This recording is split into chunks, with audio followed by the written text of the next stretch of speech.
Okay, we're going to move into the public hearing. And again, any speaker cards would be appreciated if they be filled out so we can get an assessment. And so why don't we go ahead and introduce the item, and then we'll pause. Item 6A, hold public hearing and take the following actions to approve the Mills Park Center mixed-use development. Adopt a CEQA conformity determination for the proposed mixed-use development at Mills Park Center. Waive first reading and introduce an ordinance amending Section 12.96.020 of Title 12 Land Use of the San Bruno Municipal Code to change the zoning map from the Commercial C to the Planned Development P-D district with a development plan for the property for the proposed mixed-use development at Mills Park Center. Adopt a resolution approving a planned development permit and architectural review permit for the proposed mixed-use development at Mills Park Center. Adopt a resolution approving a phased vesting tentative tract subdivision map for condominium purposes for the proposed mixed-use development at Mills Park Center. Adopt a resolution authorizing installation of loading zone spaces around the perimeter of the site for the Mills Park Center mixed-use development. And waive first reading and introduce an ordinance approving a development agreement and affordable housing plan for the proposed mixed-use development at Mills Park Center. Thank you. Council members, do you want to state your recusal, please? Okay. I am recusing myself because I own property within the 1,000 feet radius of the development. Michael? And before I state that portion of it, I wanted to make it clear to the public, because it's been asked about whether or not Irene and I are required to step down or if it's a choice. And I know some members of the public have been told that it is our choice to step down.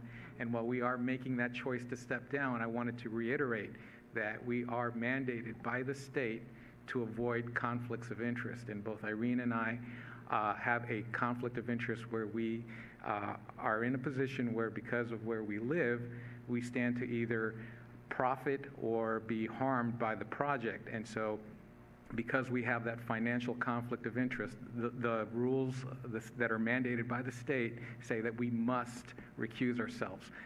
If we were not to recuse ourselves, we could not only put the city in an awkward situation, but also face financial fines ourselves. And so I am choosing to leave the dais for this item because I do live within the project area. But I wanted everybody to understand that it is not a casual decision that we make. We are actually required. I did verify with the FPPC that in this particular case, we are, in fact, required to leave the dais and leave the room during the discussion. So because I do live within the 500 feet of this project, I, too, am recusing myself.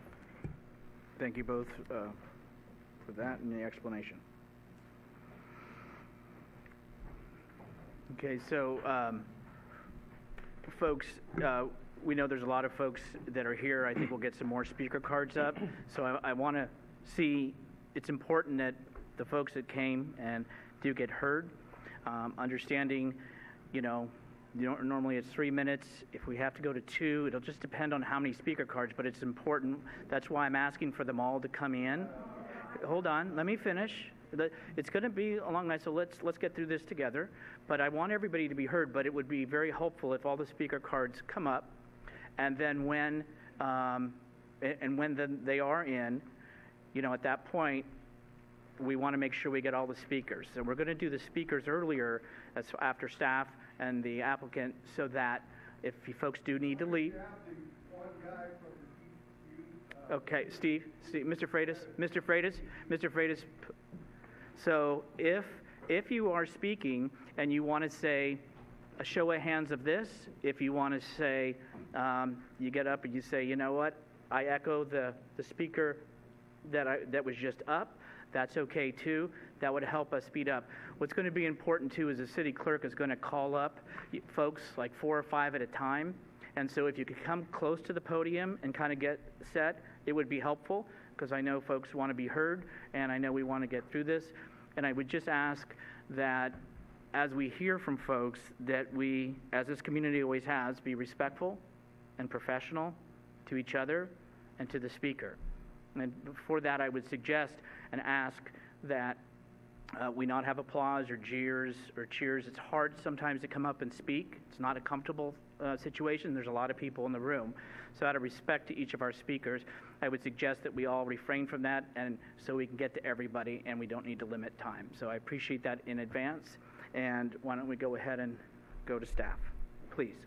Sure. Good afternoon, Mayor, City Council, members of the public. My name is Javon Grogan, and I'm the City Manager for the City of San Bruno. Tonight's public hearing represents the culmination of 3 years' worth of work from the applicant, staff, consultants, and 2 advisory bodies to the City Council, those being the Architectural Review Committee and the Planning Commission.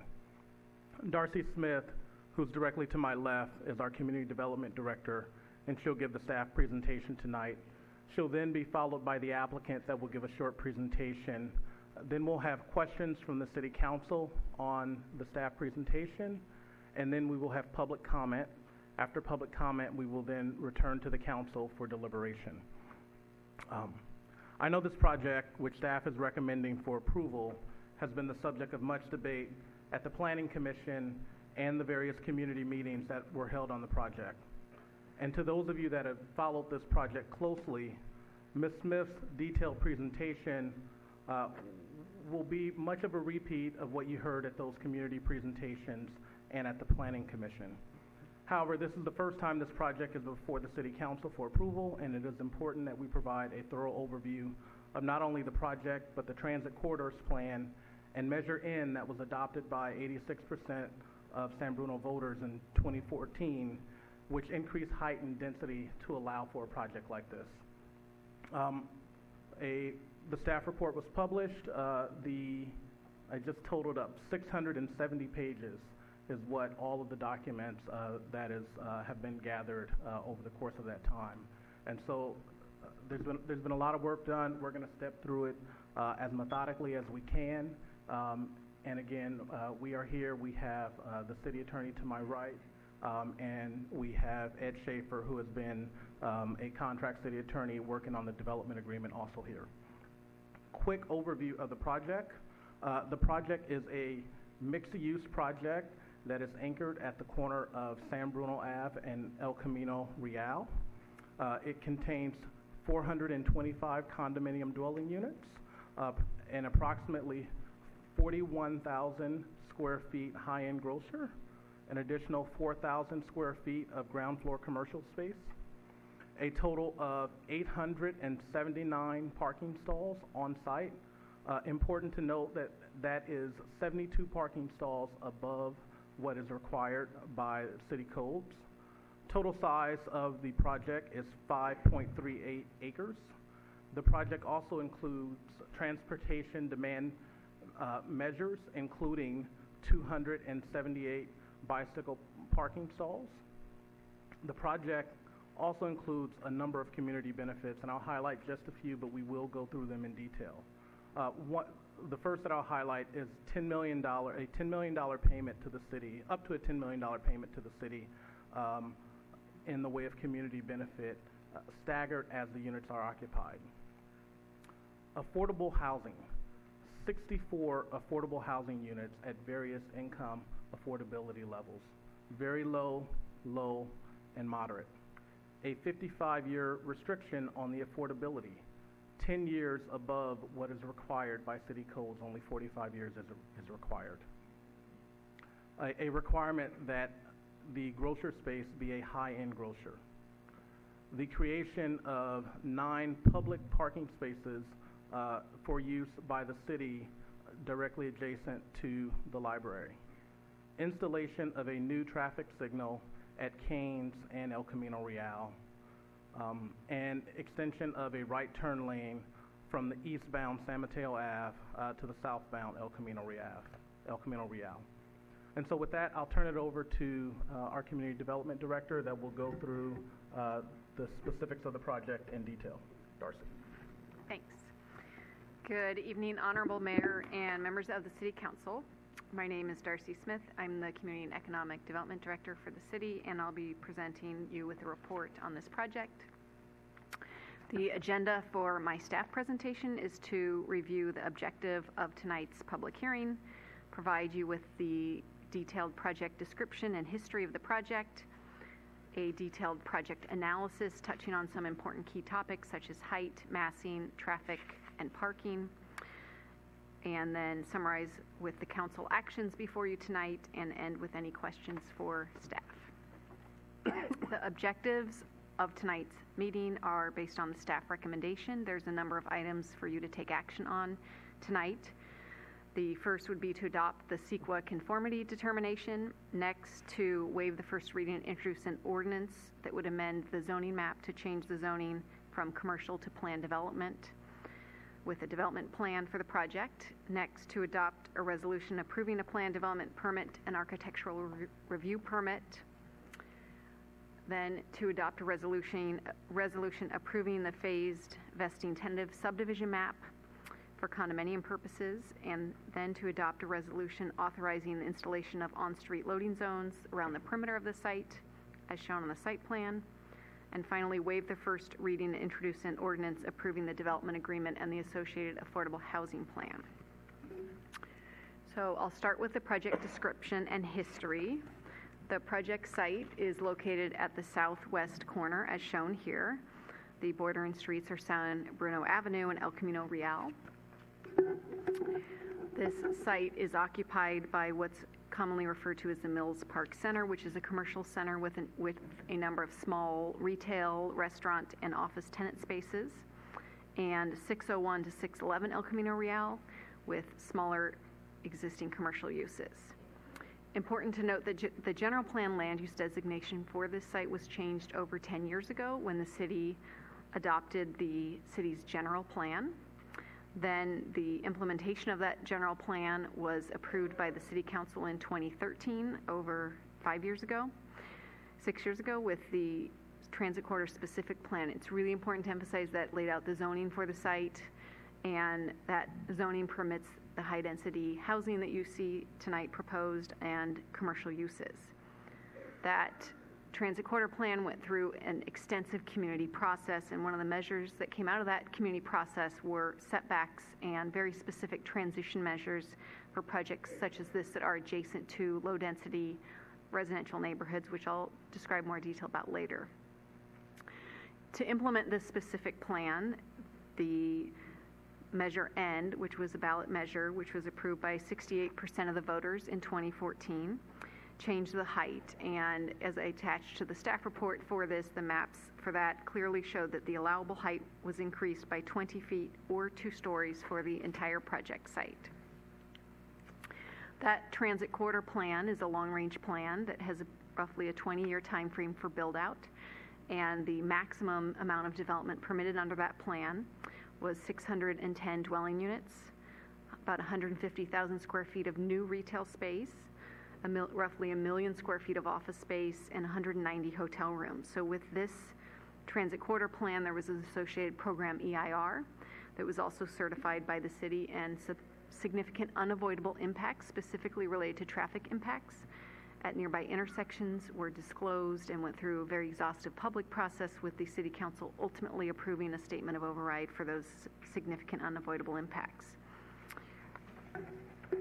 So the vision for this specific site, as permitted by that transit corridors plan, was high-density residential. And it's important to note that the plan encouraged and even incentivized parcel assembly, such as a project like this, and envisioned that the projects would largely be built on these larger assembled sites. The plan doesn't stipulate a maximum project size or site, only the maximum number of units, which is 610. And also, only 154 of those units have been approved to date. So in terms of the total build-out, which we're 6 years into, we're really only scratching the surface. While this is a very large project before you tonight, right now the city is not processing any other planning applications for residential development in the transit corridor plan, nor have we had any inquiries for development. So I think we've seen 83 units completed, most recently at the Aperture, and again, we've only approved 154 units. The plan vision for El Camino Real was very clear in that corridor plan. It was taller and more dense mixed-use development, office and residential complexes, focused around Caltrain, bus, such as El Camino and BART, to create pedestrian-friendly streets. And it's important to emphasize that the vision was that these new transit-oriented developments not only add character to the area, but also form an important base of new residents, workers, and economic opportunities for the transit corridors area. So this plan was not just a development plan, it was really an economic initiative plan. So the project description, as mentioned by the city manager, is 2 buildings. They're on separate blocks and would be envisioned to be built under separate construction permits and potential timeframes.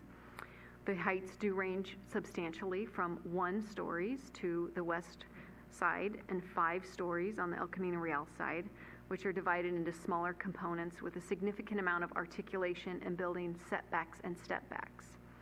There is a total of 425 condominium dwelling units, an approximately 42,000 square foot high-end grocery store, 4,000 square feet of ground floor commercial space, 879 total parking stalls, and a 5.38 total acre project site. This is a project rendering which is shown looking southwest on the El Camino Real frontage. And as you can see, the proposed grocery store would anchor this corner, and it's important to note that the transit corridor plan does require retail uses on this corner. So this project cannot be 100% residential. There is a requirement for retail uses to anchor that corner and create a lively environment. And I'll walk through the site plan very briefly, go into a little bit more detail later, but you'll see the north block here, which has the grocery store on the corner. It takes up a substantial amount, and the rest of the ground floor is parking. And on that north block, there's 182 units, 435 parking spaces. On the south block, which is south of Keynes, you'll see here the entire ground floor is parking with more underground parking. Then above that, you have 4 floors of residential units, a little more residential units there, 243. The 4,000 square feet of commercial space, which again anchors the corner of Keynes and El Camino Real, and an amenity space here, which would front the library. That would be sort of a clubhouse office space, and there would be an on-site fitness room too for the residents to use. Also important to note that the site plan was designed to focus the vehicular traffic on El Camino Real. So the commercial entrance to the grocery store is on El Camino Real. There is another entrance to this garage off of White Way, which would remain open and accessible as a public street. The main residential access would be off of Keynes Avenue, shown here. And there would also be some access again off of White Way. It's important to emphasize there's absolutely no access along Linden Avenue.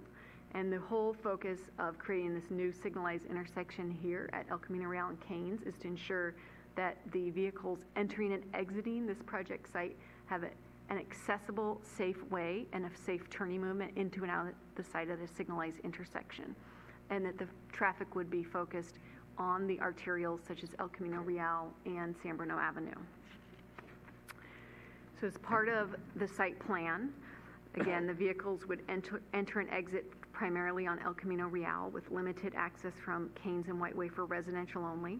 Keynes Avenue would be redesigned and realigned. Right now there's a curve which kind of not only interferes with vehicular flow and safety, but Keynes Avenue does not meet the minimum required width for the fire access, so there's some safety concerns there that would be alleviated. And again, that new signal light would be installed at the applicant's expense on El Camino Real to improve access in and out of the site. Also provide a really nice pedestrian connection across El Camino Real at a signalized intersection. Some other key street features to emphasize with this project are that Camino Plaza and White Way, those are existing streets, but they are not owned by the city in fee title. They are owned by the 2 existing property owners and have been since they were put in the 40s. The city only has public easements over those streets. They only serve the adjacent parcels, and as currently configured, those parcels will all be merged and redeveloped as part of this project. So therefore, the city has deemed that those streets are no longer necessary for public use and could be incorporated into the project. But as I pointed out, White Way on Block B would continue to operate as it does now to provide vehicular access, provides an access to San Bruno Avenue, and that would remain open to the public. The city will be required, if this project's approved, to take a future action which would vacate its interest in these streets and would also process the abandonment and dedication of other public streets and easement rights and private property rights to enable the realignment of the Keynes Avenue intersection through that project site. I'll briefly cover some of the project history. As the city manager mentioned, the city has been processing this application for 3 years, and it has changed since then. It's not uncommon for a project to evolve, but I want to emphasize why those changes were made. So in 2017, this project went through a pre-submittal review process, which was required as part of the Transit Corridors Plan for large project near residential uses. And while the project started out smaller with 329 units and 21,180 square feet of commercial space, it was also smaller. And the reason why it was smaller is that originally there was almost 0.76 acres, which was the properties at 601 and 611 El Camino Real that were omitted, and that kind of created an awkward site plan. So the city recommended that the property owner work with that adjacent property owner to acquire the land. That took a considerable amount of time. And in the end, what you get is a better project, and you get 2 complete blocks. You get a continuous El Camino Real frontage, which I'll show you in the renderings. But that did take time. But with that additional acreage, it allowed some changes to be made. So when the project was originally redesigned, there were 398 units, and there was roughly 57,000 square feet of commercial space. But as we've learned since 2018, retail has a hard existence right now. There are many vacancies for retail storefronts, even on very successful retail streets such as Burlingame Avenue and at the Tan Fran Shopping Center. So it's a very conscious decision to redesign this project to ensure that the commercial uses would be viable, and that resulted in a reduction in the commercial square footage, the introduction of the high-end grocery store, which was originally not contemplated, and then because of the additional size and the reduction in the commercial square footage, there was the ability to add housing units. I think right now, as you may know, cities are facing a lot of pressure to get housing units, and it was an interest of the cities to provide as much housing on the site because the city's proportion of affordable units is directly proportional to the number of units on this site. So there were a number of changes, as I mentioned, and there was also an education component with the community. The project started with a neighborhood meeting that was held in April 2017. There were 2 subsequent neighborhood meetings in March and May of this year. And the developer and the city listened and, to the extent possible, strived to address those comments. One of the major ones was additional parking well in excess of the city requirements, which I'll talk about later. An extensive amount of studies, including really detailed and exhaustive traffic and parking studies. Also looked at shadow impacts, which was a real concern of the adjacent neighbors. There was also an interest to retain the public parking, which currently exists on private property for the library use, and that would not have been feasible without the widening of Linden Way. Right now it's a substandard width. In addition to having fire and safety concerns with that substandard width, there's not the ability to add parking on the east side of Linden Avenue. And a big concern of the neighborhood, which we've listened to and addressed through project conditions of approval, is the prohibition of any future residents of this project to participate in any future residential parking permit program. A key part of the review was by the Architectural Review Committee. That meeting occurred in March, and again, changes were made as a direct result of that Architectural Review Committee's comments on the project. So another really important thing to point out in the project background is that the city does, as I mentioned, have pressure to build housing. That's put forth by the state of California. The city, through our housing element process, goes through a regional allocation of housing needs, and as you'll see here, that number is high. It started out as 1,155 units. That was 2015. And to date, we've only issued permits for 10% of that. So we are 4 years in, or 3 years in, and we've only issued 10% of the units. So we really have a lot of ground that we frankly need to make up. Also really important to point out that the city has not met our goals for the lower income units. As you'll see here, there's a range of those lower income units, very low, low, and moderate, and we've approved nothing at all in the very low income category.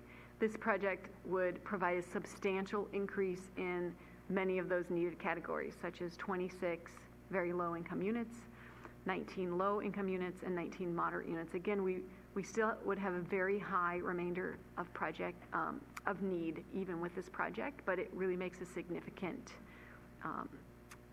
effort towards meeting those. It's important to emphasize that the state of California is and will continue to review their state requirements for meeting these goals. And right now, the one that is in effect is that if we lose our housing element annual compliance, which is an annual review that the state does, we will lose grant money. And right now, that would be approximately $160,000. But the state continues to look at other financial penalties for cities, including right now a Senate Bill 102, which is fine cities up to $600,000. The city has voiced opposition, most recently on SB 50, but we emphasize there that what we think we should be able to do is to implement our transit corridor plan, which allows high-density housing near the city's transit corridors. And we emphasize to the state that we have consistently approved housing projects. We've approved 2, the Aperture and 111 San Bruno Avenue, which would provide those 154 units. But I think the state is continually looking for progress that the city's making, and without making the progress, then I think they will continue to examine ways to take away local control, including in areas that communities are very sensitive to, such as parking requirements and setbacks and other controls. So as the city manager mentioned, this project has requested a development agreement. That's a negotiated contract between the city and the developer. The city has traditionally entered into those for larger multi-year construction projects, but that provided the opportunity to negotiate community benefits. So as the city manager pointed out, the most significant one or two were the up to $10 million total public benefit payment that's paid into the city's general fund according to construction timing, and additional extensive provisions related to the affordable housing, as I mentioned, 26 very low-income units, 19 low-income units, and 19 moderate-income units, but also an additional 10 years of affordability, which would be 55 years. The city also negotiated a binding requirement to provide the high-end grocery store. This is not only an implementation of the transit corridor plan, which called for commercial uses, as I pointed out in the corner, but it's also seen as an important ongoing source of revenue for the city through sales tax, as well as jobs. At least 100 jobs would be created, and that would be for the life of the project through this grocery store. It would also be an amenity to the community because it would be walkable and provide important goods to them.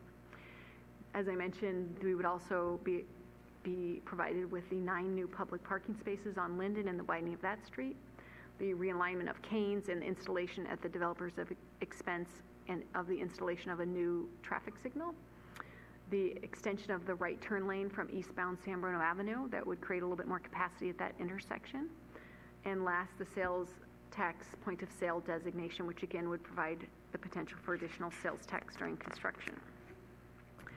So that covered the background. I'll dive into a little more detail on the project analysis, hitting on some key topics that have come up in the past. So one of the most common topics that has come up is this issue around building height and massing. So I just wanted to clarify that the voters in 2014 changed the height of this from 3 stories to 5 stories.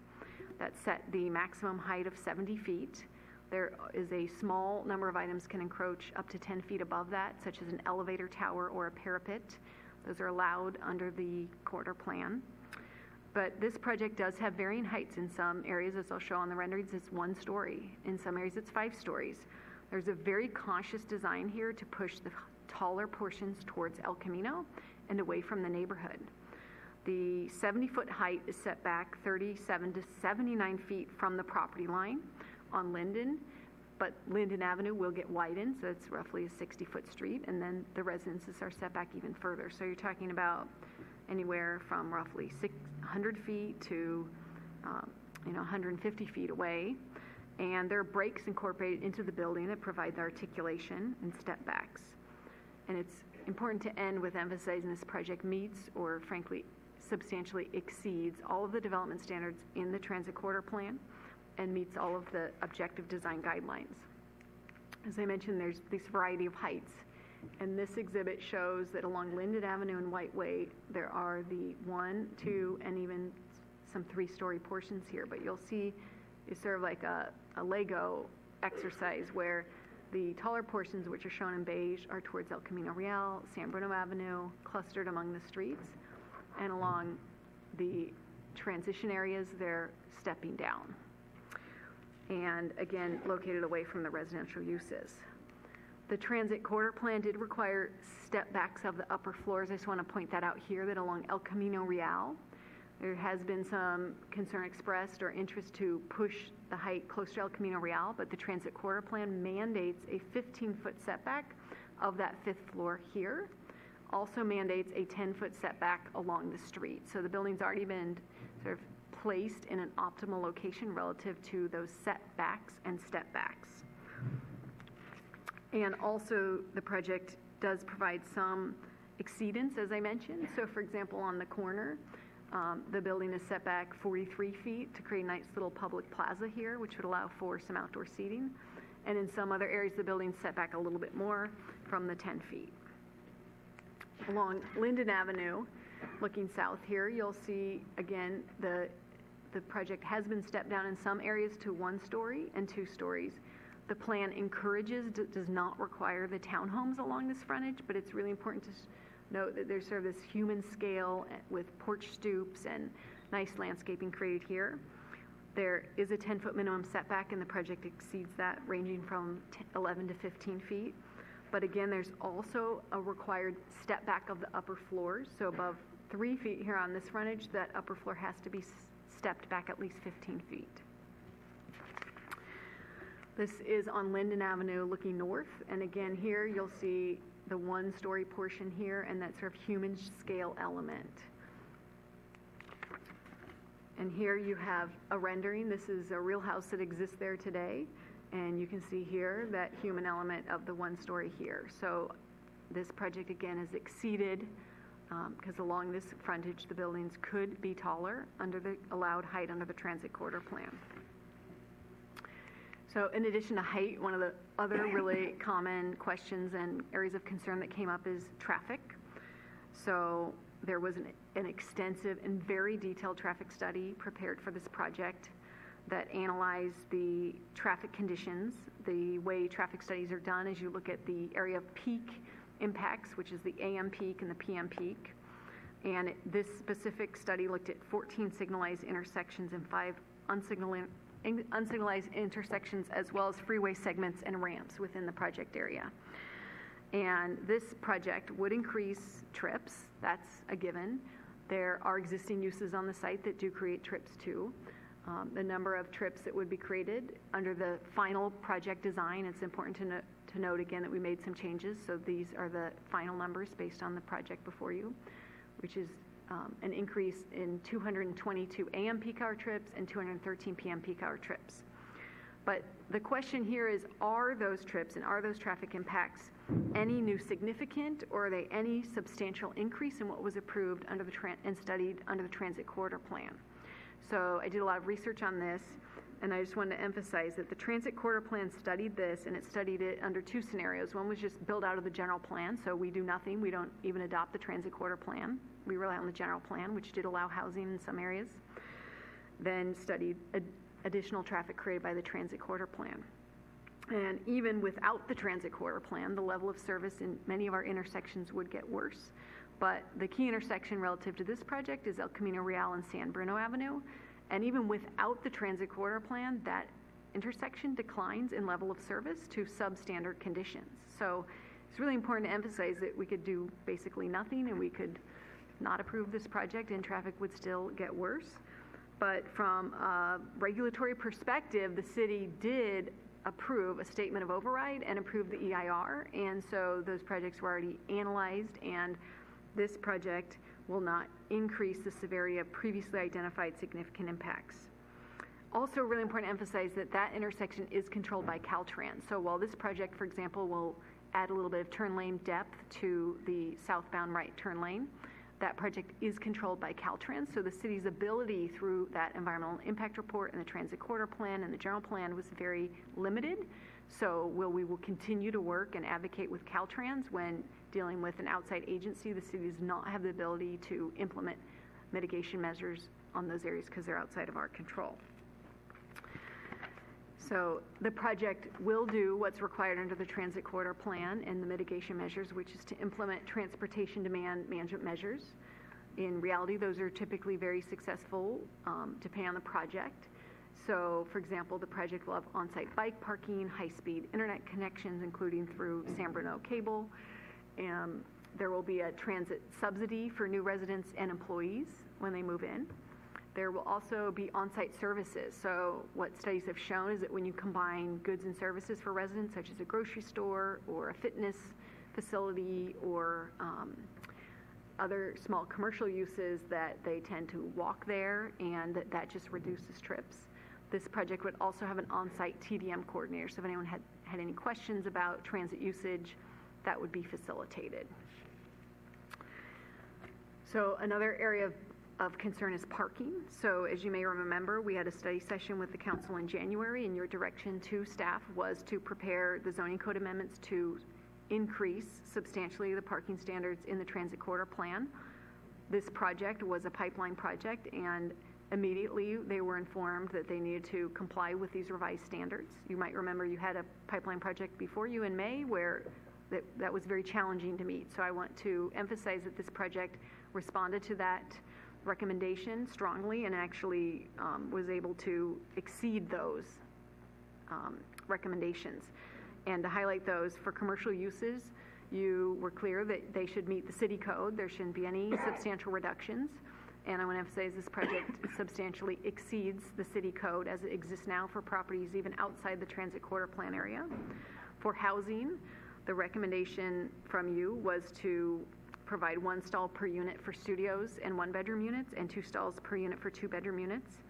Those are the state standards, so any project that provides on-site affordable housing like this can follow those. But it was important for the city to provide guest parking, because if there isn't on-site guest parking, those guests tend to spill over into neighborhoods or onto public streets.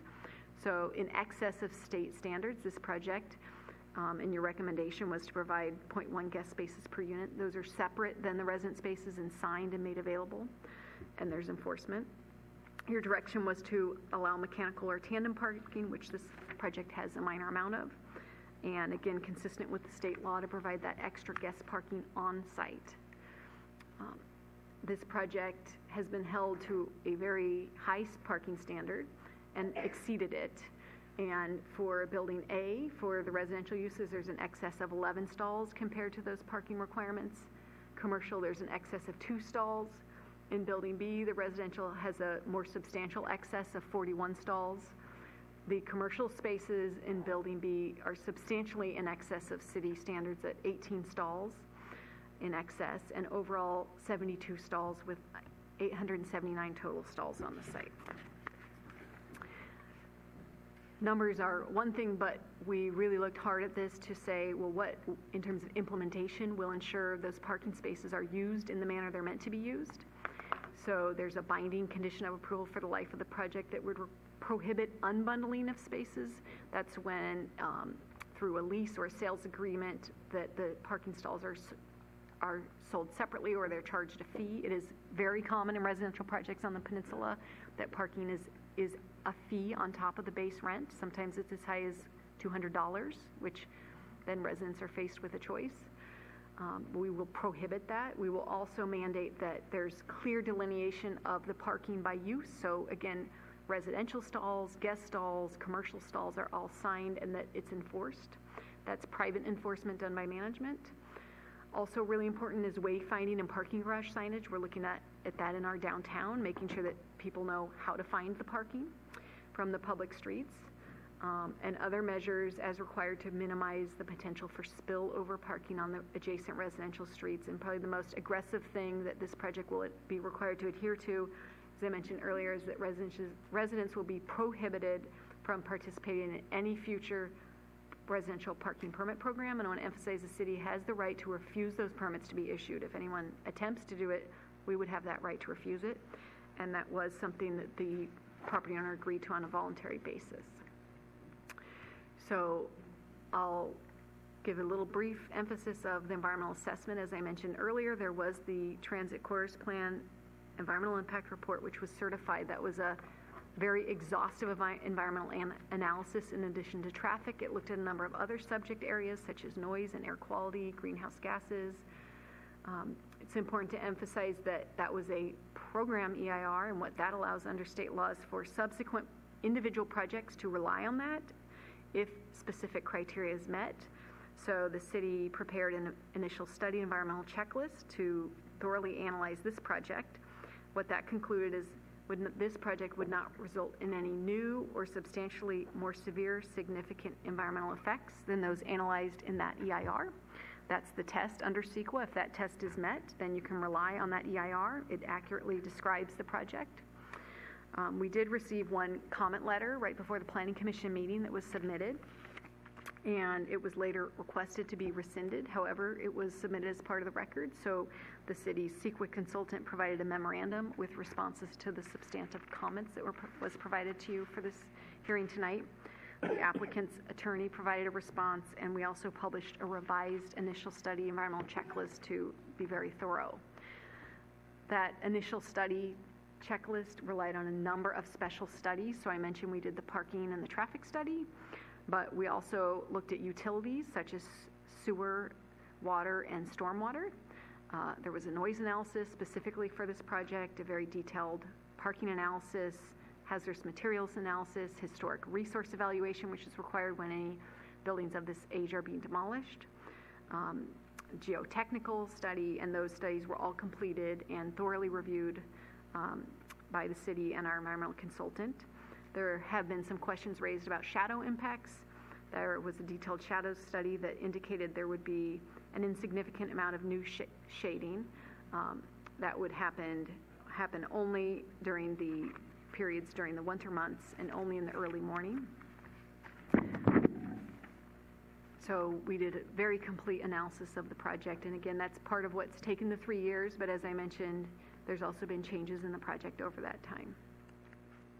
So last, I'll conclude by emphasizing the fiscal benefits to the city. So as it was mentioned, there is a cash payment of up to $10 million to the city's general fund. There is also a substantial amount of base building permit revenue of $1.4 million. There's other associated permit fees, water and sewer capacity fees, business license taxes, which are ongoing, other ongoing revenue sources such as cable account revenues, other utility connection fees, billing revenue. When a property like this is redeveloped, it is reassessed. There's no grandfathering in under Prop 13, so the estimate of net new property tax annually is roughly $380,000. New sales tax from the grocery store and the commercial uses would be roughly $150,000. And as a voluntary measure and not a city requirement, the property owner has signed a project labor agreement that commits to the use of union labor throughout construction of the project. There would be a number of construction-related jobs, but the grocery store does also provide a number of ongoing jobs in the city. Again, that implements the Transit Corridor Plan, which was very much an economic initiative plan, as well as a goal to ensure that the city had opportunities created to allow housing to meet our regional housing needs allocation. So the Planning Commission held the public hearing on June 18th. There was extensive community input. A number of questions came out of the public input that we provided responses to that night. They held the public hearing. They ultimately voted 5-0. There were 2 recusals due, again, to conflict of interests, to forward the project to the City Council for approval. Planning Commission subsequently passed a separate motion to request the staff to work with the developer to explore any opportunity at all to lower the height and report that back to the City Council. So staff has met several times with the applicant to discuss this request, and the response there is that the loss of that upper floor, which would have 86 units, would make the project financially infeasible. And they'll go into that in a little more detail tonight in their presentation. So in conclusion, tonight's action, the request of the City Council is to approve the project. Again, there are a number of actions before you tonight. There would be the introduction of 2 ordinances, which would come back for the second reading, an adoption at a subsequent meeting, and 3 resolutions. Those resolutions would approve the plan development permit, architecture review permit, phased vesting tentative tract map, and the installation of the loading zones. So that concludes my presentation. I'm happy to answer any questions, or we can move into the applicant's presentation. I think for time, I'd like to go into the applicants, and then I'd like to open it up to the council's okay. Suggest go right to public comment for those who may need to depart or what have you, to be respectful of their time.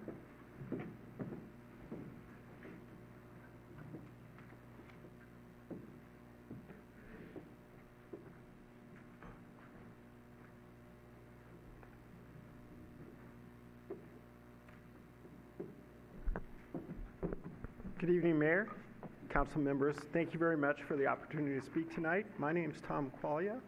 I'm part of the development team with Signature Development. I'm a partner. I am joined tonight by Mike Gilmetti, the president and owner of the company, as well as my partner. We're here to present and talk to you about our project. Very excited to be here. This is a classic transit-oriented development that takes advantage of the proximity to both the bus routes along El Camino Real, as well as the recently updated San Bruno Caltrans station. It's critical to understand we have been brought in as the development partner to the G.W. Williams family, who has owned and developed this property for over 70 years. The family is long-standing San Bruno family, as well as Peninsula. They own, manage, and maintain their assets for a very long time. The grandparents started this, and the next generation has taken off and continue to be a steward of these properties throughout the peninsula.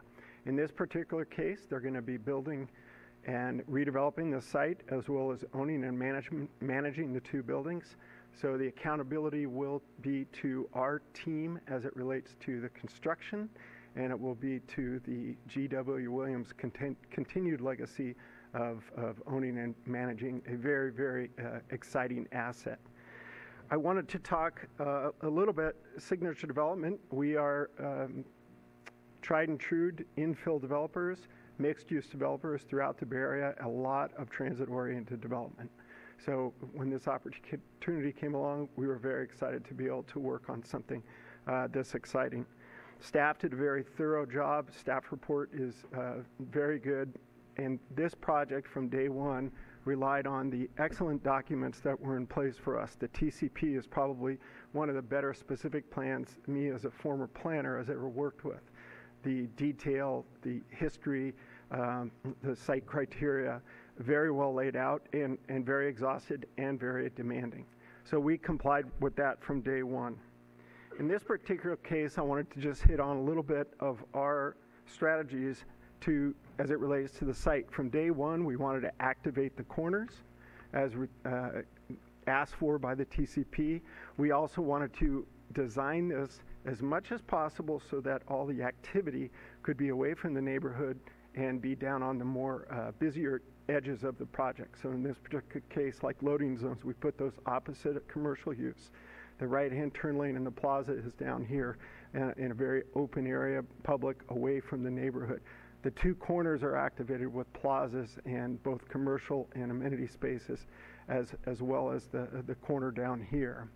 And then the access to the site, as staff has pointed out, is really concentrated on the edges and along Kane. So we've done as much as we possibly could to organize the site in a manner to have minimal impacts on there. As staff pointed out, we created this exhibit to show how this project goes in and out and up and down. This is a plan view as it relates to different heights. And once again, we tried to concentrate the heights out on the El Camino, San Bruno, Angus, and Keynes, and then transition those back here as it relates to the interface with the neighborhood. So we actually have 1, 2, 3, and 4, and 5-story buildings. What all those in and outs give you is a series of 1-story plazas. So once again, looking at these plan views, you can see all of these breaks in the building and plazas to give us actually the antithesis of what development on El Camino Real has been doing, where it's been all shoeboxes pushed right out to the minimum setbacks. So you can see in this particular project, everything you see here, these are all one-story elements and sprinkled throughout the street frontages so we get that variety. And then we take a very thoughtful approach to the back, and this is an augmented exhibit from our previous proposals. This is White Way, showing how we have an extensive amount of one-story buildings and then transition up to 2.5 and 3 stories. And we wanted to highlight these heights here. So on El Camino Real, we are 12 feet lower than this side, this western side. So in this particular case, my eyes aren't quite as good as they used to be. I think we're at, excuse me, I thought I'd be able to see this. I think we're at 13 feet, 13 feet on the single story, 26 feet on the 2 and the 2.5 story, 37 on the 3, and then in the background, the 5-story portion that's in the central spine of this project, and this particular location here, is 54 feet and not the 70 feet. You do see the elevator shafts at this end, and there's an elevator shaft down at this end that go beyond that 54 feet, but as seen from the western elevation along Linden here, you can see the varieties of the heights. And then if you go to the next slide, you can see how this translates into this pedestrian scale along Linden Avenue, where we have these single-story, 2-story, 3-story elements. And those elements then went down to pedestrian level with the use of pitched roofs, very prominent front door locations along the streetscape. And a lot of those came out of work with the Architecture Review Committee, which was really, really effective for us. So we tried to take the backside of the building, minimize the impacts. We tried to, this gives you another view from Linden. We tried to create a different articulation in terms of materials and wood, and a much more common, and then obviously concentrated the higher density along El Camino Real. A very thoughtful design for this whole project. So if you look at the way the detailing of each floor, bike parking is spread out throughout the building.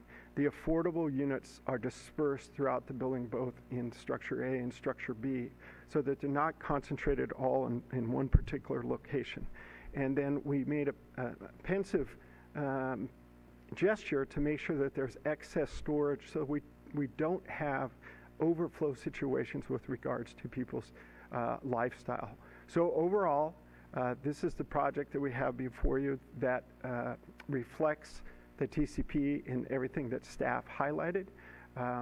We're excited. I'm going to have Mike O'Mitty come up and talk just a little bit about public benefits, and then we'll make ourselves available to answer any questions. Thank you.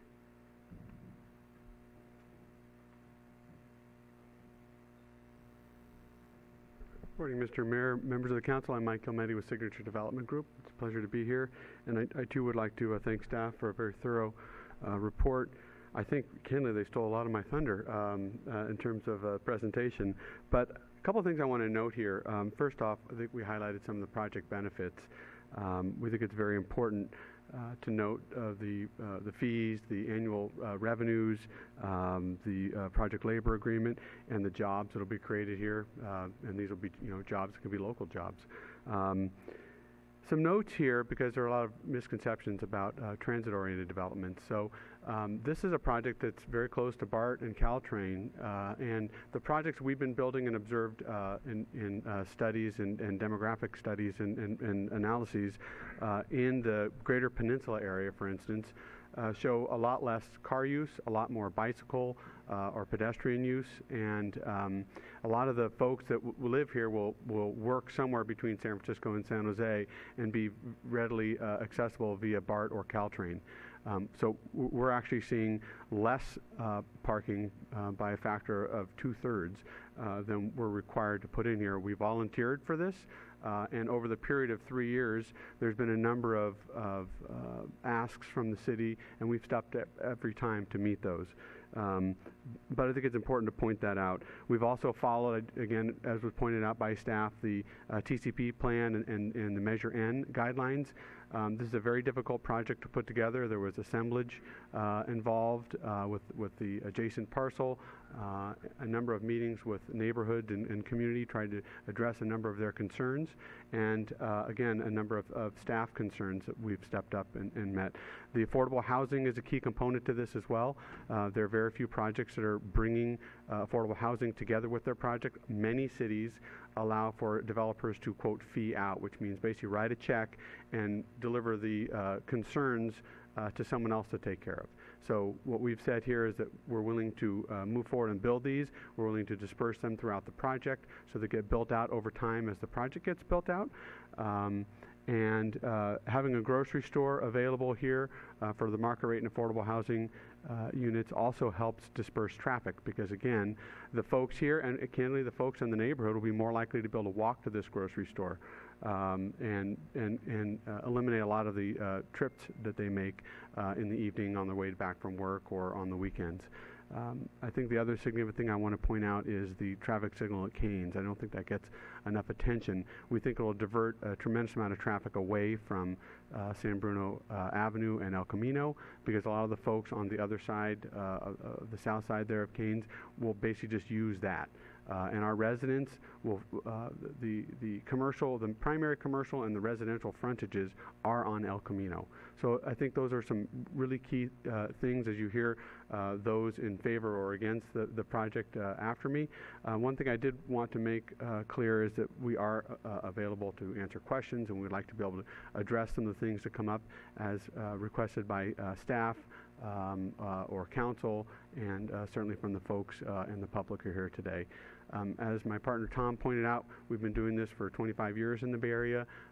We are very proud of the projects we built around the Bay Area in big cities and small cities. Small cities like Santa Fe or Novato, Sunnyvale, Daly City. We've got projects in Menlo Park and Mountain View, and a number in the East Bay and Oakland, et cetera. So we're very proud of those, and we think that this project will be a great addition. I think it will be the most architecturally pleasing project built in many years because of the articulation and diversity of product. So I do appreciate your time tonight, and we're available for questions and comments. Okay, thank you. Is that it? Madam Clerk, how many speaker cards do we have, please? We have 46. Okay. So we have 46 speaker cards that have turned in. I'm not the best at math, but it's somewhere about 138, 140 minutes. So here's what I might suggest. If we can, please, when the clerk calls up to the podium, if you're going to hear a couple names, if you can kind of make your way up, that'll save some time, rather than each person one by one coming from their chair. Two, if I can suggest that if you've heard comments from the prior speaker and they echo yours, you can certainly let us know that. So, but I don't want to deprive anybody of what other information that they want to provide as well. I would also ask that, again, when the speakers are speaking, that we allow them to speak in their entirety, that we hold and refrain from comments, clapping, and other things, and we can certainly do that at the end. But, and again, as Steve had suggested, if somebody wants to say, how many are you here for this or that, that's certainly okay too. So with that said, if that suggestion is okay with the audience, we're going to go and try the 3 minutes. Now, I'm going to be candid. We may need to break for the restroom. So bear that in mind if that is a need. But that's trying to get through everybody. The clerk has the timer is there. There's a yellow light that will go on. There's also going to be a beep that sounds at the conclusion of the time. She'll also, I know she's at an angle, but she'll go ahead and hold up 30 seconds and then time's up, just for a visual, just to kind of try to keep us on track. I think this is the only way I can suggest that we get through everybody who wants to have those full 3 minutes. If we can all do that together, I think we begin the process, and I would appreciate your cooperation, and I thank you for being here. Madam Clerk, if you can call 4 or 5 up, please. Thomas Miller, followed by Jim Ruane, Alexander Melendrez, and Steve Freitas. Thank you, Mayor and council members. My only concern is, from a union perspective, they have said they've signed a labor agreement. Okay, can everybody hear me now? Okay, sorry. But all I'm saying is, if they signed a labor agreement, I expect for them to abide by it. And as you know, affordable housing is the big issue, not only here in San Bruno, but all over California and the nation. And I hope that you'll hold their feet to the fire to make sure that they get as many affordable units. We need to solve our homeless problem, and they need to be the solution, not the problem. And I want to thank you for your time. I yield to the next speaker. Thank you. Thank you. Next speaker, please. And then the others that have been called up, if you can make your way up to the podium, please. Good evening. I'm Jim Ruane, the very proud former mayor of the wonderful city of San Bruno. I wanted to speak to you this evening on my support for the Mills Park project. When I was mayor, I had the opportunity to meet with the Williams Group when they explained their interest in this project while it was still on the drawing boards. I know it has been planned for quite a number of years, even before Signature got involved, ranging from what was pretty much of a box with a courtyard to what is proposed today, a beautiful project. Many of us attended numerous meetings when the city launched the Transit Corridors Plan and then passed Measure N in 2014.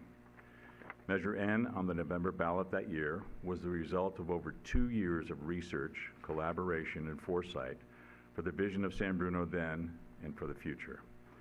The collaboration included residents, business owners, and city officials, the result of which is a comprehensive blueprint for responsible development in selected areas within our Transit Corridors Plan area.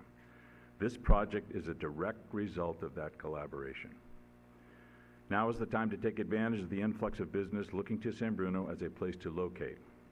Jobs, housing, and commercial development will be the positive result for the city we all call home.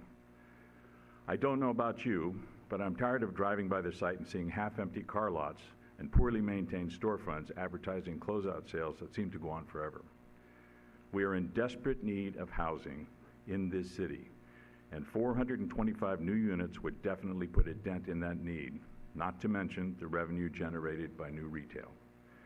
After 22 years on this city council, I know firsthand that you can't please everyone, but in the overall, I always tried to find the benefit for San Bruno as a whole. This is a good project, needed in our city, and I encourage you to vote positively. Thank you. Thank you. Next speaker, please. Alexander Melendrez, followed by Linda Freitas, Steve Freitas, and Robert Reichel.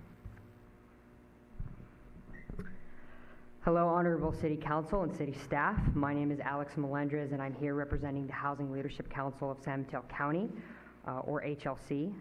As a nonprofit that works with leaders in their communities to produce and preserve quality, affordable homes, HLC has endorsed the Mills Park Plaza development in San Bruno. We are thrilled to see 425 homes, transit-oriented homes, 64 of which are at the deepest affordable income levels, move forward for those who are already here and those who want to be here, as well as those who are the most vulnerable. It is rare, as somebody who does this for a living, it is rare to see a private developer providing dispersed and deeply affordable units at this quantity. Now let me speak as a 26-year born and raised resident of the city of San Bruno. Here's my story. I live with my parents. That stigma died 20 years ago. I want to stay here in San Bruno, in my community, but there is so little housing stock here, I can't find a space to afford to live. I live with 6 family members, 5 of which are adults who earn an income. If we can't afford to live anywhere on our own, imagine how hard it is for those who have a larger family or for those who are renting. I am lucky that I haven't been displaced. I'm well aware of my fortune, and there are those who have already been pushed out and have situations much worse than I do. There are those who already have been pushed out, and they needed housing yesterday. Height limits and delays only further this kind of displacement. When no or little housing goes up, those who are barely hanging on are the first ones to push out, the last ones to attend, and the last ones to speak. The San Bruno I know and love can continue to grow and improve and be a welcoming and diverse community with proposed developments like this one. As one of the younger speakers said earlier, there's a climate change issue. And there was a New York Times article stating on why housing is climate change policy. Supporting greater infill and higher density is part of that solution. Please approve this housing, not for the future, but what was needed for yesterday. Thank you for your courage and leadership in moving these needed homes forward. Thank you. Next, please. Linda Freitas, followed by Steve Freitas, Robert Reichel, and Ozzie Deshevsky. Hi, Honorable Mayor and City Council. We have lived in San Bruno for almost 39 years, of which 33 years have been in our current home in Mills Park. Just a quick picture as to why people are so upset. We live 12 houses from Linden Avenue, and we have not found out through any other means other than attending a party in Bodega Bay, and an ex-resident told us. We will be directly impacted since we have no way to exit our street without crossing Canes. Same stands for Sycamore and Cypress. We know the 300-foot notice, and they went 600 feet. Still not enough on a project that will affect everyone in San Bruno. And this shows you how wrong the limited notification is. 12 houses away, not within the area of notification. This project needs to be reduced in size, period. Mills Park shouldn't have to provide a third of the entire quota needed for San Bruno to meet its number of units for the TCP, which, by the way, is not mandatory. No penalty if not met. Let's spread this out. I am concerned about both parking structures exiting onto Canes.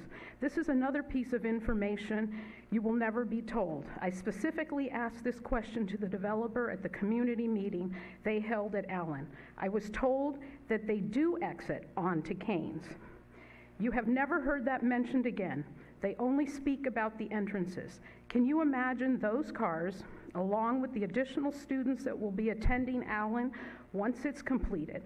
Traffic is already an issue on Canes. Add additional cars, students, Uber, Lyft, and Lyft vehicles, and it's a disaster.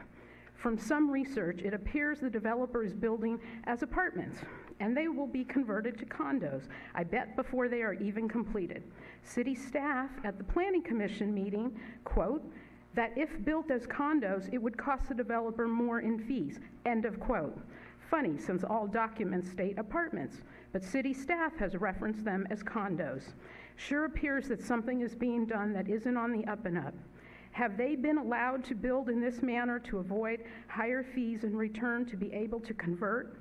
And the city still receives their $10 million, and the city would still be losing the additional fees. On the subject of the developer, they are not giving you all the information. Must think we're really stupid regarding commute traffic. Quote, 260 cars in the morning. Never mentioned till the commissioner pressed, the planning commissioner that is, that this was just 1 hour of the morning commute. Do the math. We're looking at 800 to 1,000, if not more, cars a day moving around in this area between a 40,000 square foot grocery store, not including the school and library. Linda? I'm absolutely against this project, and as it stands, it needs to be reduced in size, the 50-foot mark, and additional parking, and address the traffic concerns. Thank you. Thank you. And again, audience. Okay, who's next, Mr. Freitas or Mr. Freitas? Steve Freitas, followed by... And again, audience, I'd ask if we could just let the speakers come, and please, if we could be mindful of the time, so we all keep and have that same opportunity. I know there's a lot to be said, but I want to get through us all. So thank you. Steve. Hi, Honorable Mayor and Council. I voted yes on Measure A, and I believe we do need development. But if the project presented was the intent, then I was mistaken by the $400,000 campaign supported by our former mayor, former city manager, some council members, and people within the community. Now, having read the measure completely and seeing the scope of this project, I would have voted no. Having attended the Planning Commission meeting on June 18th, I was taken back at how the planning director seemed to force the commission into a yes vote, telling them if they voted no, the project would have to start from scratch. Similar to what she stated tonight, telling you if it isn't 5 stories, it isn't going to be built. Now you have a chance to make this right by amending the height, the exiting, and requiring a new EIR. Not using one that was drafted in 2020 prior to the 40% increase on Measure A. In closing, it is utmost important for you to get this right. It will be the signature for the future of development. And just remember, people voted for the bullet train to nowhere. Former Governor Jerry Brown pushed for it, and the new governor stopped it and amended it. You are the new mayor and the new council. Make this right for San Bruno and the neighborhood of Mills Park. Thank you. Thank you.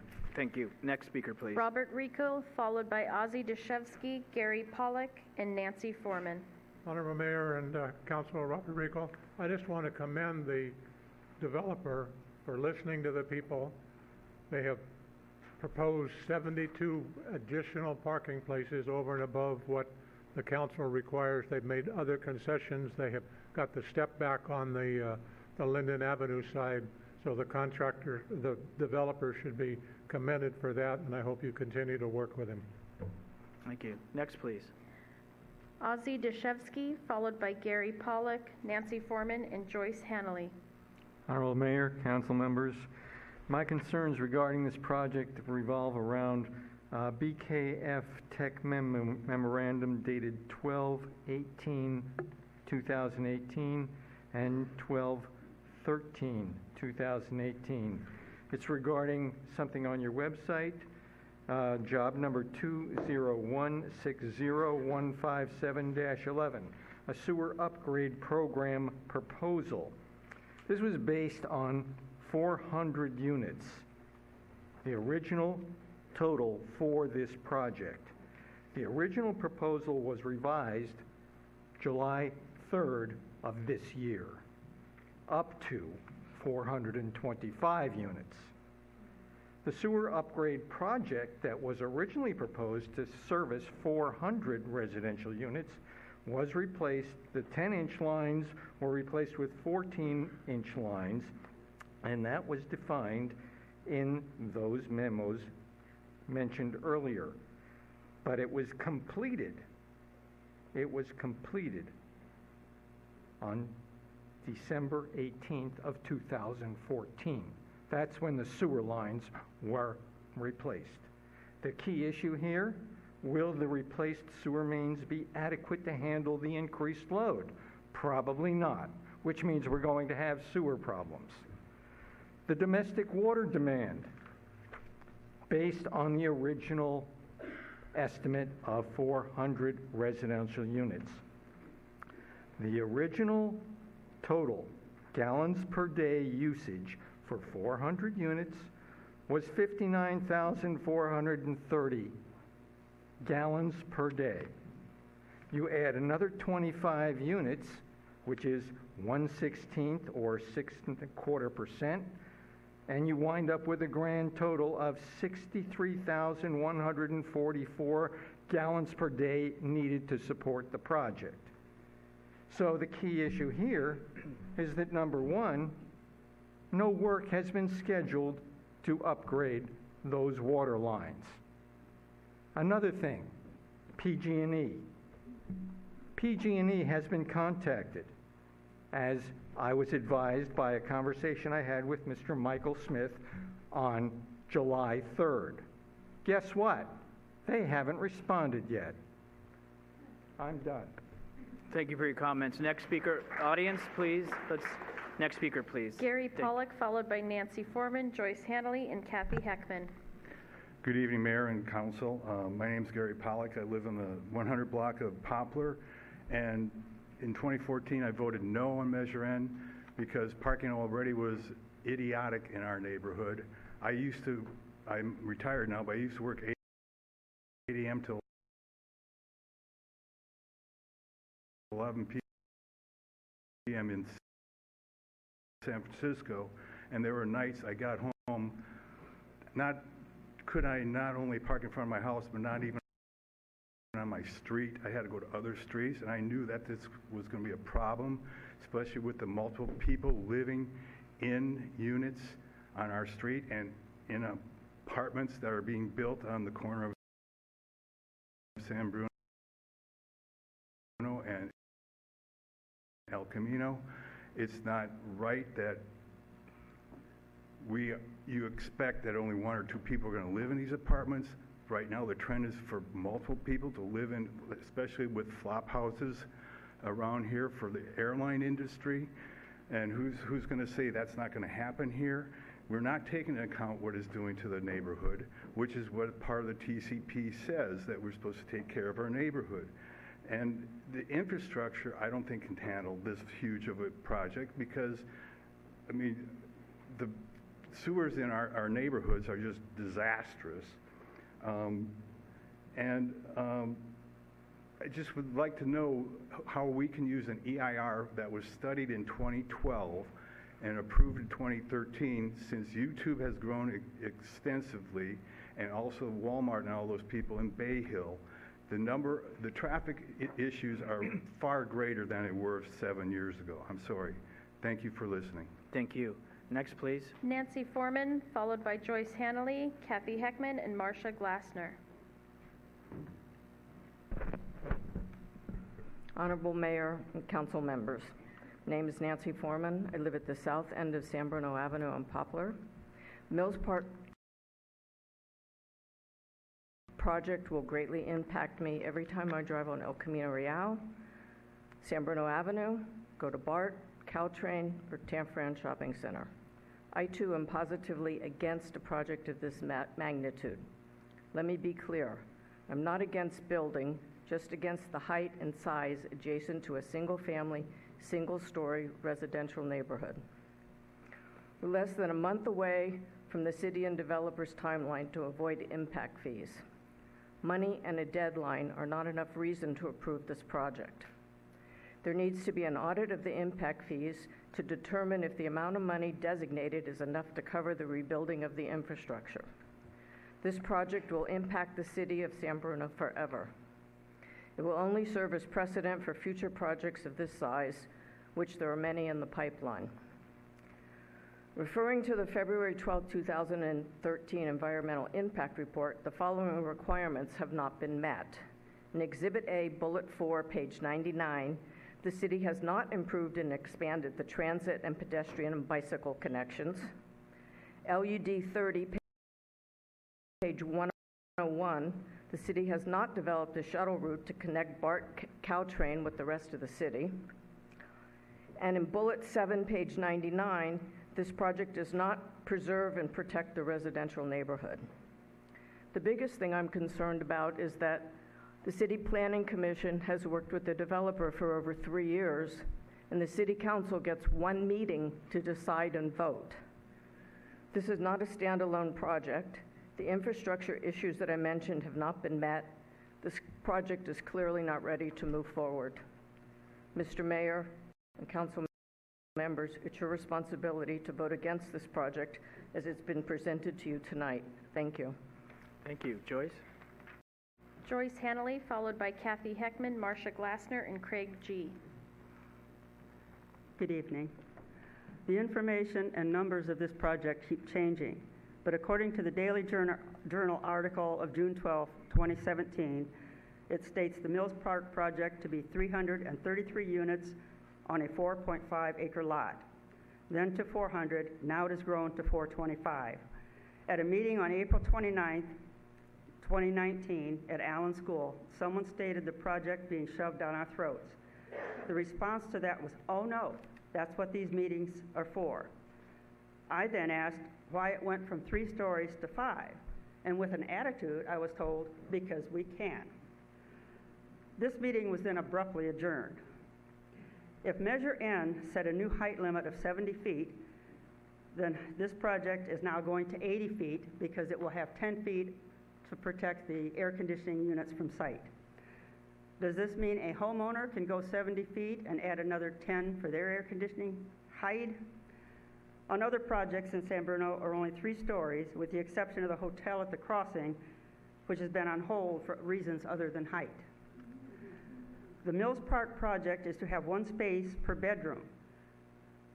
So most units will have more than 1 car, even when tandem parking and the shifting of cars will soon become a problem, and their second, third, or fourth cars will end up on the streets. Employees will be working different shifts or want to leave early. Tandem parking or assigned spaces for them, again, means shifting of cars. They will either take up customer parking or park on the street. How many spots are designated for handicap? All the plans show park for biking, but for bikes, but not for handicap. What happens when the parking racks equipment fails? How long will they be out of service? Those cars will then be parking on the street. The current solution to parking is to have permits or stickers that homeowners will have to pay for. With the city getting all of these fees from each building project in the city, it would seem that a qualified person on a computer should be able to oversee a project, especially with this one to bring in $10 million and more alone. I have been told that one homeowner had problems to their patio during a small project of the dialysis center building, and it was caused from the vibrations from the pile drivers. And on just one day of equipment used to compact the asphalt on newly surfaced streets, the whole house shook and windows rattled. When the Mills Park project starts, the hours a day times 5 days a week times how many weeks to fix? The vibration will continue. This will perhaps cause cracked windows and walls and damage to patios and foundations. With San Bruno having underground springs, this could also cause sinkholes as well as aging sewer lines to rupture. Who will pay for these damages? If this project is approved at 5 stories, the city with a heart, the heart will be made of stone with dollar signs. All right. Thank you, Joyce. Next speaker, please. Kathy Heckman, followed by Marcia Glassner, Craig G., and Russell Steins. Hi, Mayor Medina. Excuse me, City Council members. I'm Kathy Heckman. I live on Magnolia Avenue. I've owned my home there since 1974. I voted against both the TCP and Measure N because I am opposed to any kind of building like this, particularly where it's abutting 1 and 2 story single family homes. I feel that what you are being told by the developer is a snow job. And these are apartments. These are not condos. These are not townhouses. These are 425 units. The owners of this property stand to make millions of dollars per year off of the rents. I was a public health nurse for more than 10 years, and my experience is you will have multiple families living in each of these apartments, and the adults in those families will have cars, and they will be parking them on our city streets. That's my experience, and I think that's exactly what you're going to see. Maybe not this year, but in 5, 10, and 20 years. The owners of this property have not taken care of it for decades. I haven't seen improvement of this property the whole time I have lived here, but now that the owners can make millions of dollars off of apartments, all of a sudden now they're willing to redevelop. So I urge you, the City Council, Mayor Medina, our elected representatives, to vote no on this project, particularly when there are only 3 of you here to vote. San Bruno's representatives need to step back and look at the impact of these tall, massive rental buildings and the effect that they are going to have on the residents of the community, particularly those people whose homes are right there, that these are going to be abutting their homes, their neighbors. They're going to be bringing in traffic, everything that everybody has already spoken of. I am requesting you to speak to the residents that are going to truly be impacted. The only reason you see so many people here tonight is word of mouth, and we are concerned. So please, City Council, Mayor Medina, please remember who you represent and please vote no on this project. Thank you for your consideration. Thank you for your comments. Next, please. Marcia Glassner, followed by Craig G., Russell Steins, and Allison Fox Mazzola. Hi, thank you. I'd like to express some concerns in addition to those that have already been raised by some others. Unfortunately, I'm not an architect or an engineer or anything else that would help me understand all the documents that have been presented in association with this project, but I do understand that as currently proposed, this project is not good for San Bruno and could easily become the bad example that future projects will refer to. It appears that White Way would be, for example, it appears that White Way would be walled to a significant height as the project is currently proposed. Do we really want a street that would be walled on both sides for the life of the proposed project? Or would San Bruno be better served by a discussion of making White Way less of an eyesore too? A walled street also presents a potential for crime that should be considered. The developer has stated repeatedly that the building will only be 1 to 3 stories tall along White Way. However, this is only true for about 40 feet. In response to concerns about a shadow, the developer has presented a deceptive shadow study. It is very misleading about the true shadow impact of this development. It is simply not true that there will be minor impact primarily in winter. The study shows shadows as they will fall after the sun has already been up for 1.5 to 3.5 hours. Not only does this project not plan to use solar power, it is likely to reduce the viability of solar power for neighboring properties.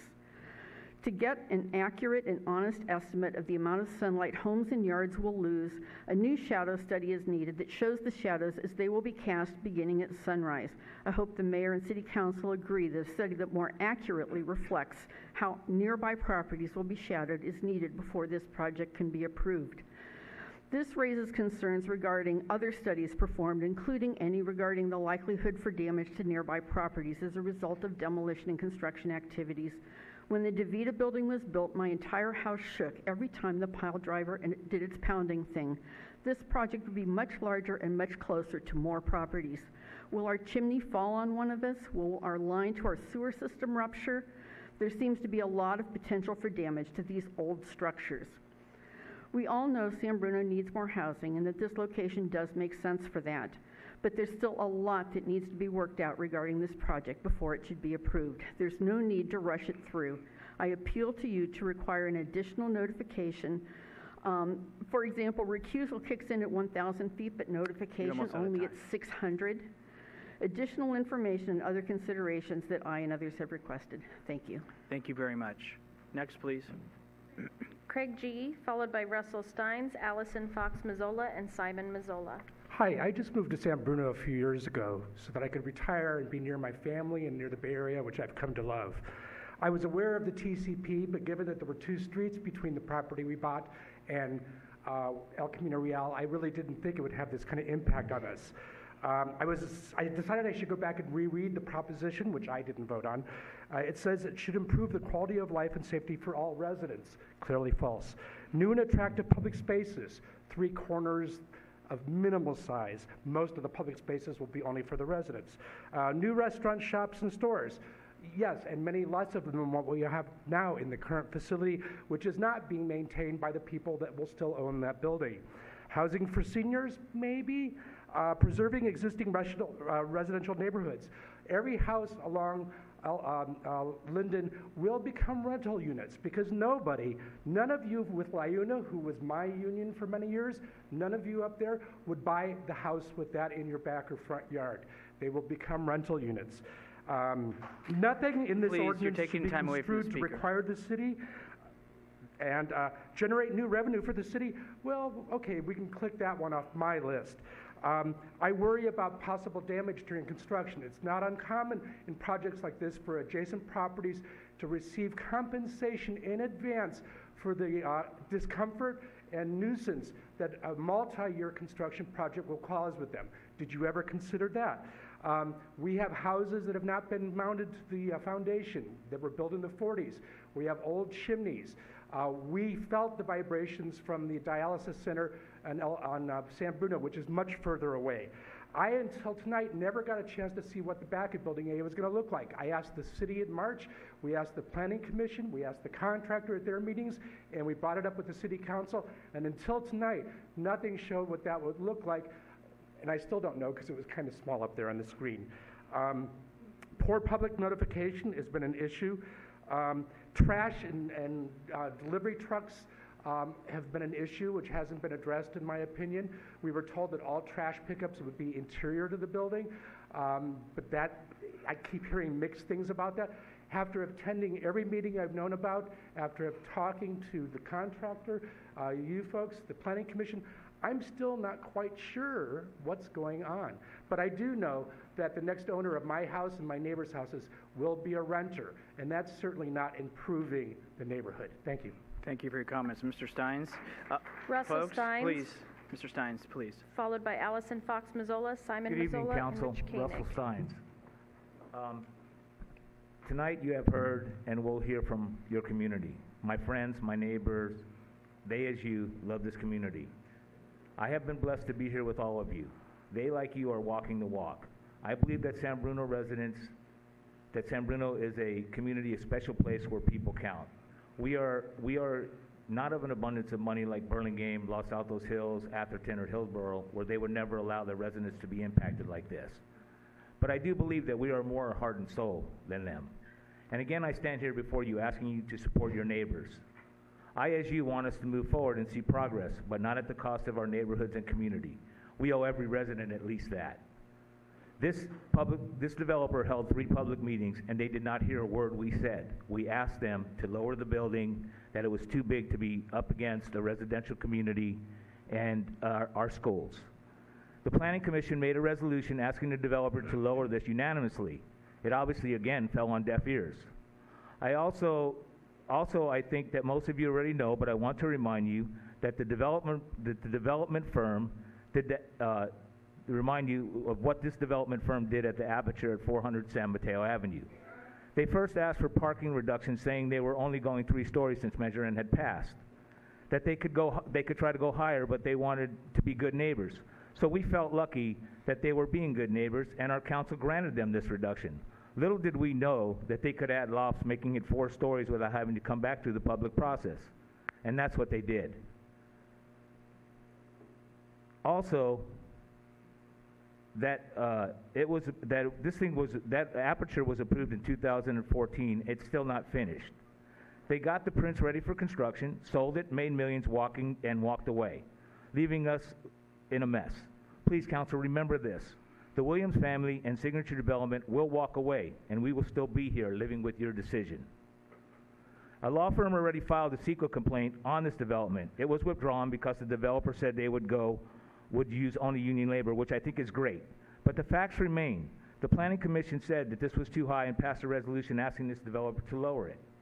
And there was a CEQA complaint filed.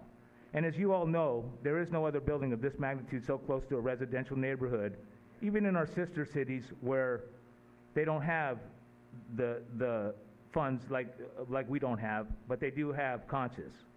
Also, legally, you do not have to pass anything you do not feel fits in our community, and there are no fines from our states for doing so. While I believe everyone here is for conscious development, this is not. So we are here. Please walk with your community. With Google Campus coming and precious space left, they will build. So I ask you for vision, something I think we've been in short supply of till now. It is time for us to walk together. Thank you kindly. Thank you for your comments. Thank you for audience. Please, thank you for keeping in the time. Allison Fox Mazzola, followed by Simon Mazzola, Rich Koenig, and James Rui Gomez. Alice.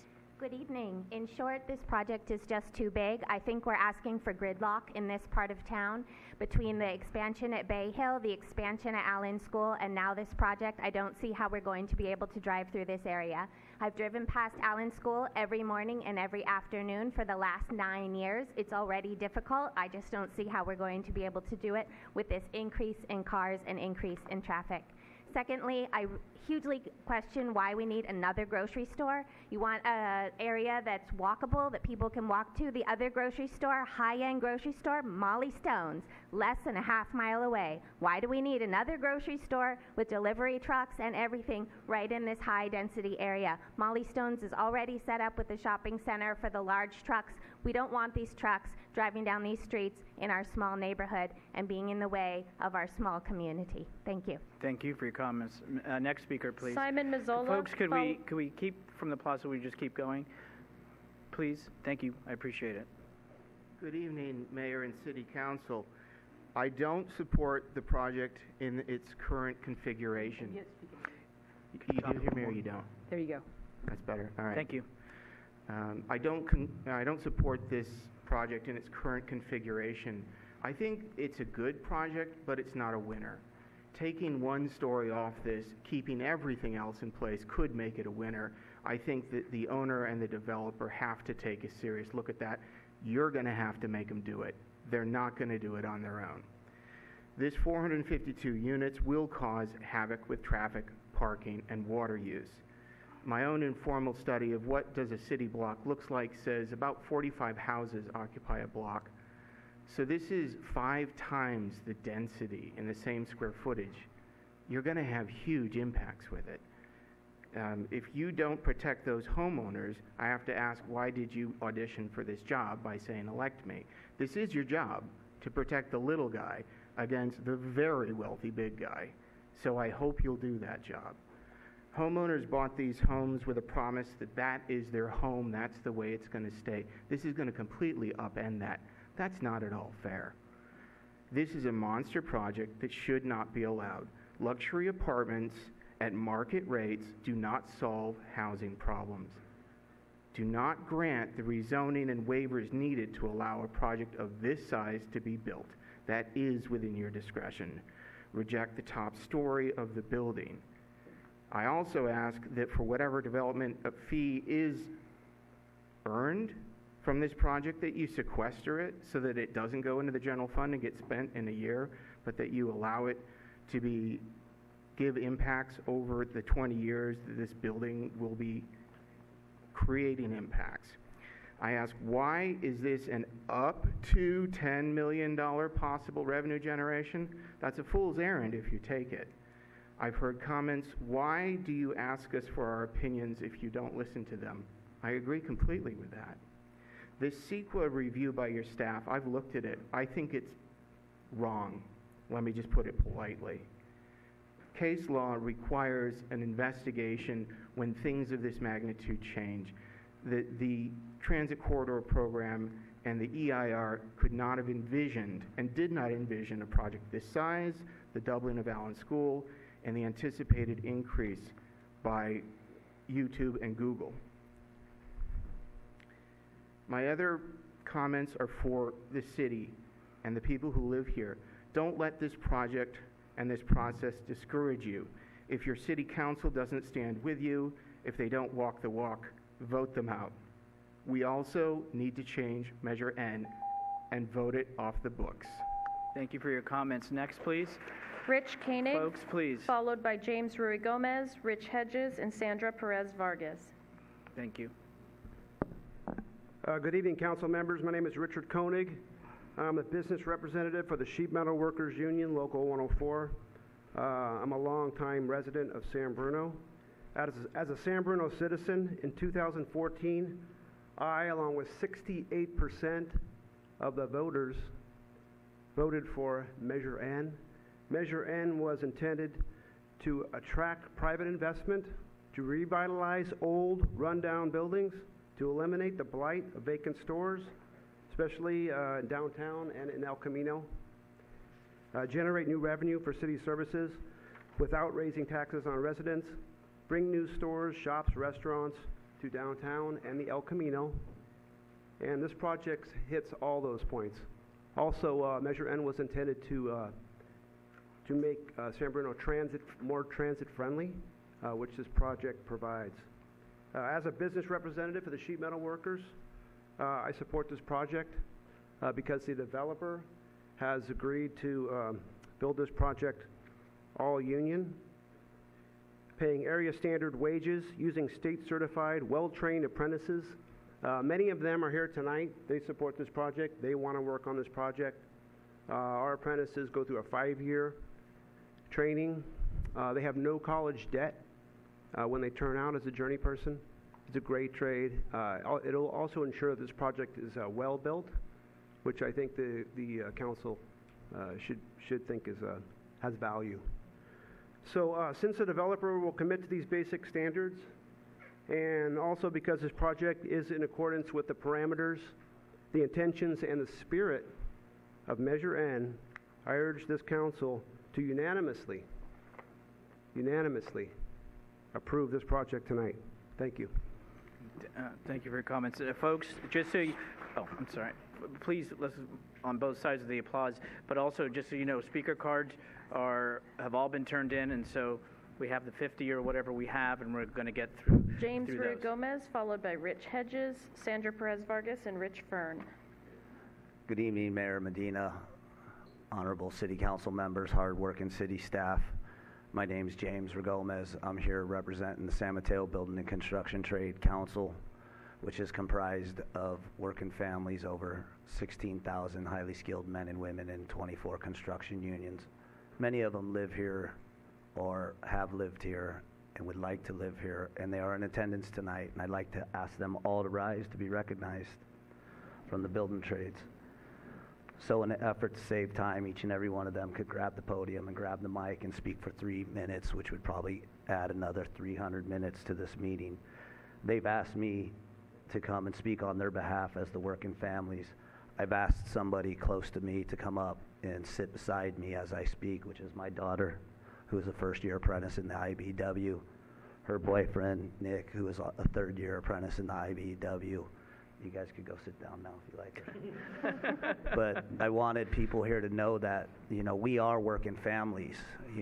I'm a resident of San Bruno since 1990. I walked across the parking lots out my back gate to get here. In those close to 30 years, I coached 14 years of soccer here in San Bruno, 7 years of T-ball, 7 years of junior giants. And as other folks here in San Bruno, I don't consider myself a victim, but in September 9, 2010, I was a victim. And my son, unfortunately, can't follow in my footsteps like my daughter. So I am a union man, and I want to stand in support of Signature Development and J.W. Williams because they stand for working families. They believe that a construction worker should get paid a wage that you could live on, health care for you and your family, something to retire on. We fund one of the largest privately funded education systems in these United States to ensure that these individuals who have to go to work tomorrow at close to 5 a.m., stay here till almost 10, they are going to go build our city, our county, our country, and our world. And my hat's off to those fine folks. Yes, Signature Development Group and J.W. Williams families done what so many private developers would not do, stand with those working families, reaching out to us over 2.5 years ago to make sure that we had a project labor agreement on this project, which is a community benefit agreement. It ensures that local contractors will be hired, local workers will be hired, returning veterans will be hired, apprentices will be hired, pre-apprentices will be hired, and we strongly encourage you to vote unanimously tonight for this project so we could get some of our kids back home and we have an actual housing stock that our children can live here. Jamie and both Nick live down in Burlingame because that's where there's available housing stock for them. They'd love to come move right close to their home. Thank you so much. Thank you for your comments. Next speaker, please. Okay. All right, folks. Let's hold applause on both sides, please. Rich. My name is Rich Hedges. I'm a member of the Labor Council. I sit on the executive board. I'm also a member of Housing Leadership Council, and I'm here tonight to endorse this development. But I was very proud of the young people that spoke here earlier about climate change. They're looking to the future through the windshield, not the rearview mirror. And I think San Bruno was looking to the future through the windshield and not the rearview mirror when they passed Measure N and allowed more dense development along the transit corridor. Let me tell you what you will get from this project. you'll get housing, 64 units for people that badly need it. I need to tell you a story about a young woman who spoke at MTC. She grew up in Ohio. She said, there was nothing there for me. I'm working at YouTube. I'm living on people's couches. I can't find a place to live. She said, I found a place in San Bruno, and on the way there in BART, the owner called me and told me it was rented. We have an obligation to house these young people who come here from all over the country for these wonderful jobs that you have very wisely created in San Bruno. So let me just say to you that this project checks all the boxes. Below market rate development is wonderful. You're going to have a trained workforce, one of the top workforces that'll seal these buildings and avoid dry rot and all the other problems that non-union developers cause. You're going to have people who live here expanding your community. People will live here for generations because most of them are young. And I will tell you that as far as the climate, units like this use 20% of the water that these single-family units use. They use less energy, and they're more green than any single-family house built in this city. This development needs to go forward. It needs to go forward for the young woman who was at Tears and MTC. It needs to go forward for the young people that are here tonight that can't afford to live here. And it needs to go forward because it's the right thing to do. Thank you for comments. Next speaker, please. Sandra Perez Vargas, followed by Rich Fern, Dominic Moronis, and James Kendall. I think it's way too large, way too generic for our community. We've always been so proud of being a small town with this big heart, and that's why most of us live here and not San Francisco or overpopulated areas. And we keep talking about attracting people. We want people who are coming in without driving cars, yet we've done virtually nothing to prepare for it. We have no bike lanes set up. We have no bike shares. We have no shuttles. Our roads are crumbling. We can't keep up with the current traffic we have on them. Perfect example, San Mateo Avenue, the apartments that went up there. What happened with that? 83 units, which is a dwarf compared to this, were already overflowing with cars. The UPS driver went out there the other day. He delivered to one apartment building, 2 bedrooms, to 7 different residents, 1 room. And we're seeing the effect of that. They're piling in.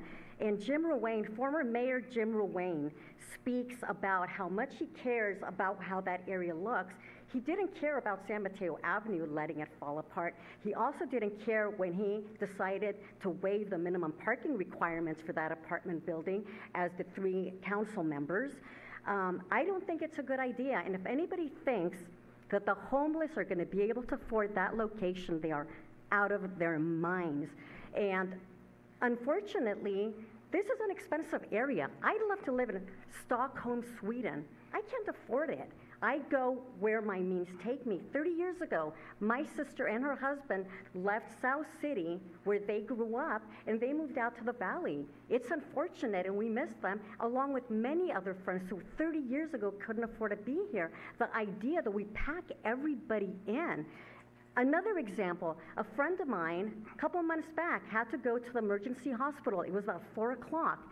I took her from Mastic Avenue, the 200 block, to Kaiser. It took me almost a half hour. She was gasping for breath. Had this apartment been there, what are the odds that she could have made it there still breathing? I don't know. But if anybody wants non-city information, because it really doesn't get out to us, go to sanbrunonow.com. It's Facebook and a website, and it's information from residents for residents. Thank you very much. Thank you for your comments. Next speaker, please. Rich Fern, followed by Dominic Moronis, James Kendall, and Janet Heckel. Good evening, Mayor and City Council. My name is Rich Fern. I lived in San Bruno for over 30 years now, and I want to thank you for having the meeting tonight. I'm here tonight to express my support for the Mills Park Center. New housing and affordable housing are desperately needed, especially here in San Bruno. Okay, we're also talking about doing another project eventually if they ever sell Crestmore, where they're going to put the housing up there so they can make affordable housing for teachers that would possibly be living near mills. Okay, so that's the future. I moved here 30 years ago because this is the only home that I could afford, okay, at that time. And now we have a chance, we have an opportunity, okay, Obama, we had a president, it was about hope and change. Well, I'm not here to support Obama. What I want to say is this is a change. If you go down El Camino and you drive in other cities, you'll see, like we were saying, there are boxes built along El Camino. There's a lot of time and energy spent into this. And all I want to say is I support the Signature Development, have proven themselves to be great partners with building trades. Okay, I was a union carpenter for over 30 years, and it's great to see that we have someone that's willing to spend money in our community to help our community where we're going to have some revenue that we can actually use to help support our basically crumbling infrastructure. Just last week, the 2-inch main between the two houses broke, and the city came out and fixed it on a Sunday for me. So we know we have problems here in San Bruno. Unless we have development like this, we're not going to be able to afford to do things, okay? Because my water bill goes up all the time like everybody else, all these people that live here. And they had to think about the big picture. It's the big picture in life.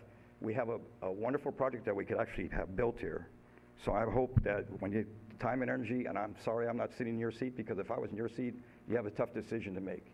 You hear all the people that live here in San Bruno, and they don't want to develop like this, because if my house was close to it, I probably wouldn't want to develop like that. But we have to think about what they said.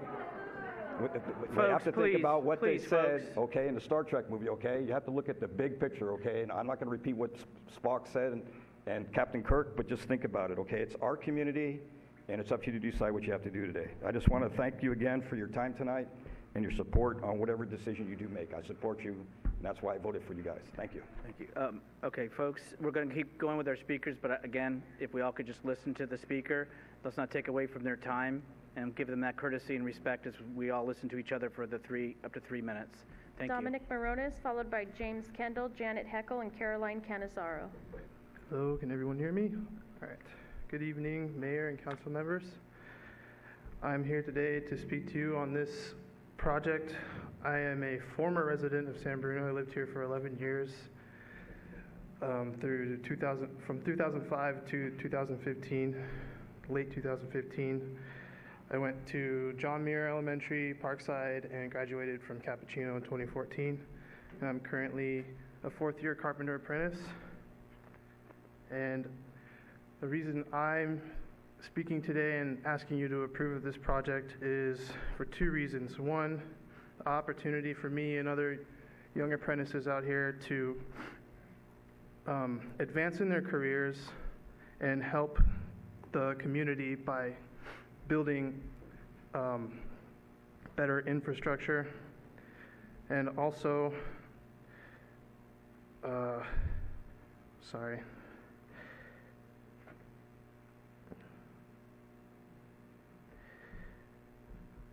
the increase in the housing will help us and other residents who are struggling in the community to find housing and stay in the community and continue to contribute.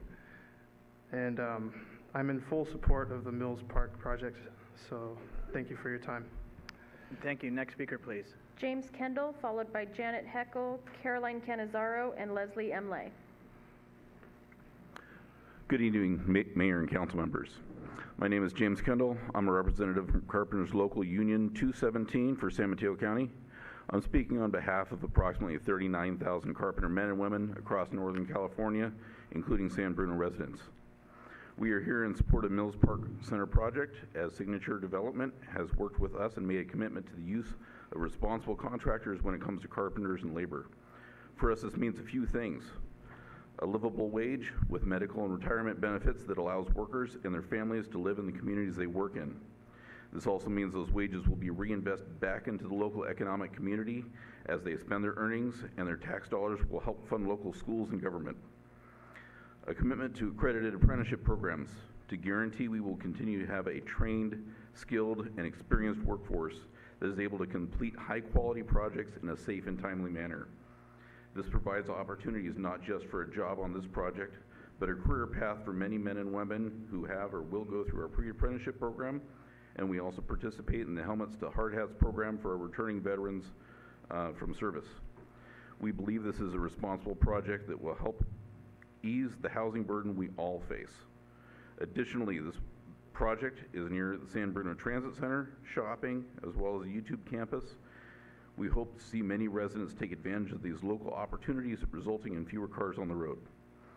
In closing, the Carpenters support this project for the benefits it will provide to the community, including the much-needed housing and union job creation. We look forward to your approval of this project. Thank you for your time. Thank you. Next speaker, please. Janet Heckel, followed by Caroline Canizaro, Leslie Emley, and Plymouth Ansbergs. Hello. My name, Mayor and council people, my name is Janet Heichel. I've been a resident of San Bruno for 49 years on the 700 block of Chestnut Avenue. I oppose the height limit as such, but at the Planning Commission meeting, Michael Smith and also the developer talked about the bike storage areas. Well, there's bike storage areas and bike lanes, but no bike lanes in San Bruno. Millbrae, Burlingame, San Bruno, San Mateo, they all have, San Carlos, all have bike lanes. I don't see any bike lanes in San Bruno, and I don't see the point of having bike storage areas if who's going to use them and where they're going to go safely. Also, recently, with all the development of housing along the railroad corridor in San Carlos in Belmont area, there many look like this. Some of those have been apartments. Well, in the news lately, evidently 11 of those units were bought by an individual or a company, and then for the intent of using as Airbnb. So are these units going to be residents? Are they going to be, you can't, by state law, can't restrict who owns, buys, or rents the property. So it's all up to whoever comes. It could be anybody. I mean, it's all well to plan and think and propose, but what actually happens is different. And I think if you go anywhere on our streets in Mills Park at night, in the evening, you can't even find a place to park. You're lucky to find a place to park. Nobody has one car. Nobody parks in their driveway hardly, let alone in their garage. So what's going to happen with this? I think it's going to be cars everywhere. Thank you. Thank you for your comments. Next, please. Caroline Canizaro, followed by Leslie Emley, Plymouth Ansbergs, and Gregory Owen. Hello, everybody. I have grown up here, so I've seen a lot of changes in Millbrae and San Bruno and local area. And this is kind of a time of unique development with the housing shortage and the strains on local resources. And this is kind of the time that I have heard other people talk about having vision and setting precedent and setting standards. I think the idea of density on the transit corridor is fantastic, but you still have to keep certain standards and a vision for what you hope to accomplish, and what I think some other people have said as far as the pedestrian, bike, and shuttle improvements that were mentioned in the transit corridor plan. Those haven't happened yet. And so I have a bunch of questions about different thoughts that have been floated out in regards to the impact reports and design of this particular development. For example, is there going to be an area for a bus stop or a shuttle? Because I know for myself personally, when I go grocery shopping, sometimes I bring one bag and I have to go get other bags because I take out more than I think I am. So if I'm walking to the grocery store, there's not going to be any way that I'm going to be like, oh shoot, now I have 3 bags and I have to walk 5 blocks home. That's kind of rough. Most people, when they go to the grocery store, they drive because they're not just walking out for a bottle of milk and that's it. They're loading up their cart with groceries. So there is going to be an impact, especially if it's high end. I'm of a certain age where I've done my share of shopping at Whole Foods and Trader Joe's, some of which have attendants in the lots to guide the parking. So if that's one of the retailers, you can tell that, again, it's fantastic visually. Ooh, there's a Whole Foods there. But as far as traffic, if Caltran is involved in that area, I think that you probably will need to get some sort of cooperation from them before fully deciding if the ins and outs are adequate. Again, just speaking from experience doing grocery shopping at high-end stores. As far as, again, the pedestrian usage or anything like that, the parking spots, is great that they're bundled, but what if someone is taking mass transit? What's going to happen with the unused spots? Is there going to be a chance for other people to use those spots?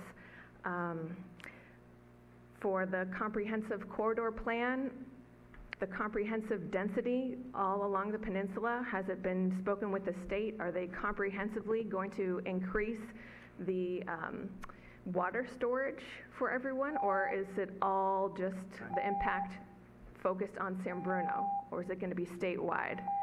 Just some thoughts. I don't think that they will run away if you say we need to vote no for now. Thank you. Next speaker, please. Leslie Emle, followed by Plymouth Ansbergs, Gregory Owen, and Jesus Villalobos. Good evening, Mayor Medina and council members. Hey, Leslie. You know, I have seen our peninsula towns and neighborhoods concreted over. And this project, the Mills Park Plaza, is very overwhelming for the area. In fact, looking at it, both its length and depth, it resembles Hillsdale Shopping Center in size.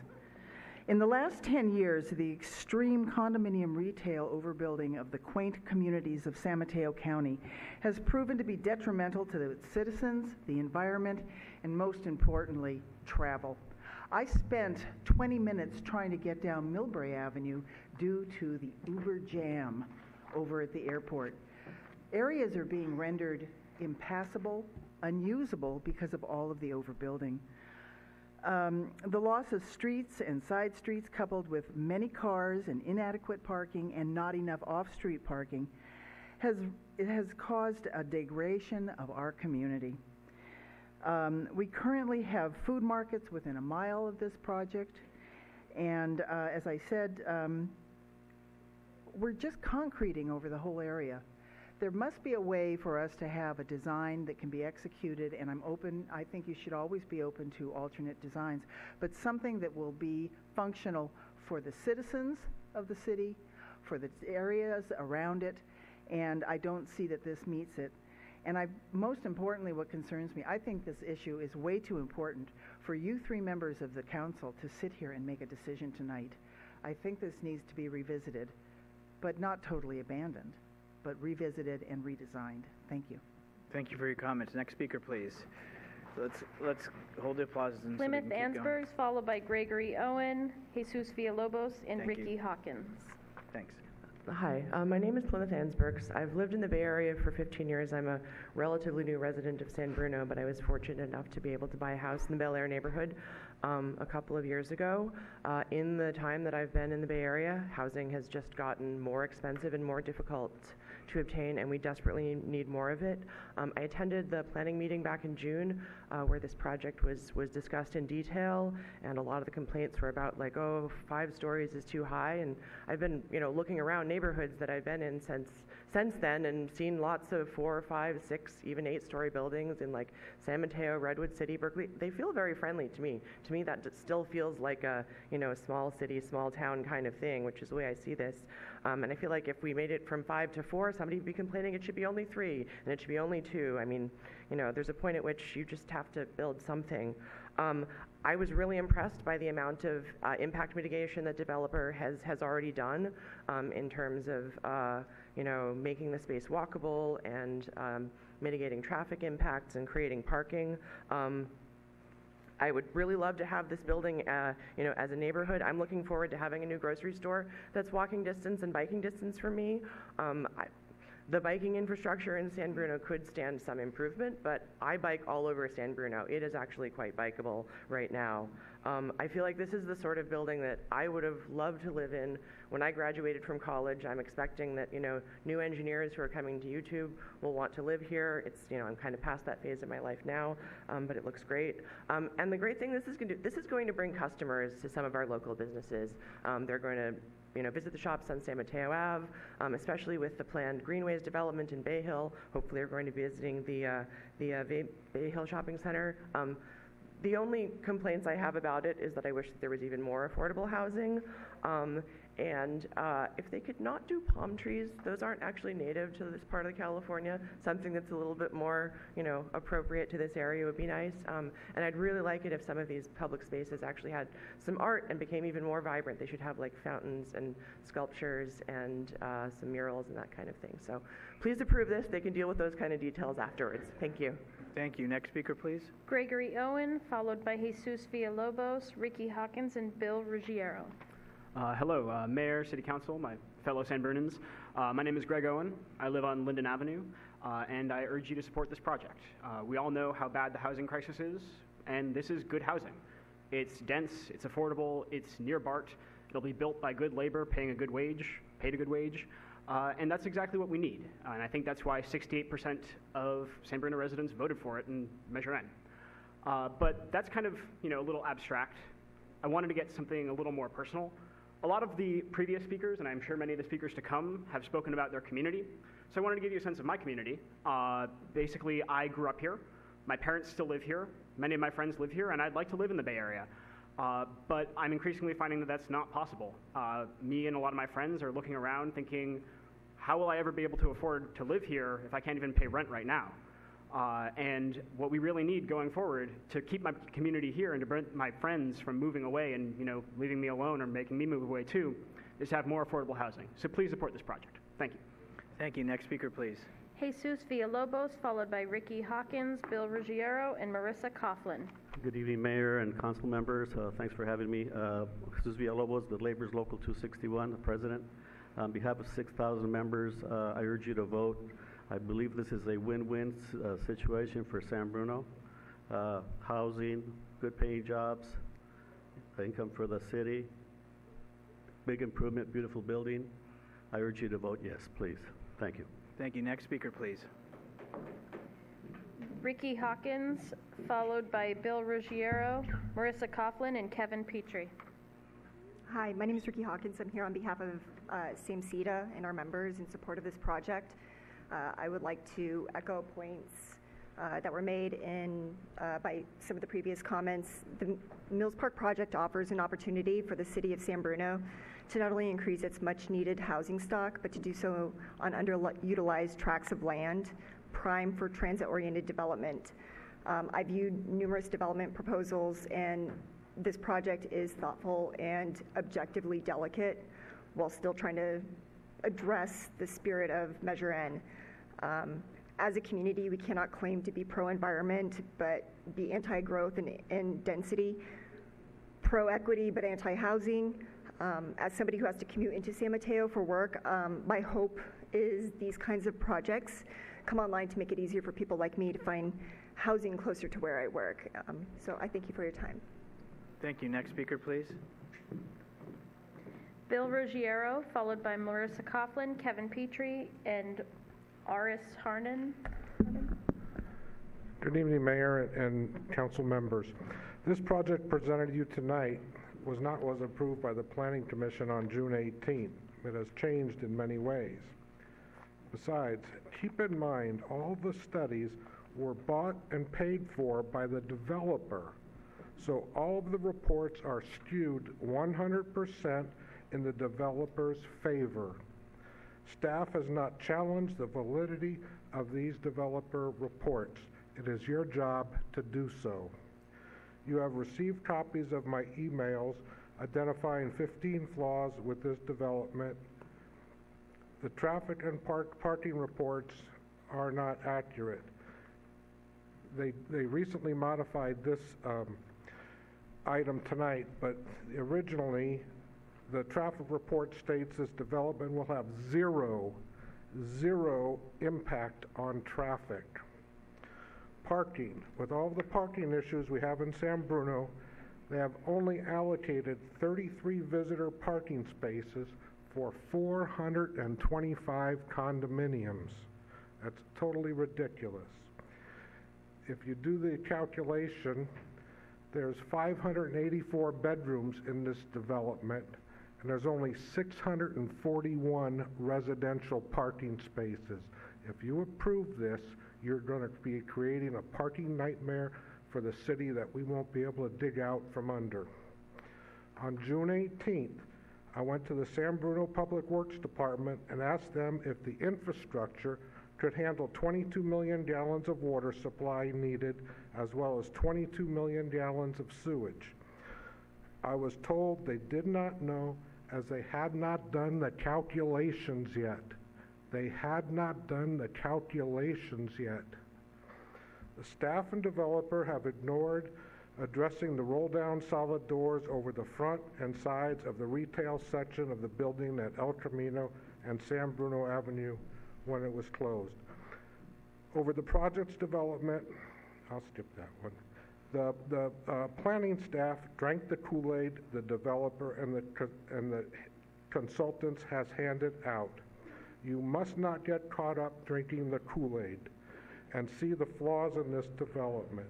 Reject it as presented, send it back to the Planning Commission for proper, unbiased reviews before coming back to the council for consideration. The last thing I want to make a point on is I did suggest there's a fair political practices violation with Commissioner Lethen voting on the ARC committee, sitting in on the ARC committee meeting, and then recusing herself at the Planning Commission meeting. I think that's still valid. Thank you. Next speaker, please. Marissa let's hold the Coughlin. applause, please. Marissa Coughlin, followed by Kevin Petrie, Thank you. Aris Harmon, and Callista Shepherd-Smith. Good evening, Mayor and council members. I am not completely opposed to this. I think it needs to be a max of 50 feet. My biggest concern is traffic, is the main traffic. I live on the 500 block of Cedar. I'm far enough away, but my street is already used as a throwaway to get to 280. And the traffic that's going to come up Canes is going to affect me trying to get out of my driveway. My children right now, I don't allow them to go play out front because it's that busy.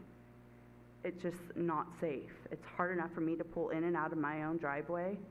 I'm at the top of the hill, so it's harder even just to see down. Like, cars are just constantly speeding up there. I commute during that school time. My daughter goes to St. Robert's School, and there's times where I can't make a left onto Genevan already because of this traffic from Parkside, or people going up the hill to John Muir, or other daycares and whatnot. And my biggest concern is that there's going to be about several hundred more cars coming up and down in that area, where it's going to affect people that live higher up to get to where they need to go. I mean, there's been days where I've left my house at 7:40. My daughter has to be there by 7:55 for first bell. I've missed that first bell because I'm trying to wait for traffic. Genevan comes to a dead stop most of the time. My other thing is, I don't think we need another grocery store. We have Molly Stone's right there. We have Lenardi's up the hill. And just that capacity of it, and with the traffic that's going to be affected. So thank you. Thank you for your comments. Next speaker, please. Kevin Petrie, followed by Aris Harmon, Callista Shepherd-Smith, and Scott Smith.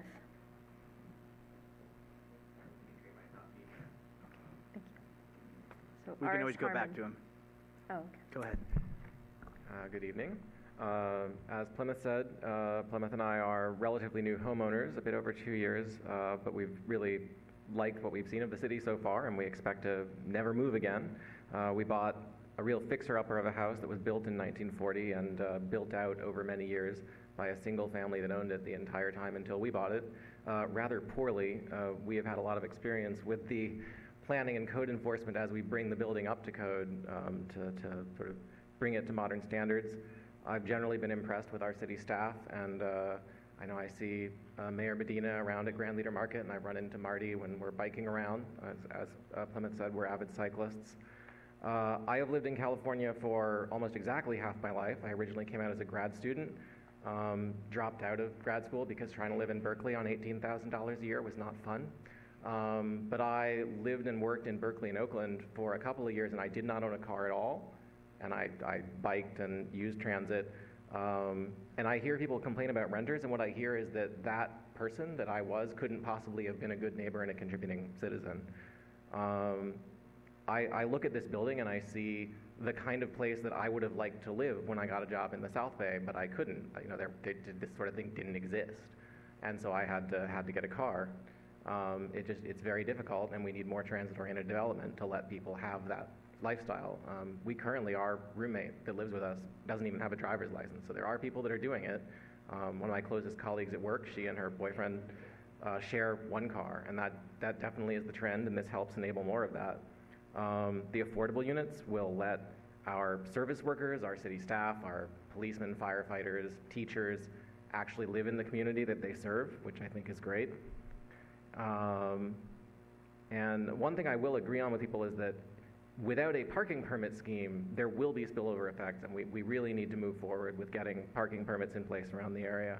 But that is totally doable, and once done, you know, all of these complaints about parking spillovers, it'll be illegal. They'll get ticketed. It's just not a real problem. Density is sort of core to our entire economy. The current housing shortage is a weight on the economy, and that's why you see a push for things like SB 50. It is a blunt instrument. If we don't show that cities can approve projects that are this good, where the city staff has really done the work and worked with the developer to make it a great project, if we can't even approve this, eventually something like SB 50 is going to happen, and that's going to be a lot worse. I mean, this really seems like a good project. I hope that you will approve it. Thank you. San Bruno is great. Let's make more of it. Thank you for your comments. Next speaker, please. Callista Shepherd Smith, followed by Scott Smith, Stephen Seymour, and James Sears. Hi, good evening. My name is Callista. I live on Poplar in Huntington Park. The hour is late, and since so many people have made a lot of the points before me, I've scribbled out a lot. In fact, I wholly echo the gentleman who just spoke before me. I'm sorry I didn't say thank you, Mayor, council members, staff who worked on it, and neighbors and community members. Let me see if I can just say one short thing. Long story short, I have spoken to a number of people. I do support this project. And I would ask all of you to consider that it is in our best interest to allow for the growing needs of our city and our region in a way that does not create more sprawl, and that we develop along sustainable land use principles and guidelines when we're planning for growth for our future. That is the stated goal and the whole purpose why our city and community created the Transit Corridor Plan. As you may know, I spearheaded an effort to oppose another project that came forward in the Transit Corridor. It did not whatsoever comport with the spirit of intent, the visionary land use goals, et cetera, and so on and so forth. This one does. All right.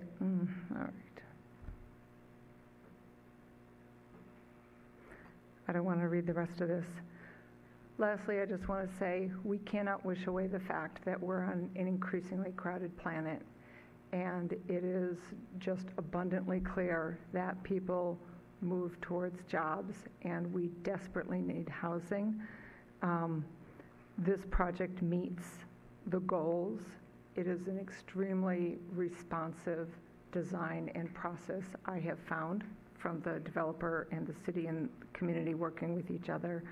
And I would like to encourage you to support this project, and I would also ask my San Bruno neighbors to also step forward and support this. Thank you for taking my comments. Thank you. Next speaker, please. Scott Smith, followed by Stephen Seymour, James Sears, and Jalmara Cisneros.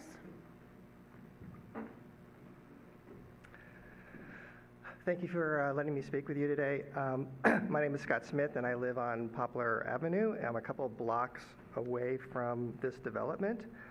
I have lived in San Bruno for almost 20 years, and my family since the 1960s. I love San Bruno, but we have suffered a lot of blight downtown and on El Camino. But this has been changing for the better, and I attribute a lot of this to the TCP. Measure N was passed with 68% of the voters, 68%. Our city has already voted in favor of this development and the TCP. Mills Park Center supports the TCP vision, and it's a good development. After seeing staff presentations, I really like this development even more. I think there's been a lot of great thought that has gone into this project, and the developer and this community, the developer's gone way above and beyond with this. As I see other projects that are developed, they're the monstrosities. They're these big block buildings that are horrible. You see them in South City, you see them in Millbrae. This is not that project. And so I really think that we need to think about what's happening and that the fact that we do need development. And SB 50 was brought up earlier, and if you're not aware of SB 50, I think you need to Google it, because what it's going to do, it's going to take away our choices in how we develop our communities. We would not be able to build a project like this because developers will come in and be able to do whatever they want. We are extremely lucky that we have this project that's being built in our neighborhoods. And I know a lot of my neighbors are upset and concerned about their property values, traffic, a host of other things. And I think a lot of those problems are probably not going to occur. I hope they won't. I think we do need to address traffic. We do need to have a permit system. I think that's a real issue for parking. But I really think we need to go forward with this project. So the question is, again, what does good development look like? And it looks like Mills Park Plaza. We can't be progressives complaining about needing new housing and then kill new housing projects. If we reject this, we will drive away developers and we'll be a city of car lots. We don't want what we have in El Camino anymore. We need to grow and have a much more vibrant community. So I hope our city takes this opportunity. We need to approve this project and more like it. I was never more proud of my city when the council approved the TCP. Continue to make us proud and march San Bruno forward and approve Mills Park Center. Thank you. Thank you. Next speaker, please. Stephen Seymour, followed by James Sears, Jamaros Cisneros, and Susanna Kirstoff Molloy.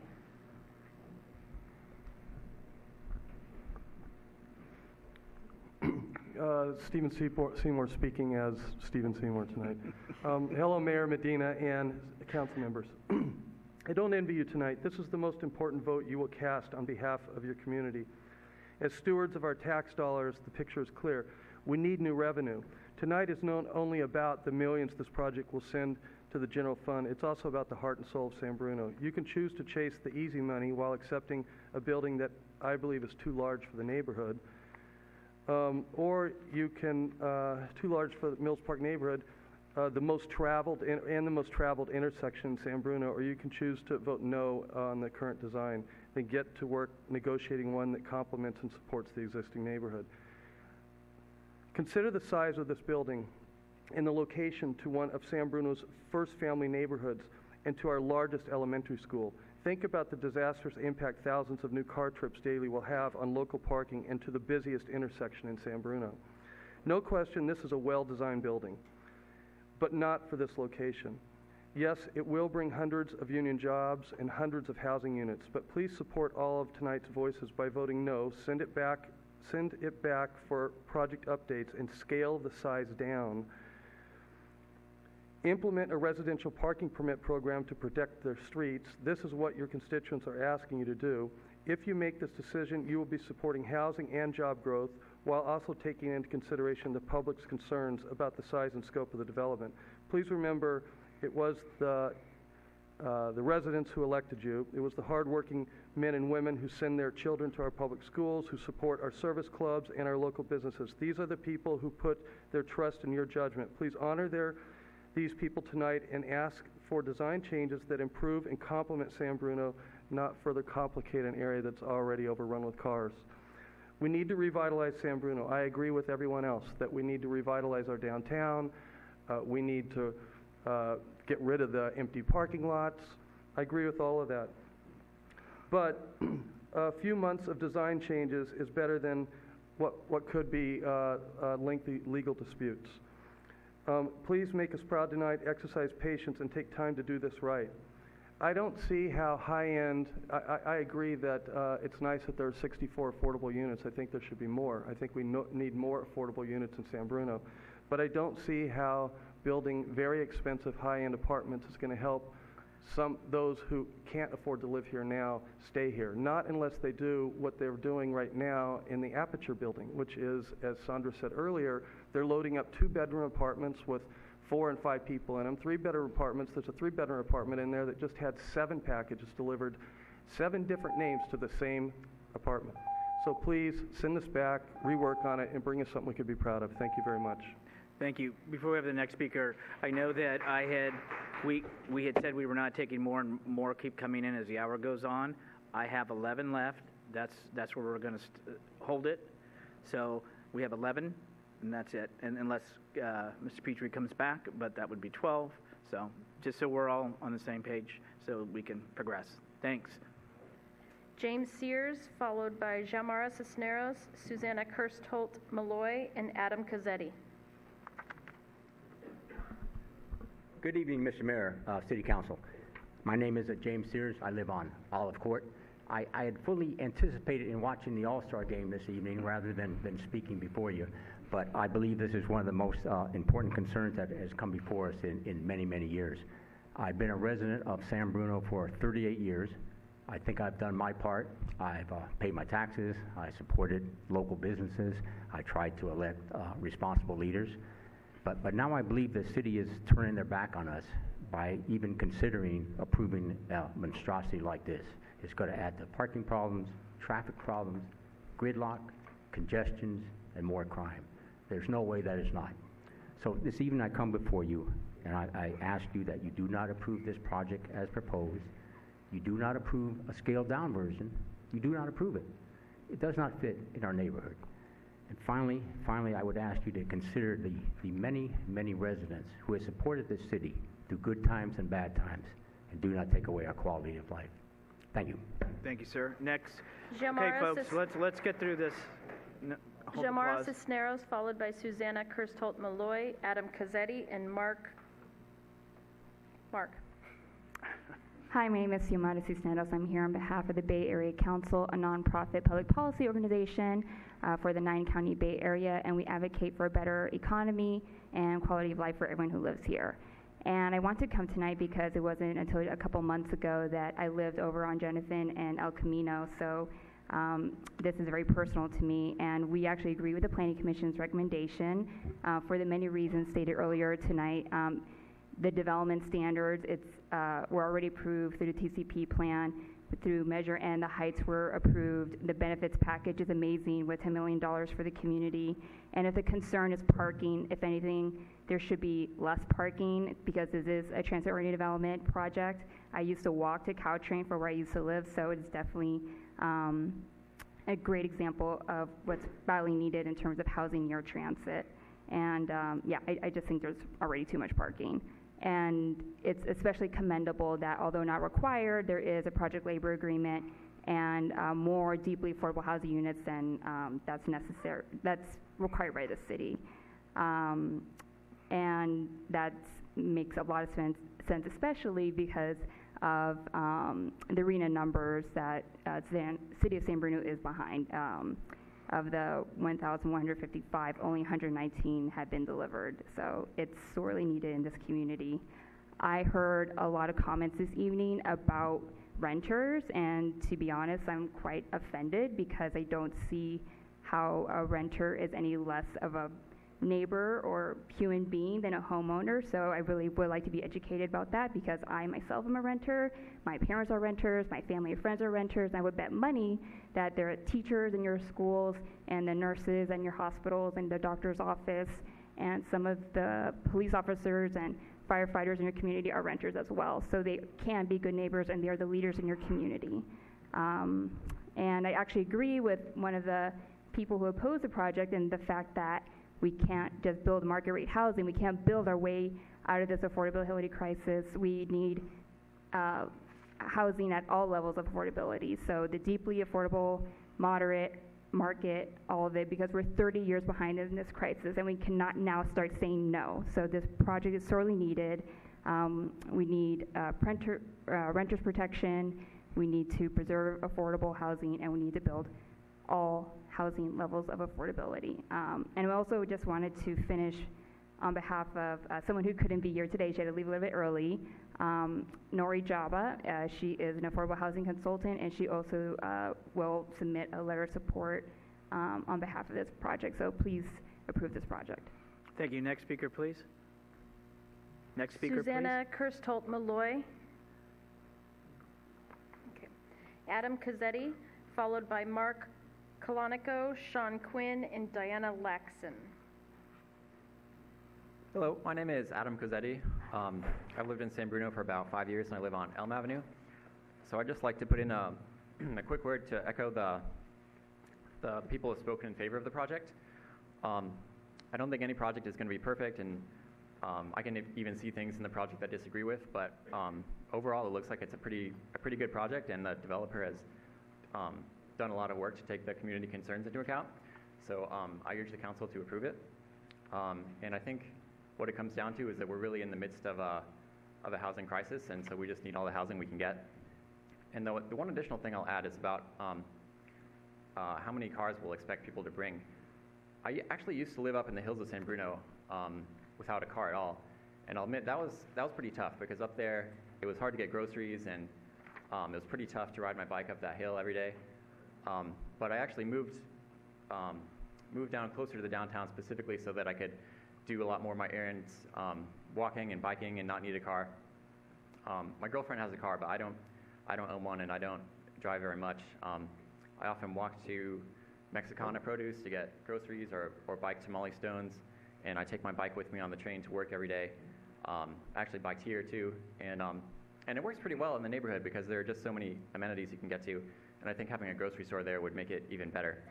So to conclude, I don't envy the council's decision, because either way you're probably not going to make everyone happy, but I urge you to approve this proposal. Thank you. Thank you. Next speaker, please. Mark Kalanico, followed by Sean Quinn, Diana Laxon, and Michael Johnson. Hello, council. My name's Mark Kalanico, and I live on Reed Avenue, and unfortunately you could see my property on a lot of these plans here today. I just want to put it in your mind of me and my new young family living on this block next to this extremely large building, who's going to have a big effect on my life. I don't think anybody in the Mills Park community doesn't think something will be built there. We just expect it to be within reasonable expectations, that it also not only improves our city, but also has the neighborhood in mind. So I hope you think and make a good decision on protecting our neighborhood. Thank you very much. Thank you for your comments. Next speaker, please. Sean Quinn, Diana Laxon, followed by Michael Johnson and Mary Lou Johnson. Good evening. My name is Diana Laxon, and I don't actually think for 1 second that you're not going to approve this project. I am against this project. I think it's too large. I also don't believe that if this project were 3 stories, the developer would say, no, I can't make any money. I mean, you can make money selling 1 unit. So I don't see that as an issue. My big concern is the parking situation, the commute time situation. I think it's going to just be insane. It's already difficult to park in our streets. It's going to get 10 times worse. Also, I'm understanding, we keep hearing affordable housing. Are these apartments? Are they condos? Apartments, condos, what are they? I hear they're apartments, they're going to turn into condos because they save money that way. I'm not clear. And I asked the gentleman here last time I met him, what is affordable? I didn't get an answer. Are they, $5,000 for a 2-bedroom? Are they, what are they? And what are the actual affordable ones? Is $3,000 affordable? Who's that affordable to? I don't know. I don't think it's going to help anyone. And And further to that end, I agree with the people saying who needs a grocery store, but I have to say one of my favorite speakers tonight was the guy who says, oh, I'm all for it, except for if it was near my house, I wouldn't be for it. Yeah, right. And I don't think you care about the people who live in the neighborhood. I think San Bruno is a wonderful community. I've only been here for 5 years. The neighbors are incredible. The people are so wonderful here. And I think this is really destructive to the immediate area. I don't live right next to this project, but I do care about the people who live next to it. And I think it's horribly large. Everybody can agree it's a nice-looking project. If it were 3 stories, it would fit with the community. Also, I'm concerned about how much parking there is for the high-end grocery store. And you're saying that the traffic into the high-end grocery store is going to be on El Camino. So what's that going to do to El Camino? That's going to all be backed up. Is there going to be a separate lane for it? My other concern is the infrastructure with the water. I mean, I've had the water main break in front of my house 2 times in 5 years. Water goes gushing out into the street, and it takes them days to come and fix it. So I don't know how this added thing is going to really help the situation. So I urge you to vote no, but again, as I said, I don't believe for 1 second you are, because I think you're selling out for $10 million. It's not a lot of money in the big scheme. Thank you. Thank you for your comments. Next. Okay, folks, please. Next speakers, please. Michael Johnson, followed by Mary Lou Johnson, Linda Mason, and Danny Martin. First, I have to say that I agree with her perspective entirely. I imagine that you 3 have already made your decision. The 2 that discluded themselves made hasty run, just like the people that are doing this development. They're going to get their clearance, they're going to get their money, and they are going to hightail it and leave us holding all of it for ourselves. I am single-owner business. I saw the numbers on what they call affordable housing. That's not in my ballpark, and I own a business, and I've been doing business here for a long time. That may have to stop. That may have to change. I hear a lot about the corridor. I walk from place to place occasionally, a couple of miles, and you won't believe the kind of looks that I get from people in vehicles when they're stopped at lights. It's like, where's this guy going? What is he doing? Is he lost? He doesn't look like he's homeless. Okay? You expect people to walk? No. There's going to be cars beyond what you can believe.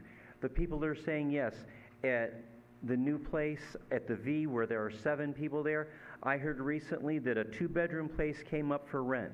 They were interviewing people. 2 people came in. They wanted to move 9 adults and a few children into 2 bedrooms.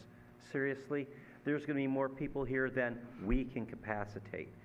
I feel sorry for the 3 of you having to make this decision today, because you need to be 5. Thank you. Thank you. Next speaker, please. Mary Ms. Lou Johnson. Folks, please, so we can get through the Mary Lou rest. Johnson, followed by Linda Thank you. Mason, Danny Martin, and last call for Kevin Petrie. Good evening, Honorable Mayor and City Council. My name is Mary Lou Johnson. I've been a resident for 43 years, and my business was in San Bruno for 68 years, and it's currently still there. I have served consecutively on committees for 40 years in San Bruno without a break, and with joy and with loving every moment of it. And I've seen the fabric of San Bruno change, and at no time did I ever did I not support community that was good change. Good change is important. This project is the direct result of 68% of the citizens of San Bruno voting for Measure N. And we have to keep that in mind. Your job is to take a look at what the citizens wanted. And it's also your job to look at what's best for the city of San Bruno and how it's impacting San Bruno. Change is not easy. Change is for the best in most cases. But rarely do we have the opportunity to have a project that is large, of this nature, to make a change for San Bruno. What we will see if we don't take into consideration this project is what we have and how long will it withstand, what it looks like. This project improves not only housing, which is critically important, and I'm here really to stand on the affordable housing. There's a lot of discussion about affordable housing, and there's a lot of ways to measure that. And it's complicated, but it's important. I'm here to really say that my sister and my brother-in-law have lived in San Bruno for 27 years. They are disabled. They're looking for affordable housing. It's difficult to find it. They've been on waiting list for many, many years, continue to search everywhere. Not easy to do. My sister was just recently diagnosed with liver cancer, and she desperately needs housing. And who knows, she may not be alive to see this. Or there's faith that she might be alive forever and she can live in one of these places. I can't help but think about the hope of this for other people. It's not about what's only in your back door, it's really how it's helping others. This project is at the highest of quality, and we can't overlook that. And we and you have the obligation to think about the citizens of San Bruno, the future of San Bruno. I don't believe at any time that you've already made your decision. I've known your work for many years, each one of you, and I believe that you do collect information. And I would be appalled to think that you would have made your decision already, but that you're taking in everyone's comments to think about this project. I ask that you, as a council, stand in the gap for good change. This is good change. It's not easy, but it is good change. And I ask that you vote for this project on behalf of those that really need this kind of a project in our community, including myself, and for the children as well that are upcoming. Thank you. Thank you. Next speaker, please. Linda Mason, followed by Danny Martin.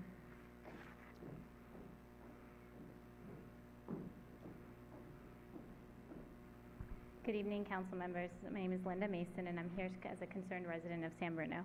There were a number of questions that were raised at the previous public planning commission meeting that were not within the discretion of the planning commission, but are within your discretion. And I request, as a resident of San Bruno, that you follow up prior to approval, even if a continuance is necessary. As of today, there's still no communication plan to residents. There's still no business plan. There's no outreach plan to any of the existing members of the Mills Plaza community. There's no discussion around resident hiring or resident preference in these affordable housing units that are supposed to be to assist San Bruno residents stay within the community. There was no follow-up on the request for the retaining wall. We asked whether the retaining wall could be fixed. We were told no, but it is really ugly. It's quite an eyesore. Is there anything more that could be done there? The loading, we were told, was not within our discretion and was going to come to the city council. The loading zone that's right in front of the library at hours when the library has active activities for kids during the day. And then you have the Allen School that's there in the morning and obviously pick up in the afternoon. We also brought up the development agreement. Instead of an advancement of $1.5 million, if behind on construction, why not a penalty of an additional $1.5 million? If this development moves forward, the residents' quality of life will suffer with construction. It is important that the construction stays on schedule and there be a real penalty for not starting and finishing in a timely manner. What I have seen with this project is that there's little thought being placed into our long-term planning in San Bruno.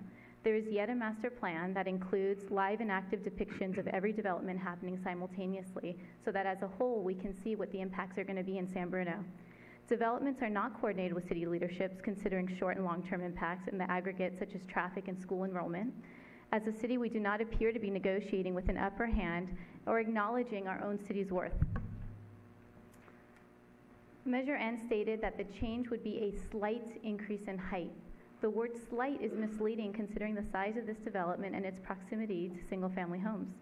The building is high. In fact, with the height of the grocery store being 2 floors with 4 floors above it, in actuality, it appears to be a 6-story building. Why not consider cutting the first floor grocery store height in half and lowering the project by a floor? While the Planning Commission requested that staff approach the developer about lowering the building height, the staff report provides no details as to what alternatives were discussed and whether each and every alternative was financially feasible or acceptable by the developer. I support housing, I support union jobs, I completely support growth, and I support affordable housing. But I do request that City Council go back to developers to identify an alternative to the height for the approval. I also request that code enforcement actively enforce the city code at the existing site. It's blighted, it's ignored, it's falling apart. You have a room full, I'm wrapping up right now. You have a room full of people who are at opposite ends of the spectrum on this project, but they are unified in seeing and understanding San Bruno's worth and its value. I hope the city leadership does the same. Please consider all options before approval. Thank you. Next speaker, please. Hold your applause, Danny please. Martin.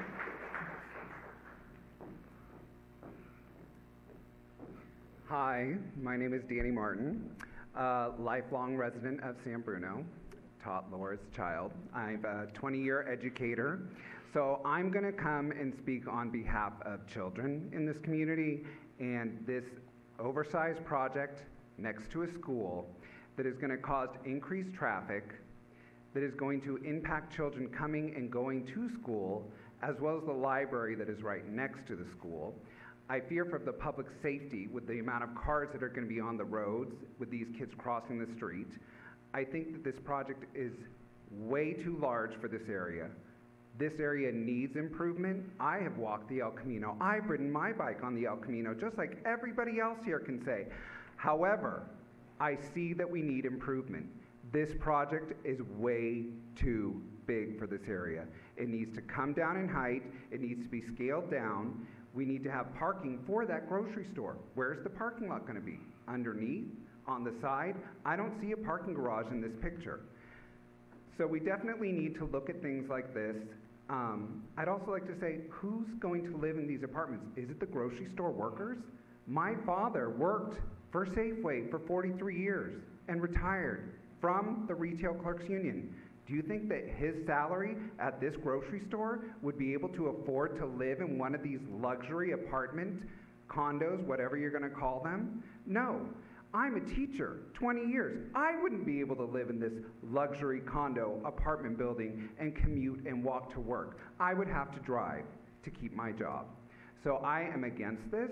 I think that most people in this community are against this, and I think that you really need to look at the size and scale of this project and ask the builders to reduce it in order to work with our community. Thank you. Thank you for your comments. Is that any other speakers? Okay, so audience, we've gone through all the speakers, so thank you for your considerations and patience and understanding. What I am going to ask is that we take a small break to utilize facilities, stretch water, etc. So we're going to take about, I'm hoping, 5 minutes or so, and then we will return. Thank you.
All right, we're going to reconvene the meeting.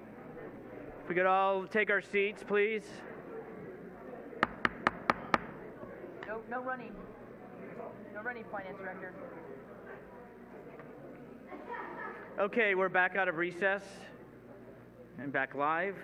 Again, thank you to the public for your patience and for keeping it moving through the speakers. So now at this point, we want to bring it back to council. I know there was a number of items that the residents brought up and other folks. There are some that we can maybe answer fully, but I'm going to tell you, as I was trying to get through the list, I was seeing that obviously there are many concerns. It's height, it's density, it's the traffic, it's the overflow into the residential community from a development, and parking permit program is great as far as if the neighborhood wants to do it, but at the same time then too, what happens if we want to move forward in that area, or even in the process of a parking permit program, which I think people have asked, talked about. July 16th is scheduled a meeting here, as was stated in January 23rd of this year, about having that discussion. So one of my questions, just to start it off, is, I'm sorry, Mr. Mayor. Oh, I'm sorry. Thank you, City Attorney, for reminding me. So first, what the council is required to do is go ahead and about any communications as far as meetings that we've had with the developer. And so I'd like to have us do that at this point. Marty, please. Sure. Thank you. I got the notes here. I have attended 3 of the community meetings. I attended the TSPC meeting. I attended the Planning Commission meeting, although I missed about the first hour. I have met with the developers team on 3 occasions, once with the mayor and the city manager a few months ago, a second time yesterday along with the community development director, and again earlier today with the community development director and city manager. Laura? So I've been involved with this project from the onset. Attended the community meetings that they had in the very beginning, and I've only had one private meeting a few months ago that was with another council member and myself, city manager, and a developer. I've not had any recent meetings. I do and spent a lot of time watching video of all recorded planning commission meetings to stay abreast of your comments, your concerns. I do listen, I do watch, I do take notes, and I am concerned as well. And so as Marty had indicated, he and I, a few months, I think it might have been March, had a meeting with the developer. I have not had any meetings with the developer at all since that point. I certainly have walked the project. I did watch the Planning Commission in its entirety when it was on, and again, talked to any of the residents, emails and phone calls that I've received.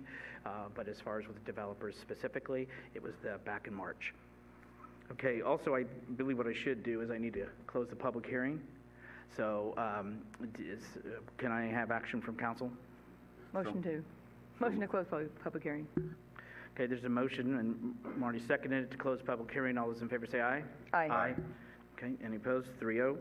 Okay, so now we're taking care of some business.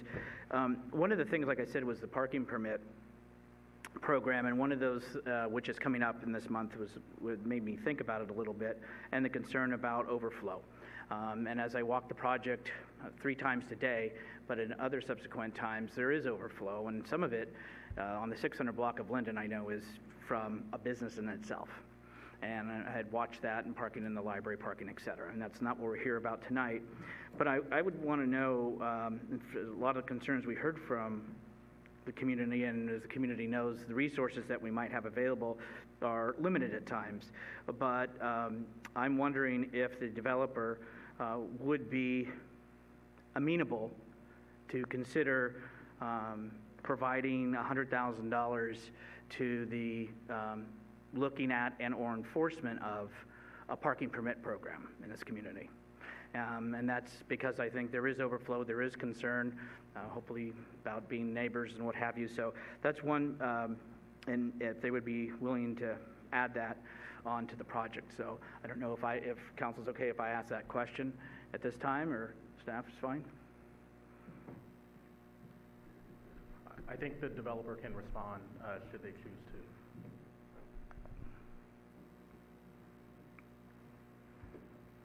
So thank you, Mayor Medina.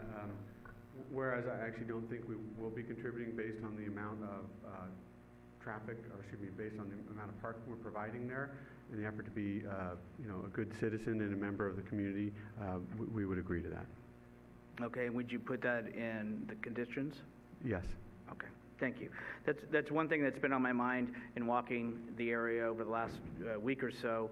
And in essence, it's about resources, and it's about having monies assigned in order to embark upon those things that we will be discussing on July 16th. So I appreciate that. There was, like I said, a lot of questions and items that came up I think one of the big ones that I took away was, is it units, is it apartments, is it condos? And I think there seems to be some underline. Coupled with that, it's, can they rent them out for Airbnb? I think some of those items were of concern. As presently proposed, the project is proposed as condominiums,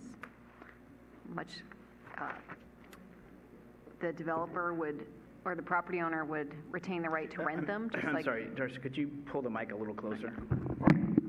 So as presently proposed, the project does include condominium units, which are ownership units that can be sold. However, much like a single-family home, they can also be rented. So at this point, we're assuming they will be condominium units.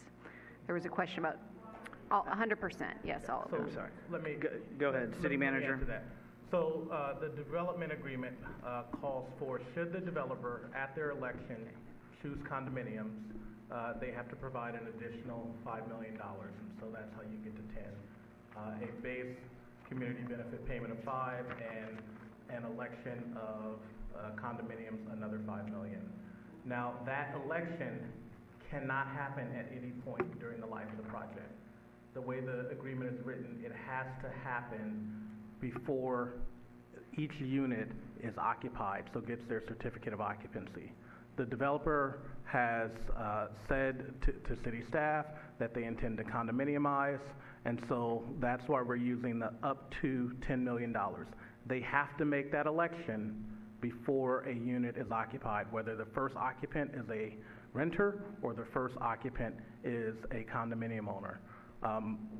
From experience, the way a lot of these developments work is there could be a period of time where the units are rented and then they're slowly transitioned to condominiums.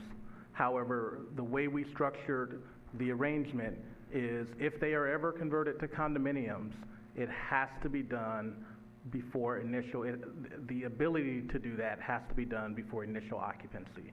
And so that would require $10 million, a $10 million payment on a pro rata share. And I think we should see if the developer would like to opine further on apartments versus condos and the overall plan.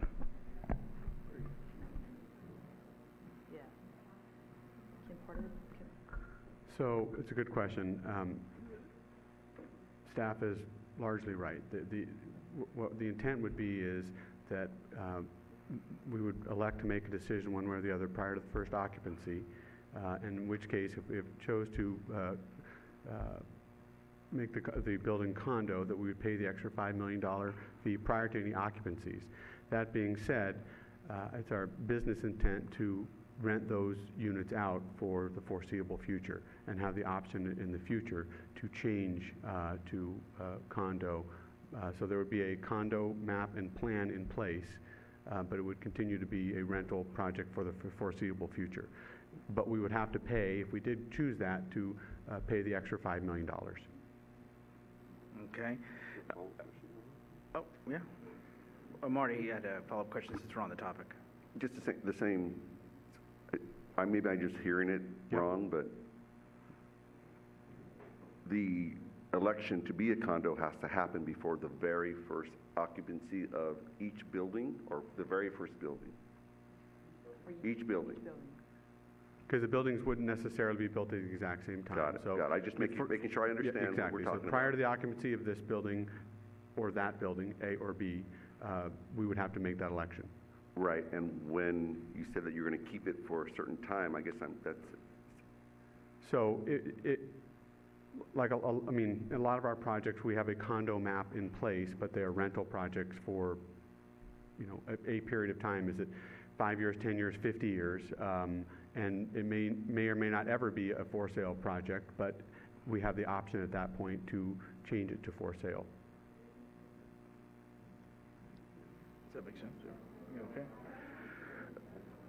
I don't know, maybe it's late hour or not, but if I can ask the city manager, is that contrary to what you just said? No, it's actually in line. It's exactly in line with what I just said. So the way the development agreement is structured, it gives the developer or the project owner the option to condo the project. if during the life of the project they ever want to have condos, they have to make that election right after construction, before the unit is occupied. And so if they, for example, never intended to condo and did not want a condo, the community benefit payment would be $5 million. If they want to condo immediately or preserve the ability to condo in the future, it is $10 million. And so there are project owners that decide, you know what, I'm an owner-operator, I'm going to rent these units out. And that is my pro forma, that is the business model that I have. But if I ever decide to sell, I want the ability to condo. And so there are owners that say, you know what, I intend to rent, but I want a condo, and I'm going to have the condo map in place just in case I ever decide to have that election. Right. And the only time for that election is before they're occupied. So I understand that the reason for mapping it is just when I heard you say that to go on for years, it's a little contrary to that. So. Well, I think there's a nuance here. So again, the election to have the condo map doesn't necessarily preclude us from renting it out for longer periods of time. So we would potentially pay the extra $5 million prior to the first occupancy and potentially rent that out. And let's say 15 years later, just to pick a date, we could then change it from rental to a for sale scenario. I got it now. So I hope that's clear for everybody now. So you're holding that option, and you pay in early. You pay the $5 million for that Got it. right to have that as another option. Got it. Thank you. Okay, so let me go on to some of the other questions. We had a few questions on the replacement of the sewer lines. Are they adequate? The water demand calculations, the infrastructure, is the impact fees, does that cover the project? I think I'm trying to couple some of these together. Sure. We'll have Haywan Ritchie take that, who works in our city engineer, who works in our Public Works Department. Good evening, Honorable Mayor, Council members. I'm Haywan Ritchie, City Engineer for the City of San Bruno. The city has two master plans. One is a water master plan and one is a sewer master plan. They were consultants of the city, hired by us. They developed the models. They anticipated the transit corridors plan in their projections for future growth. That included the numbers that were laid before you, the 1610 units, as well as the over 1 million square feet of commercial and retail space. And we also did, for the sewer specifically, there were two projects that were completed in 2012 and 2015 to address the capacity concerns, and so those have been addressed. Independent of those, we also did sewer and water studies specific to the project, and those were thoroughly reviewed. The water was done by our private consultant hired by the city, and we rigorously reviewed all studies. Does that answer your question? Mayor? Go ahead, please, Marty. I'm sorry. So I didn't see you. the additional 50,000 gallons is going to be within the capacity of the upgraded system? Correct. Everything downstream? Yes. Okay. Yes. Those have been addressed. Got it. Thank you. You're welcome. And the fees are there, okay. I know that there was some talk in regards to, there was no sign of handicap parking. The visitor parking number ratio for the project, and exiting onto Canes. So the project at the building permit stage will be required to comply with all accessibility codes, including parking and other ramps and forms of access as required by the code. Access from Canes, so the project does include vehicular access to the residential portion from Canes, in addition to the El Camino Real entrances. I think and a lot of folks have what's really affordable. So when you say, I call they're more low-income rent facilities, rooms, because everybody's definition of what is affordable is different, obviously. So, who sets those standards as far as the affordability, and who sets those standards as far as the market rate rents are concerned? Two questions, two different answers. Who sets market rate? Market rate is set by the developer. And so of the 425 55 units. 64 are affordable. Those affordable rates are set by HUD. They have different income categories based on the size of your household, be it 1, 2, 3, 4, 5, 6, or 8 people. And those stats are available. And so I pulled it up because I saw the question was asked. So let's just talk about a family of 4. So hypothetical, let's say 2 parents and 2 kids. So extremely low or very low, that's a total income of $48,000. Low is $80,000, so 2 people making approximately $40,000 each. Or moderate at $96,000, so 2 people making under $50,000 a year each. And so those statistics change every year. There are annual tables published by HUD based on household size, based on income level, very low, low, moderate, above moderate. And so there was a slide previously where we showed of those 64 units, how many will be categorized for very low, low and moderate. And I believe it was 9 for low and 9 for moderate and 26 for, no, we should pull out the table.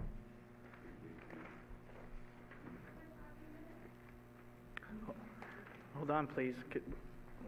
Page 18. I've tried written down a lot of your questions, so let's let them get to it.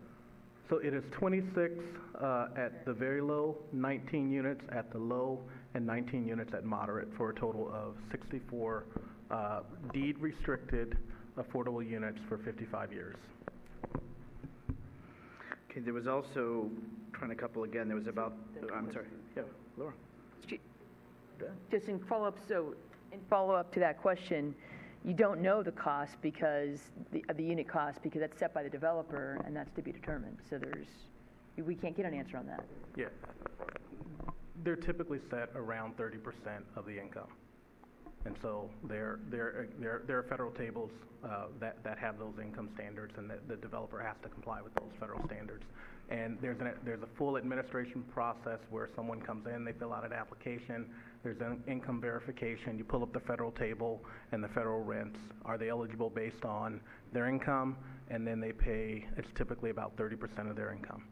Okay. And so it's difficult to quote what the rent will be, because if I quote you a number, it'll be wrong. And so what I really need to do is tell you the process, and it's based on the federal guidelines.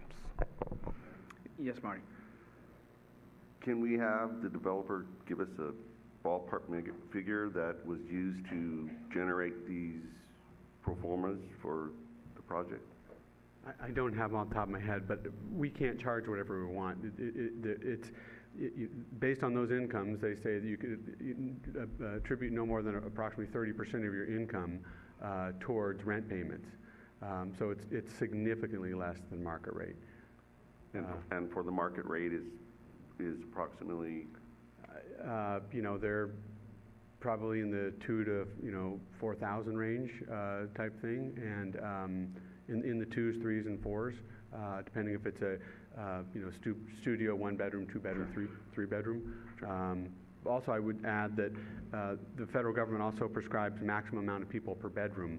You can't have 9 people in a 2 bedroom. That's the most you could have as a family of 4. So there's things like that. In the affordable, there's a whole set of guidelines that come from the federal government, and we have to abide by all of those. Got it. I think there was also a question about Airbnb. Could someone rent this and all of a sudden turn it in? We will agree in CC&Rs that would be reviewed and approved by the city to preclude Airbnb in the buildings. Okay. Also trying to, again, group some, there was about trash pickup, and there was also about the loading zone across from the library.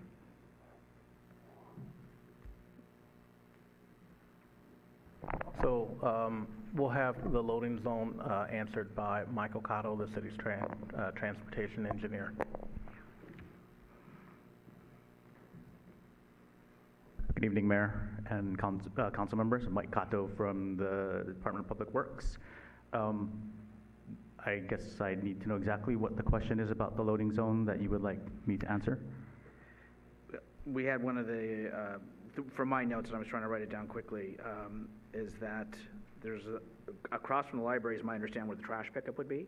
Okay, And yes. there was questions about the timeline or how it would impact, and maybe I wrote my notes incorrectly about the loading zone. I misunderstood the Okay, the so statement. yes, as currently proposed, there is a loading zone for Building A that would be located across from the library. It is proposed to be used for trash pickup during part of the day, and then for move-in vehicles, moving vehicles, to use that for people to move in and out of the building during other parts of the day. There was some discussion about this previously. We were considering having the trash pickup occur early in the morning, and then have the move-ins occur through the rest of the day. But after discussions at the TSPC, there was expressed a desire to have the trash pickup moved out of the early morning hours and away from when the school drop-off was going to happen in the mornings. So the proposal now is to have the trash pickup occur later in the day, like the midday hours between, I can't remember the exact numbers, but I think it's like 10 to 2. And then there would be other times during the day when it's not loading. So sometime in that 10 to 2 window, we'd narrow it down once we know what that time would be. And then the rest of the time during the day, it would be for moving vehicles. Okay, yeah, please, Mark. What's the frequency? Right now, so I don't know that we are 100% sure about that, but the last that we heard is that Recology would be able to do the pickup 1 day per week. For the residential of B? For that residential loading zone, for that residential trash pickup area, that's the one that we're talking about right now on Canes. Okay. We're being told that they can do that once a week. So clarification, is it across from the library or it's on Canes, right? The trash pickup, so you've got two buildings. Is I'm there sorry, yes, so there's one pickup on at- Canes and there's also one on Angus across from the library. I misspoke about that. But Yeah. yes, the one across the library is similar to the one on Canes. They both will have the same operational characteristics. And the pickup for the grocery store? So the grocery store will have a dedicated loading dock that will be accessed off of White Way towards the San Bruno end of White Way. All of the vehicles that will be servicing the grocery store will be able to move inside the dock and do their business there, and then so they won't be. There is actually no off-site loading zone that will be serving the grocery store. And the hours? Excuse me. And the hours for garbage, are those defined for the grocery store? So for the grocery store, I don't think we set anything specific for the hours for that, other than that it's not going to happen in the middle of the night when the residents are sleeping. I don't think we set hours other than that.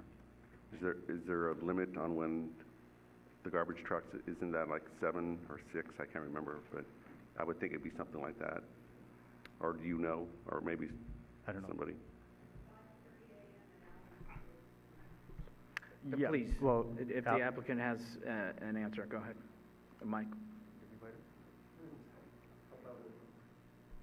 So Tom Qualia, we took 2 trips to the Traffic Safety Committee specifically about all the loading zones.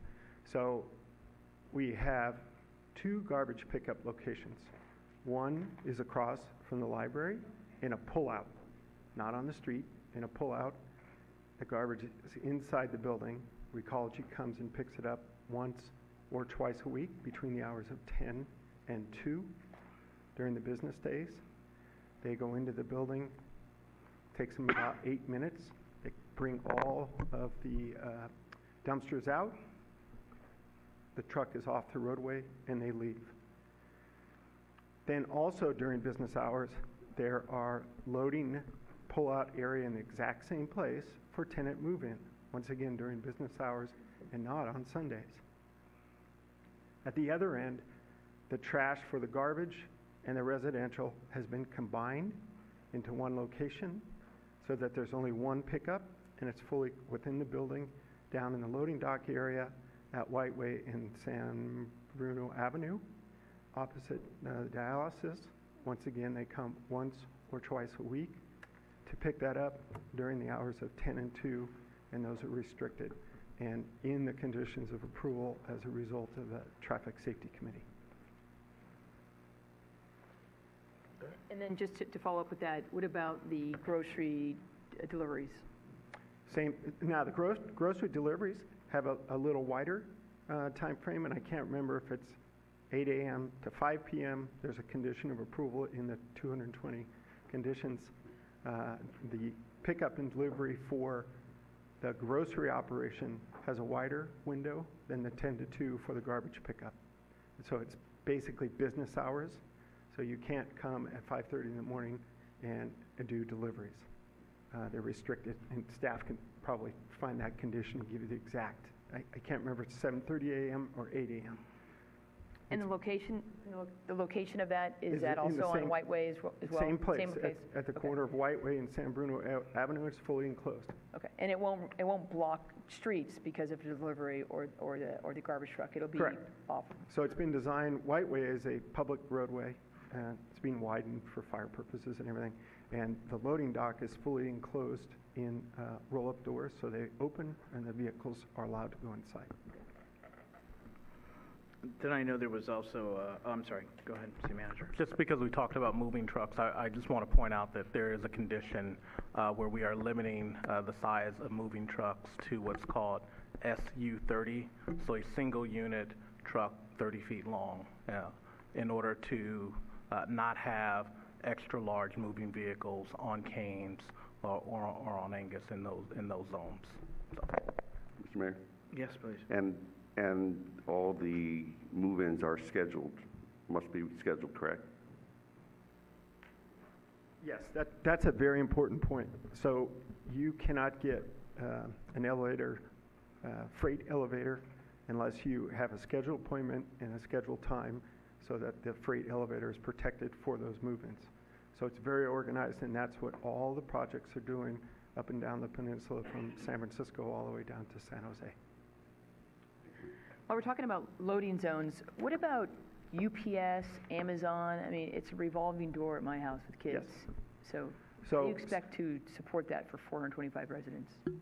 Also, as part of the Traffic Safety Committee, we together worked on those loading zones are dedicated along El Camino Real in turnout areas.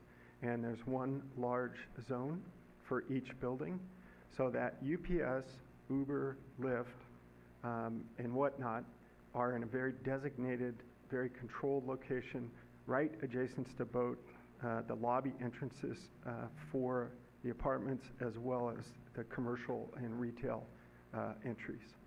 So we painstakingly went through there from day one, and quite frankly, the neighbors brought that out up in April of 2017 when Uber and Lyft were just starting, and we weren't as progressive, but we caught up. And so there's very, very well-identified zones for all four of those functions. Yeah, Marty. And the hours on that? Those don't have restricted hours on El Camino Real. It's continuous. Continuous, Okay. for all intentional purposes, yes. So while we're still talking about the loading and unloading, so if I'm traveling, and I do this a lot, and I live in the outer parts of the Mills Park area, but I come through the Canes Street a lot of the times. So the intersection from San Bruno Avenue and El Camino to the Canes turn isn't a very big distance. And I guess I would be concerned with cars turning into the parking garages. So is there, going to be backed up traffic because you got a car trying to turn into a parking garage, either into the grocery store or into the building? Well, the best example would be to go just down the road to the Safeway that was built some 5-6 years ago, almost the exact same situation. The driveways, there's two driveways, just like ours, right off El Camino Real. And I go to that Safeway every time I come here, typically on the way home, and there's no problems. We are seeing, there's literally, lots of grocery stores on El Camino Real that exist and don't have any problems. So The number of driveways is the important thing and the functionality of those. So we shouldn't have any problems whatsoever. The distances, we started from day one with Caltrans, signal designs, driveway locations, pedestrian crossings, some 36 months ago, and vetted those at the beginning to make sure. And obviously, we're reducing. There's presently probably, 8 or 10 driveways on El Camino Real, and those all go away except for 3 for all intentional purposes. 2 for the building A and 1 for building B. And there was some questions earlier about parking, and parking all goes underground, or are you coming in off El Camino and you're going flat, or are you dropping down right away? It's a combination of all designs. So there's internal ramps, if you will. There's a dedicated garage just for the residential portion of building A that goes straight down off of El Camino Real. So there's no commingling between that and the retail. So some come in right at grade, some go in and then go up, and some go down. But all their transitions are designed for the ramp requirements that the city has, the Caltrans specs, and whatnot, both in terms of width and the neck lengths, and then drops or ups or downs. So, there, Mike. do you want to move on to another topic? Yep, if that's okay. Okay. So it was also brought up about the shadow and the report and how either it didn't meet and or quantify the times. I think you heard the statements that were, comment that was made. Yeah. So there was a shadow study conducted. It is in the packet. It is at various times of the day. And what you can see in that, and I'm going to try and pull it up in my binder so I can describe it, is that there's very limited shadow onto the properties on Linden. It actually does not touch the homes. It touches the front yards. The majority of the shadow is actually cast onto El Camino Real. And so, where's that? Excuse me, folks, please. Ma'am, please allow staff to respond to the questions that are being asked. I was asking that question because you asked it, so please allow them to answer, okay? Thanks. Yeah, so we should try and pull this up. This is better seen on the screen, so if we can ask some more questions and Sure. pull up the shadow study that's included in the packet, it's better than me describing it. It's actually, you can see it firsthand. Okay. I'm going to... I have a follow-up. Yeah, please. Tom, do you mind coming back up? So exiting Building A onto Keynes, if I make the left turn down to El Camino and I come to this new signal, I'm able to make a turn left or right, right? Because, okay.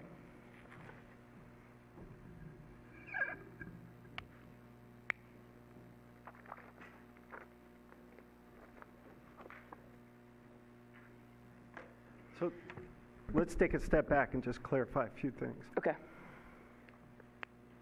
As it relates to Building A, which is the northern building, El Camino Real, there's a grocery entrance.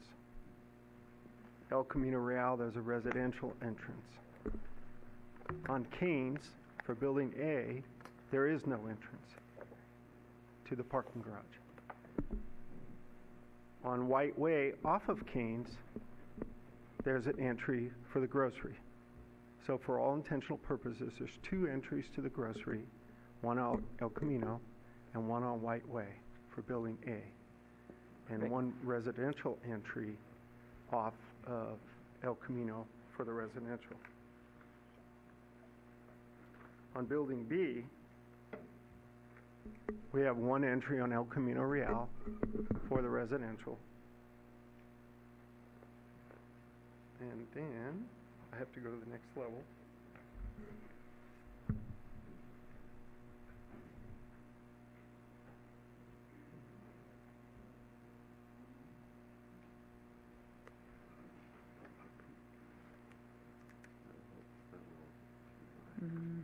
And then on Building B, there is an entrance off of Keynes for the residential. So Building B, which is all basically residential except for 4,000 square feet of retail, there's an entry on El Camino and there's an entry on Keynes. So Okay. there's one entry on Keynes, one off White Way, and 3 on El Camino Real. Which sheet are you looking at? A 1.1 and A 1.2. One page off.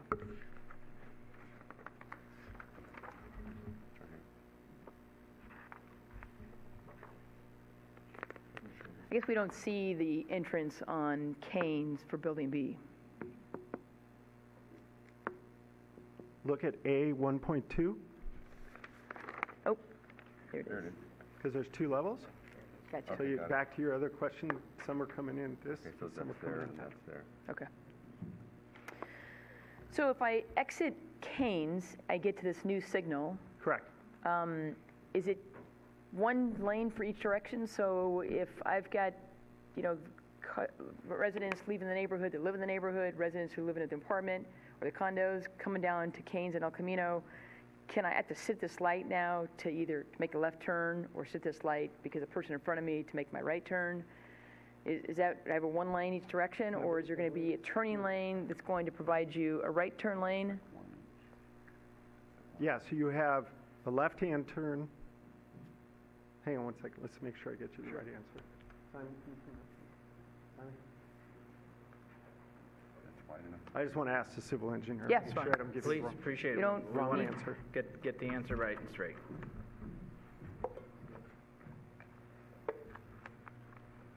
Perfect. So there's 3 lanes at the intersection of El Camino and Keynes.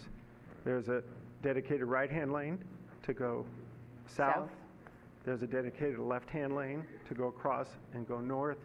And then obviously there's the incoming lane from northbound El Camino to westbound Keynes.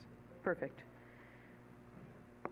And has there, there's a lot of great questions and comments tonight about our vision regarding the transit corridor plan and building this high density, but then not having enough parking. And I know from a developer standpoint and all the surveys and all the, plenty of parking, and we have ordinances that state that you've provided enough parking. But from a resident perspective, I don't get it. I can tell you, I live in a residential home and there's 3 families living next door to me. Never going to be enough parking. But I know that San Bruno needs to do more in the sense of providing better bicycle pedestrians, better shuttle service. So is there plans also for the building to provide, if you want to commute to work, I work in the city and I take BART or Caltrans, but come the weekends, I want to go to the wine country, so I need to get into a vehicle. So do I have to own that vehicle, or do you plan on having some type of shared vehicle system, zip cars, in providing that type of in your building as well? Yeah, we hadn't gotten to that level of detail, but almost all these buildings have 1, 2, 3 zip cars in them. The best example for you is if you looked at the age group of the people that talked tonight about biking, taking the train, that is the future. And this is less than a half a mile from a recently upgraded heavy rail. Heavy rail is the lifeblood. Everybody's talking about Samtrans is going down in ridership. Caltrain is going up in ridership. And that's why you had the state and the Fed make a huge investment in your train station. And I don't want to dismiss people, but this is going to be young workforce housing. This is how I started, 48 years ago. I lived in a little apartment, something like this, to where I could walk to transit. What we are seeing is 24-hour counts, and I've gone to all sorts of placemaking, APA conventions and whatnot. We're at like 0.85 parking spaces per unit. Even in quasi-suburban locations of the newer buildings, not the old walk-up garden apartments.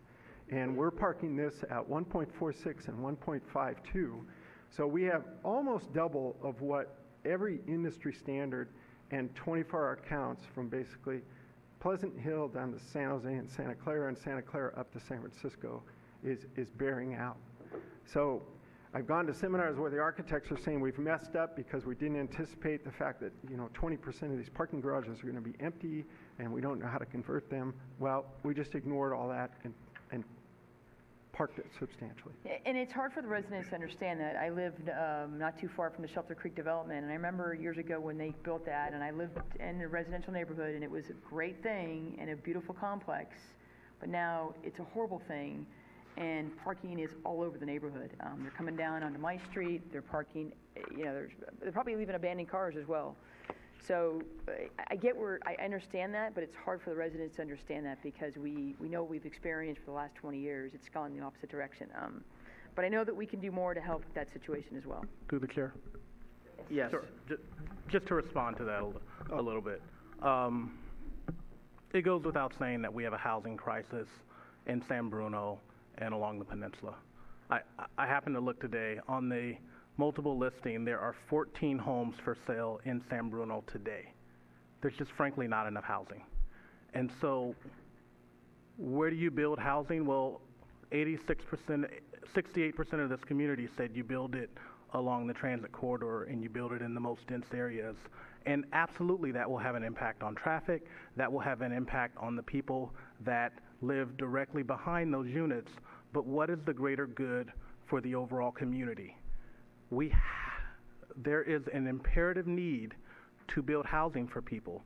This region has grown exponentially over the last 10 to 15 years, and the amount of jobs that we have and the amount of commuters that we have coming in to San Bruno every day, they have nowhere to live.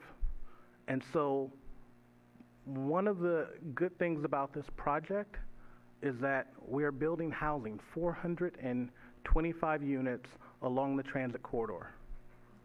We are also building significant market rate housing for the workers that now commute into our city and into the surrounding region. But at the same time, we are parking the building a lot better than Shelter Creek, a lot better than some of the condo complexes that people think of, you know what, that's around from my house. Absolutely, the statistics show that the people that are leasing market rate units along the peninsula are not having as many cars as what the fears are. But you know what, when we were sitting down negotiating with the developer, we said, we see the data and we get it, but we still want one parking unit per bedroom because we don't know that that's proven, right?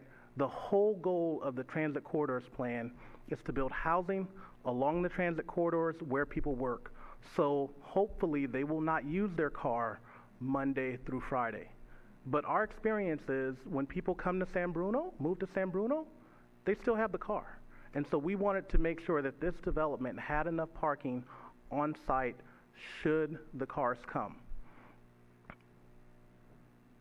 We have two problems, transit and housing. As a region, as a state, we need to focus our attention on transit. Absolutely, we need higher capacity transit, Caltrain, BART, but we also need housing. One of the challenges that we have as a city is that we don't build housing. We don't have $300 million to build a housing project. And so we have to partner with developers and try and come up with a project that, while it may not make everyone happy, it does provide housing for people in this region, because we know if we do nothing, traffic gets worse. And this community bought into building higher density housing along the transit corridor. I totally understand that 3 years in the making, staff transitions, compromises, the project isn't perfect. No project is. I think the question that's before the council is this something that the community can live with? Folks, come on. Okay, let's go to the what's on the screen now, which was in regards to the shadow. So, shadow surveys. Please. 3 different times a year, June, September, and December. As you can see, the greatest shadows that are cast from this building are December 21st at 3 p.m., and the greatest shadow is actually cast to the east across El Camino. The greatest shadow to the west, where the homes are actually at 9 a.m. in December, towards the end of December, December 21st. In building B, it does not touch it barely touches the front yard of one home. In building A, it touches the rear yard of several homes. However, what you will see when you jump from the 9 a.m. shadow survey to by 12 p.m. that shadow is gone. And so I know that there are a lot of fears and concerns about, oh, you're building a 5-story building. I will not have sun in my yard. The consultant work was done, the study was provided, and it was done at 3 distinct points during the year. And I think what everyone can see from the data is that the shadows are not significant on the residential homes. Okay, ma'am, public hearing has been closed. We can't open it back up. Ma'am, please. Okay. Okay. Folks, please. Let's let council keep asking the questions, if we may, please. We haven't even heard from some other colleagues. So, okay, let's go back to council, and let's continue to questions. I've went through some, but I also want to leave opportunity for my colleagues. Sure. So, Marty, if you would begin with some of the questions, or if I've missed some of the... Just want to continue with the shadow question of... And I knew you had some questions, so this is why it's a transition. What is the consequence?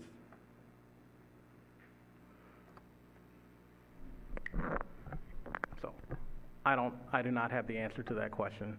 The data we have is the data that's before you that was completed by the consultant, and it was done at 9 a.m. What I will also submit to council and the community is that there are certainly impacts with building a 4 and a 5-story building, and there will absolutely be shadows.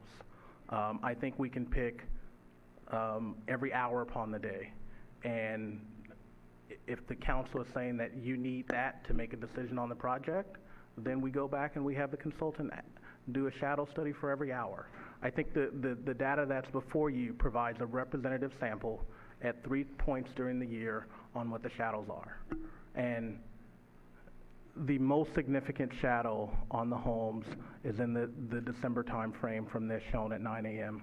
The greatest shadow is cast onto El Camino, and I think we could run this at every hour, and that same portrait will be true. Go. Well, you know, I'm gonna comment on that. I've lived in San Bruno, and I've lived at my house now 24 years, and I can tell you that I sit in the same position as this building, and it's almost dead on. We all know that the sun rises in the east, and so you are going to get early morning. You're going to get shadows on that backside. So I think if you're saying that at 9 a.m. this is not a clear perception of what the shadows will be, you're right. There will be more shadows on the backside at 7 a.m. when the sun starts to rise. I wish I had more shade in my front of my house, but I can't keep plants because the sun's so beating hot on the backside of these homes on the Linden side. So, yes, I think you're, as you said, that you are going to have some that are it's not exact, but it is. If you look at the time frame from 9 a.m. to 3 p.m., that's a pretty good part of your daylight. Marty? Oh, I'm sorry. You have a question? I got plenty of questions Yes, for this part. Yes, keep on that. So there's 4 seasons, right? And there's June, September, December. Is there a reason why we don't have something in the spring? Is that normally not required? I don't know about shadows very much, so. That question is best answered by the architect or the developer.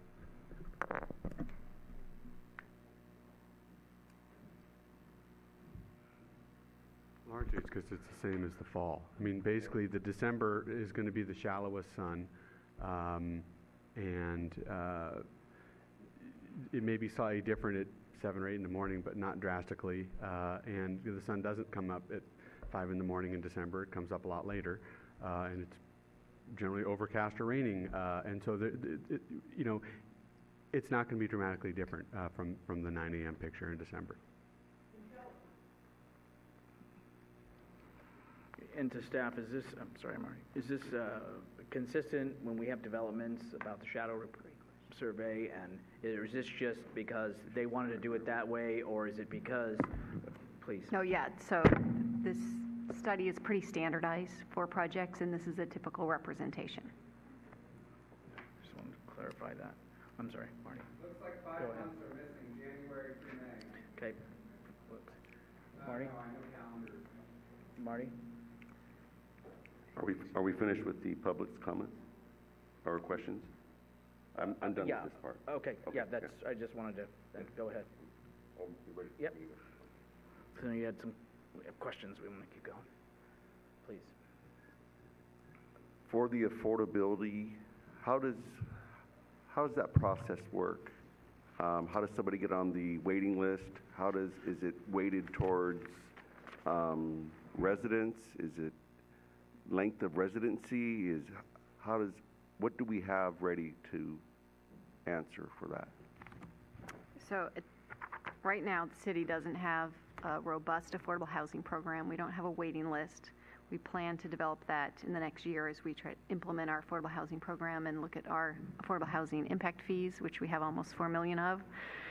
But at this point in time, the way it works, for example, at the Crossings, which has affordable units, is that leasing office or management office maintains the list. Sometimes it's open. If it gets really full, they close it. And then when they have a unit open up, or they're opening, for example, brand new units, then they go down the list. And they qualify them, and they provide an annual report to the city, proof of eligibility. So for this priority listing, that plan will come back to the council for its approval? Well, no. So the affordable housing plan is before you tonight. It's attached to the development agreement, and that, in its current format, consistent with our ordinance, allows the developer to qualify and lease or sell the units on the site. Just want you to know we are examining changes to that, and it's possible we could implement a more robust city program, and then this developer would be asked to follow that program in the future if it does change. But right now, the model in San Bruno is that the list is maintained by the property owner, and then they qualify the renters or buyers. That's in our current ordinance, which was adopted, I think, 2 years ago by the council. I don't know about my other colleagues, but I would be interested in having some input on that and being able to determine what that framework is. So that will come back for you, and the affordable housing plan is before you, but will be finalized and ultimately recorded on the property, so it is possible it could change. Some cities elect to have a housing staffer who maintains the list and qualifies the buyer. It would probably be another FTE, for example. Some cities elect to let the property owners run it, which is what our current ordinance did, because that was the system in place then. And by approving it now with the way it's currently is, it doesn't prohibit us from changing it, or is that like grandfathered in?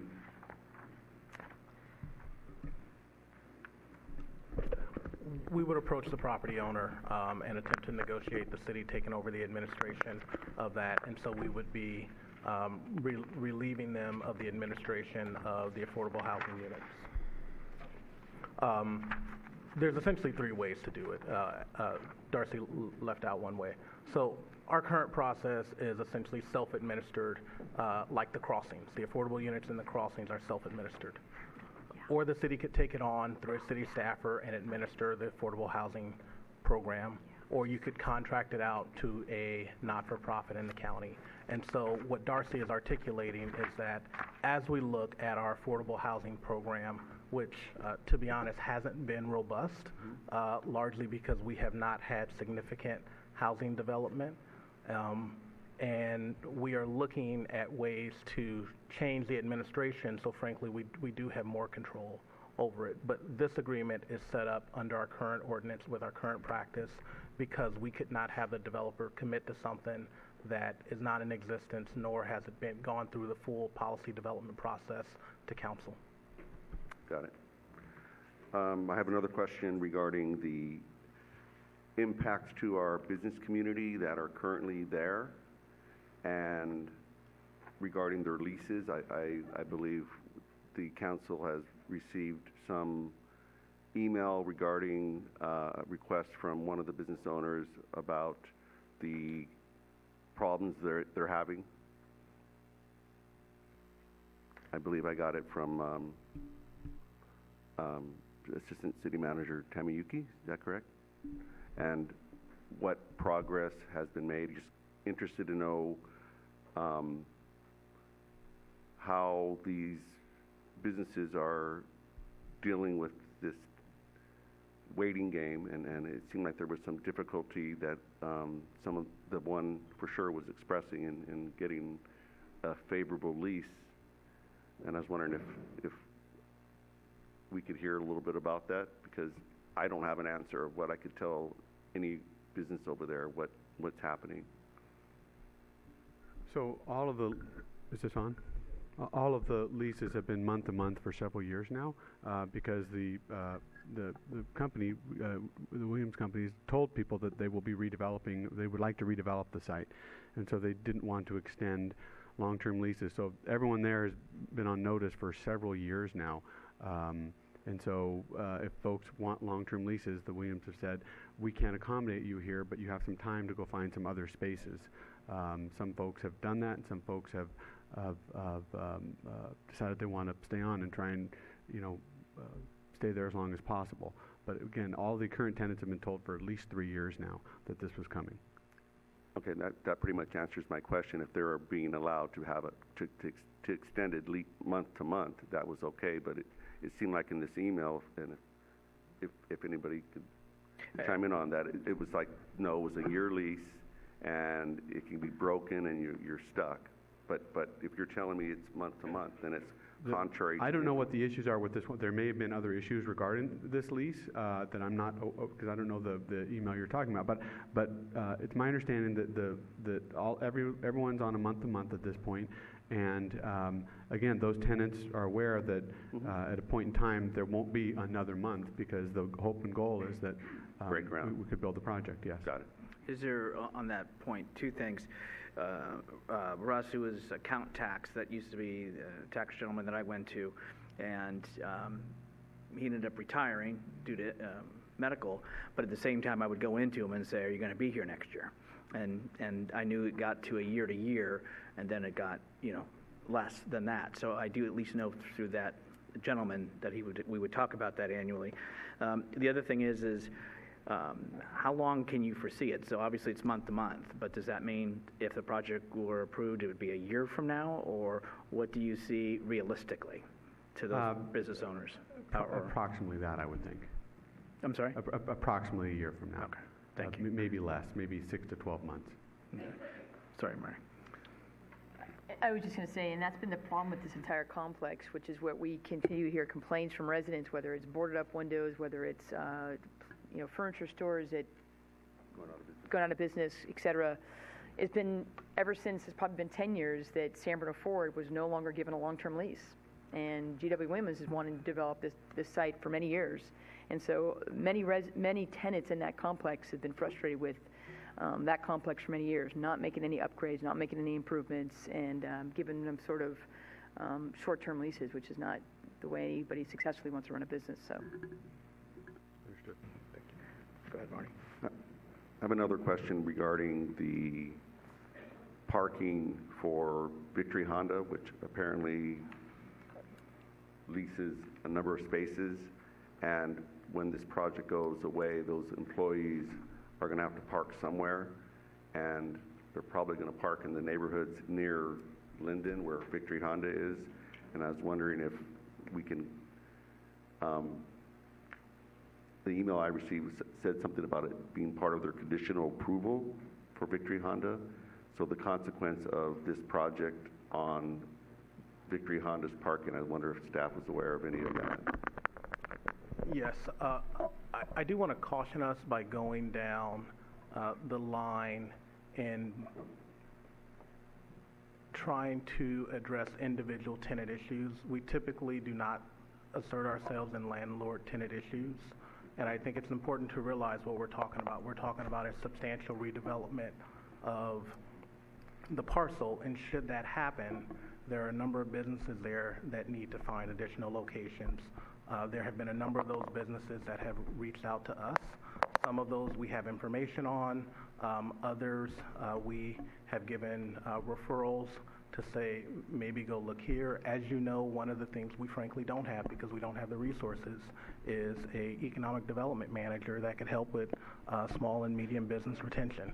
And so that is a position that we would love to have ongoing resources, be it additional property tax or additional revenue to fund that position to help out with business attraction and retention, but we were not able to accomplish that during this budget cycle.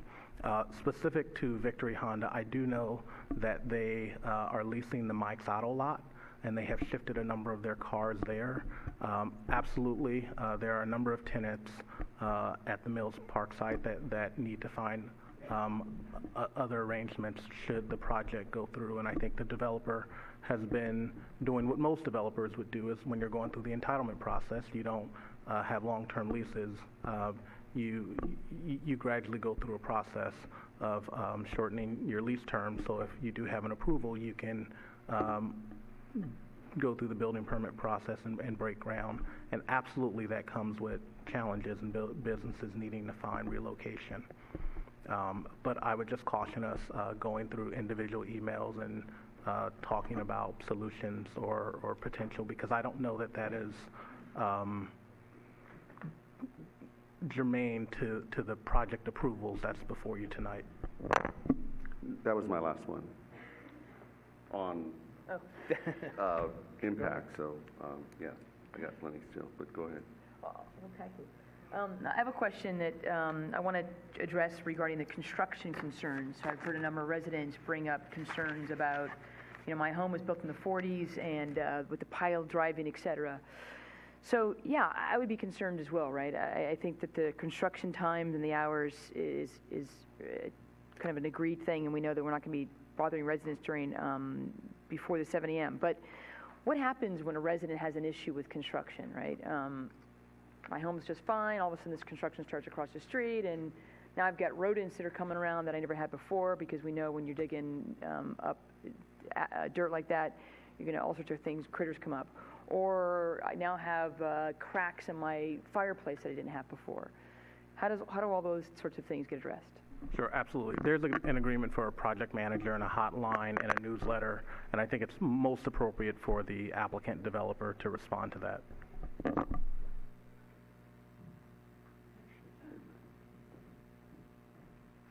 So this question has been asked at a couple of meetings, and so there's multiple things to address.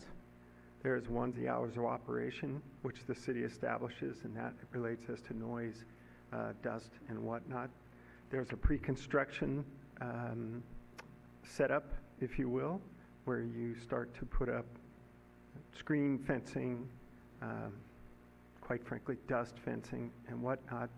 And then also, vermin control is a critical part of that, and that goes hand in hand. So it's a complete package of interface for both demo, reconstruction of Keynes Avenue, and building of the buildings. We added a condition of approval with staff to help us have as much flexibility as we could to mitigate these types of things, both operational and the dust and the noise and the vermin, because the mice are a big part of that. So the city manager is correct. There's a project manager name, 24-hour number posted on both sites. It starts with the demo at the very beginning. It will go through the infrastructure, is what we call a make ready, which is all the undergrounding and whatnot, and that's where you're going to get the most of the vermin. And then it goes into the vertical construction as well. So there's always a name and a phone number available posted on the site. And if you go to any site now on El Camino Real that's under construction, you'll see the same thing. So it's tightly defined, it's tightly controlled, and that's how you deal with the on-site. sorry, I just wanted to follow up. So, communication is great and key. That's what, is most important. But what is the turnaround? What is the expectation? So I'm frustrated. I do call. I do email. What is the response time? How quick are we looking, and what's the reality? Well, there is a 24-hour number. Anecdotally, you always get, obviously, a few people that will constantly want to call, so you do the best you possibly can. But it's typically in less than 24 hours, you get a response. Obviously, if you're in violation of your conditions of approval, then it's immediate, because then the city gets involved. But if somebody's calling and saying, hey, look, I'm getting too much dust, or something like that, the posted on-site construction manager should immediately, within a business day, address that concern with a water truck or whatever mitigation is necessary. Okay, thank you. Thanks, Laura. Or Marty. Excellent. Noise and vibration. So we had a couple, and Laura did also bring it up. So is there a screening that you were going to do an inventory, or is it you rely on the customer or the neighboring resident to provide their own documentation before something is damaged, so then there's a claim? I can tell you when I came to San Bruno, when BART was coming through, and that was part of my job, is to monitor noise and vibration.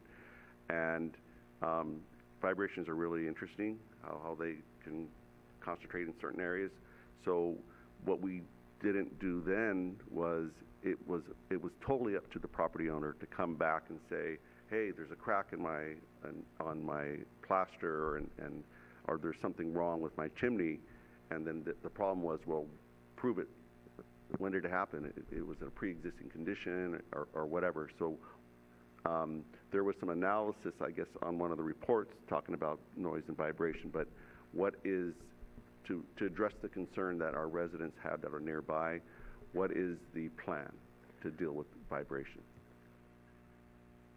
For a project of this design, at the start, they'll go out and survey the edge condition so that you establish baseline data, so that there is proof during the construction stage that pile driving or the grading or whatever doesn't impact the grades, settlement, those types of things.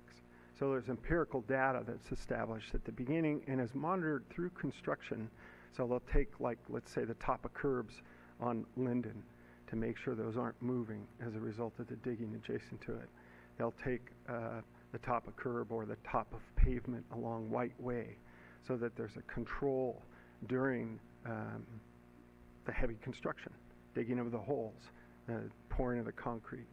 So that kind of addresses the integrity of the soils, if you will. So somebody is alerted to that, and that's our responsibility to establish that, because that defends us. Typically, you will have dust abatement. You have coupons for house washing, car washing, things like that. Those are community outreach things that are very good. Luckily, this site is 100% asphalt, so we're not going to be grading an orchard first before we start construction, and it is phased, so we have a north and a south block that can be used for staging all on asphalt, so that's a big plus. But when they actually start digging the hole, there's typically going to be dust abatement and outreach as part of that. As the city manager said, there's a news note, and typically if somebody has an adjacent pool, you have a pool cleaning service that you can rely on to help somebody out. So those are the two things. I can't answer the exact empirical question as it relates to vibration because I just don't know that. I'd have to come back to you.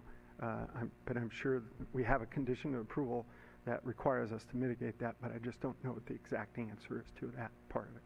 So dust, grading, settlement, those types of things, those are scientific, if you will, for lack of a better description. Does staff have any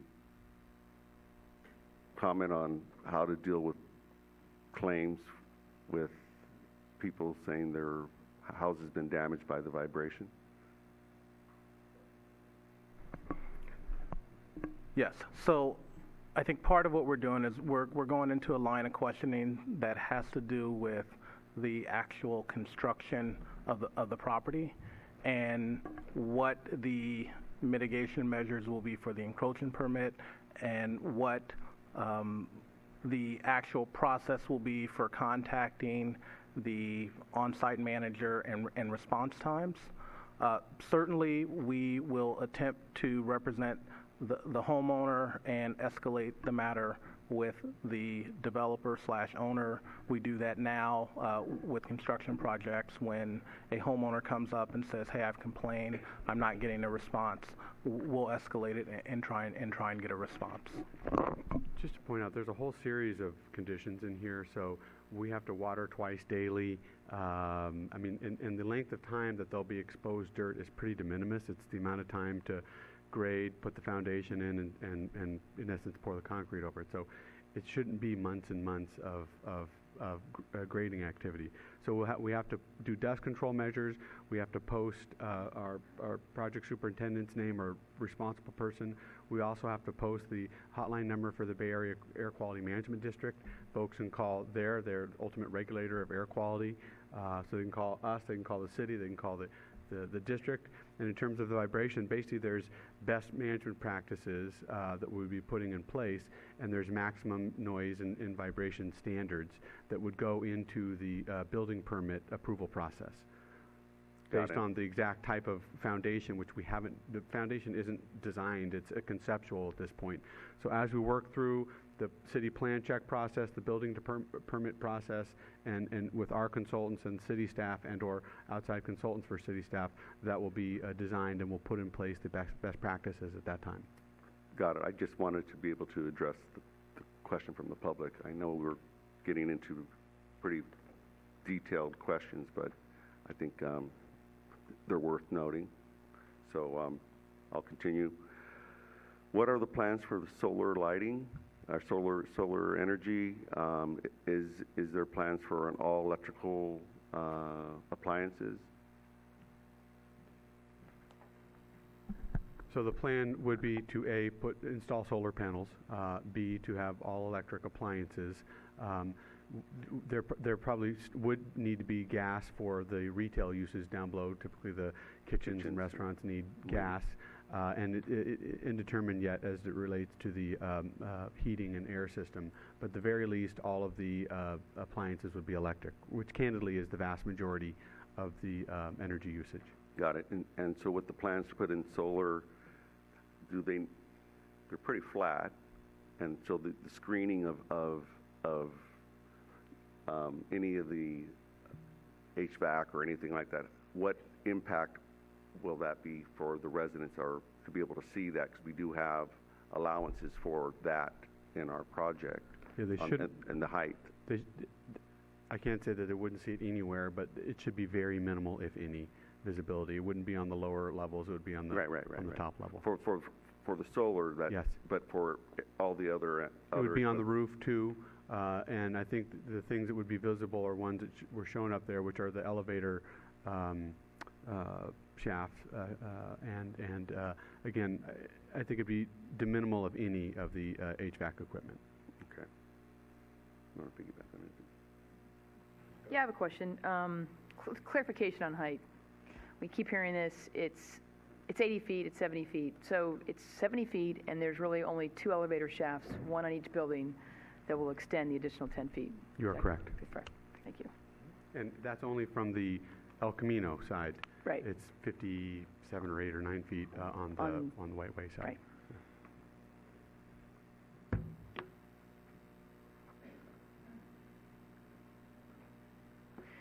Another question to staff. Question was raised that how can an EIR approved in 2013 be used for this project? So the EIR did both a sort of analysis of today, but also a cumulative analysis, which was looking 20 years down the line. So that horizon is still valid, right? And like I said, we're about 5 years into the TCP, or 6 years, but we've only approved a really small amount of projects. So if an EIR is at the point where you're reaching the build-out levels or you're exceeding it, so for example, this project pushed us over 16 and 10 units, we would do a different kind of analysis, but because we're under the build-out number, we're only a few years in, the city hired our CEQA consultant, and the city prepared the study, and the findings were that the EIR analysis was still valid. Now, many times the question is, well, how many years is an EIR valid for?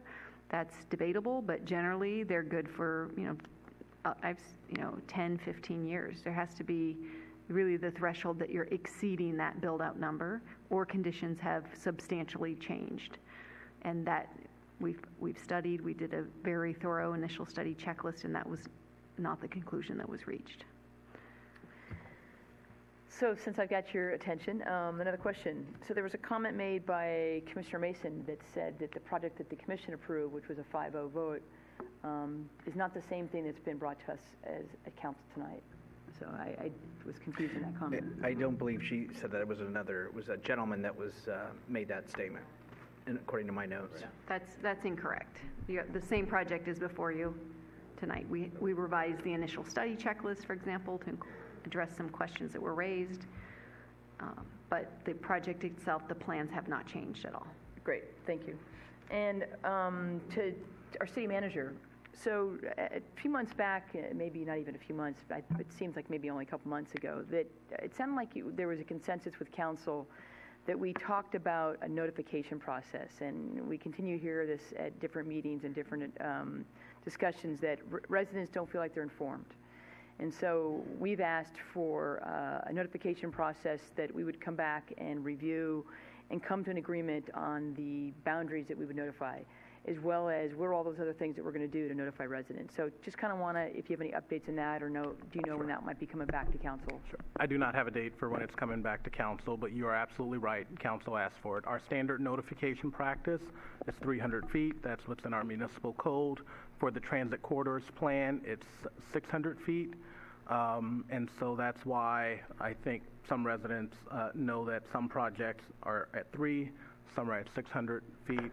What we want to do is we want to take a holistic look at all of our projects and how we notify. What council also asked is, are there additional notification methods, frankly more modern methods than just sending a card to every house, and we committed to look into that.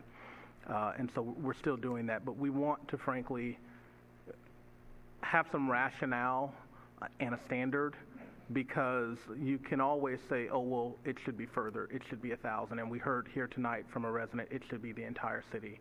And so we have to have something reasonable. A citywide mailing is roughly about $6,000. And so there are city projects that comply with that, there are developer projects that comply with that, and then we also are taking a look at the conflict of interest rings, because historically the ring was 500 feet.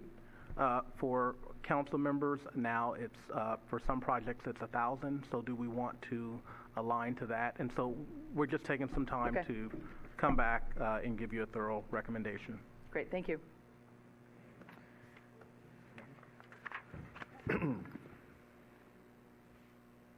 Thank you for that answer, because I am looking forward to being able to give a wider notification process, and I think a minimum of 1,000 seems to make sense. But I'll continue on with my questions. The EIR, and I looked through the findings, and finding number 21, that the general appearance of the proposed building structure or grounds will be in keeping with the character of the neighborhood, will not be detrimental to the orderly and harmonious development of the city, and will not impair the desirability of investment or occupation in the neighborhood. That's the finding. And that's what staff is saying, that's correct. Yes. So this development, while I understand that there are residents that do not like that it is 5 stories, It is in compliance with the Transit Corridors Plan that again was adopted by 68.2% of voters that said that increased heights in this area to 5 stories. And so it was a November It was on the 2014 election, yes. election, and it passed in a democratic process with 68.2% of the vote. And so the question is, does the project as proposed comply with the character and the character of the city? The answer is yes, because it complies with what 68.2% of the voters said they wanted for their community. You have questions? No, I get that. Part of it is just that when I read that and I'm having difficulty agreeing with it based on the size, by the density, by the traffic impacts, and that's what I'll lead into next. Is I have serious issues with the traffic impacts. I have issues with the original development of the environmental impact report on the traffic. I did share that at my meeting, and is there one of the consultants regarding the traffic in attendance? Yes, there is. So if you have specific questions about the traffic study, they're available to answer those questions. So in the EIR, March 2012, page 1419, second bullet, if an existing state-operated facility is operating at less than LOS of C, level of service, the existing LOS should be maintained.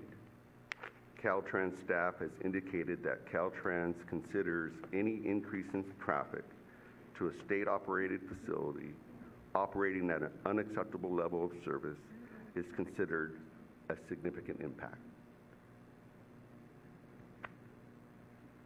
So this is my first rodeo for EIR. All right, I'll admit that, but I'm a quick learner, and it's really, really late, but that's okay.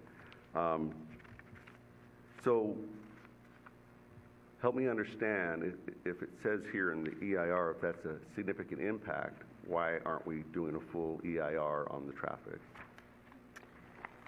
So I mentioned this in my presentation, that the EIR disclosed that was a significant unavoidable impact. The council at that point, when they certified the EIR, adopted a statement of override. And again, because it's a state-owned intersection, specifically San Bruno Avenue and El Camino Real, the city does not have the ability to make changes to that. But this city went through the process that it does when you have a significant unavoidable impact under the law. So this project doesn't make that finding different or worse, because the analysis that led to that conclusion included build-out of up to 1,610 units, and again, this project doesn't push us over that threshold. So the finding remains the same. And the real purpose of an EIR is to disclose the decision makers of the impacts. It doesn't mean you have to, you have to not approve projects if there's the disclosure of that impact and the city has done what it can to mitigate those impacts and examined alternatives through the EIR process and decision-making process, then the city has the ability to still approve projects. Or the ability to deny projects? Well, again, the EIR was certified, and so under CEQA, the finding is that this is compliant with that EIR, and if that's your question, whether you could deny it, there's a different conversation. No, I'm sorry. It's just here in black and white, but I'm just trying to understand that it's written that way, and because it's been identified as being something that can't be over or mitigated, then it's just getting worse, which it is getting worse based on.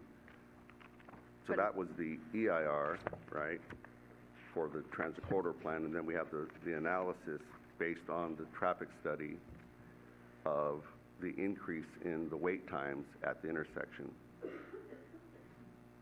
Correct. And so the project would increase the delay at the intersection. Right. It would increase the delay consistent with the increase in delay under the transit corridor plan and the general plan build out. So again, what the traffic study said is that that impact remains an unavoidable significant impact. So again, it was disclosed. This project doesn't make it worse or doesn't change that at all.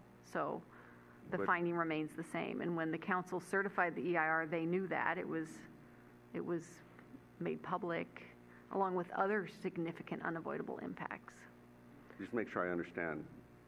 So is unavoidable impact then in the EIR, and it is getting worse? No, it's not. Well, it's not getting worse than what was disclosed and analyzed and made public through the EIR. There's not a substantial increase in the severity of that impact. Okay. It's the same impact. It's probably even a little bit less because, again, we're not even close to reaching the maximum build-out under the general plan, and we're not, or the transit corridor plan. So when you think about traffic, it's all created by people and new construction primarily, and changes in the conditions, but this impact is not getting worse with this project. So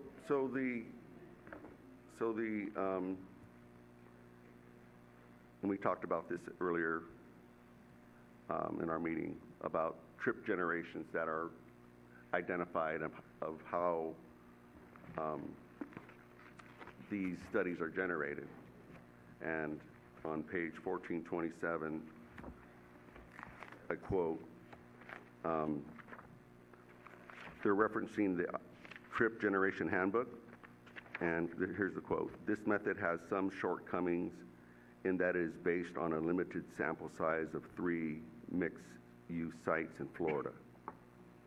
It is not recommended for town center projects such as the land use changes proposed in the transit corridor plan. It is limited to 3 land use types: residential, retail, and office, and it does not take into account the influence of nearby land uses."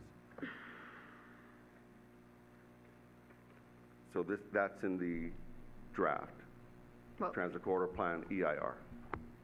Yeah, but if you keep reading, you'll see that what it says is that there was the mixed-use development trip generation model, which was developed by Fear and Peers, which was used to refine those trip generation estimates and get them to be more similar to what you would expect under a mixed-use development in the Bay Area. And that is the goal, the standard that's used for this type of project. Right.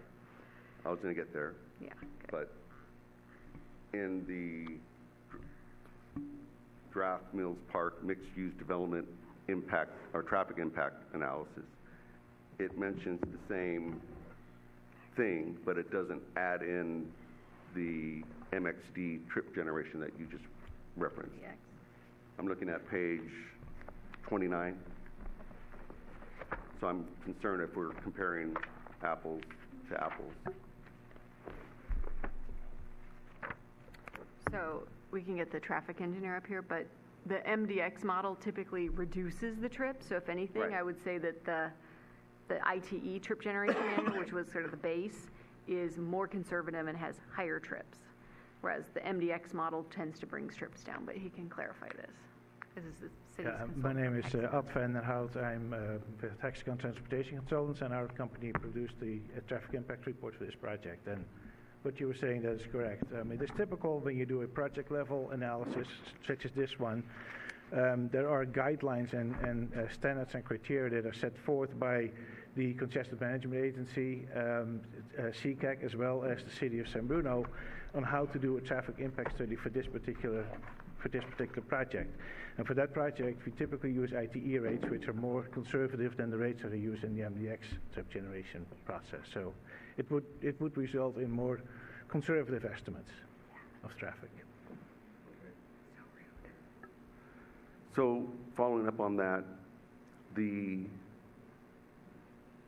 additional, the accumulative projects that are going in around San Bruno currently with the Bay Hill specific plan, that data is going to be added to your analysis? Is that, I wasn't able to locate that. Yeah, the way this works, we look at actually three different scenarios. One of this is a scenario where we look at the existing conditions, existing traffic counts, and put the project traffic on top of that. Another scenario is, which is more relevant, I think, is we do the existing counts, we look at the existing conditions, then we add to that traffic that will be generated by projects that are already approved by City Council, but have not been constructed yet or occupied. So we know that traffic will be generated by those projects. We'll add traffic to the transportation system. So we add that layer of traffic to the traffic counts, and then on top of that, we put the traffic from this particular project on it, and then we do the analysis. So there are, I believe, 5 projects when we started this study that were already approved, but have not been constructed, and we took those 5 projects into account in our traffic analysis. So the traffic that will be generated by those projects are included in our traffic analysis. But Bay Hill, you're saying Bay Hill? I can quote them for you. If you have a minute, I can find them in my report.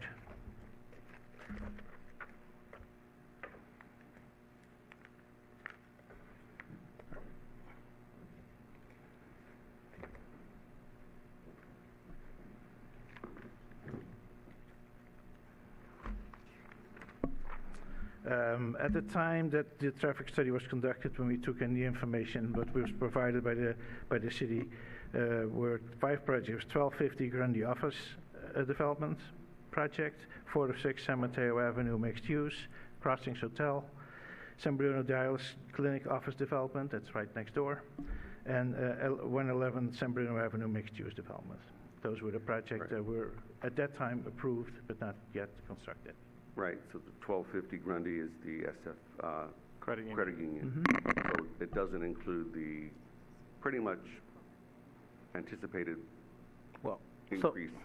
We're talking about 2 separate things. So we are currently undergoing a specific plan for a intensification of office development on the Bay Hill Office Park. That is a project that is ongoing. We are studying the EIR preferred alternative.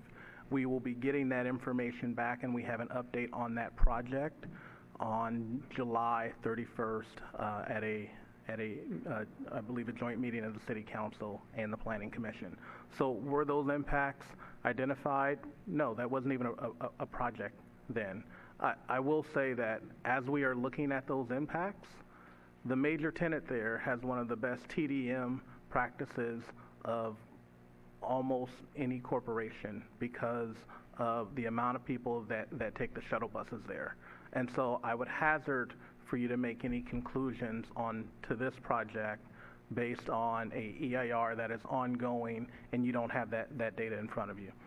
This project is tiered off of the EIR that was done when the Transit Corridors Plan was enacted.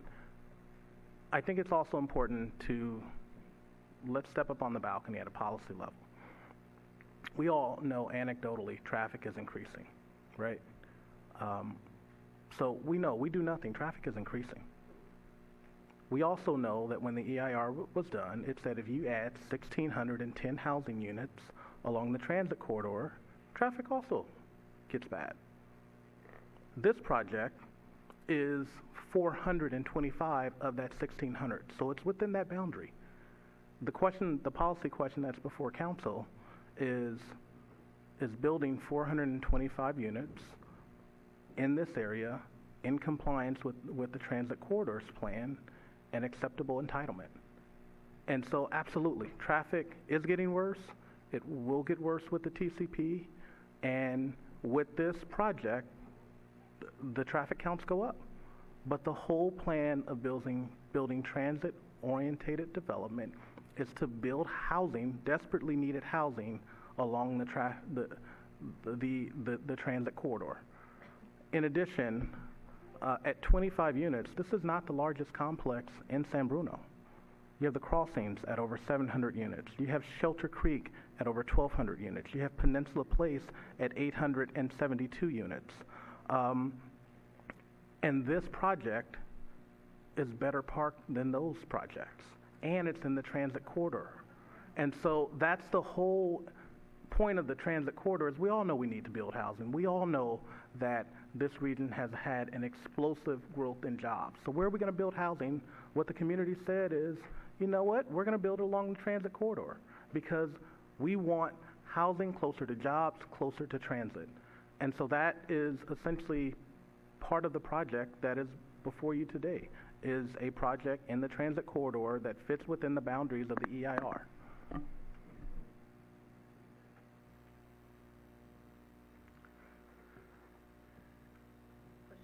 No, I just still comments. I agree with you. We need more housing. We need to improve transit.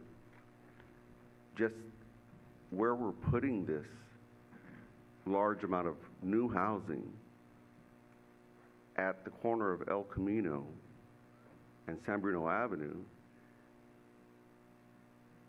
is going to have, in my opinion, a substantial impact to our community. And I'm concerned about that. And I'm sorry, sir, I did have one follow-up question for you of when, in this analysis, how detailed are you in looking at the turning movements with these different driveways and adding another signal, and you're having pedestrians walk and cars trying to get in and cars trying to get out, and then there's a signal on El Camino that's going to, they don't have a designated turn lane into the project. Is that correct? Yeah, that is correct. So I'm just imagining as somebody's trying to come out and as a pedestrian or bicyclist is getting by, and the car that wants to come in or go out, or they can't. Yeah. Well, there's computer software to simulate those kind of activities, and what comes out of that is basically a letter grade of how well that particular operation is going to work. And as long as that if it is within acceptable range, we can conclude that it's not a problem, that it will function properly. And your analysis included the latest adjustments of the locations of the driveways? Yeah, absolutely, based on the latest site plan that we looked at. And I should also mention that you mentioned the conflict with the pedestrian and the bicycle. That's the good thing about this plan, because that's the only conflict that there is, because it's right turn in, so there's no other conflicting movements with other vehicular traffic, and it's also right turn out. For coming in. And that's all at both driveways at El Camino. So those are the easy movements, so to speak. The left turn in, crossing other traffic, that's usually a problem. In this case, since it's right in, right out, it has fewer conflicts and makes the operation work better.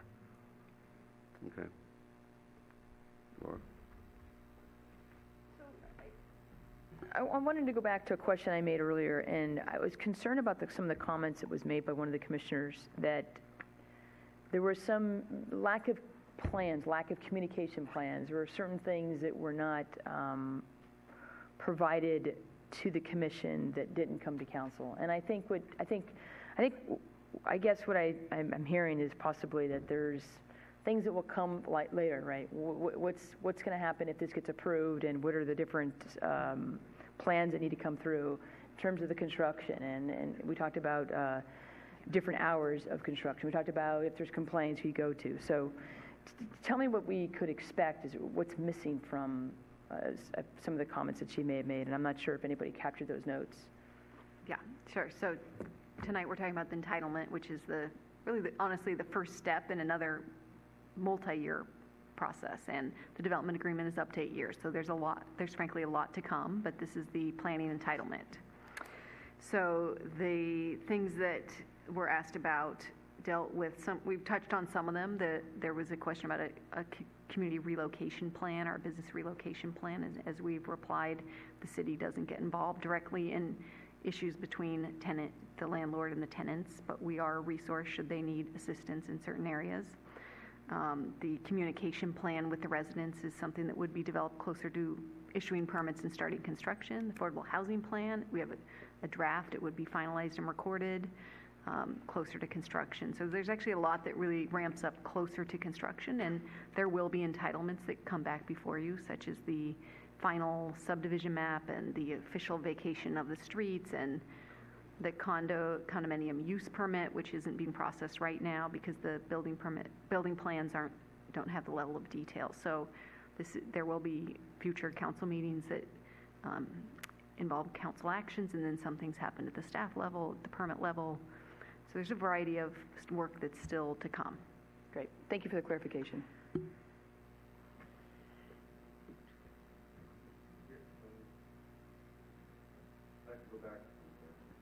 I'd like to go back to the findings.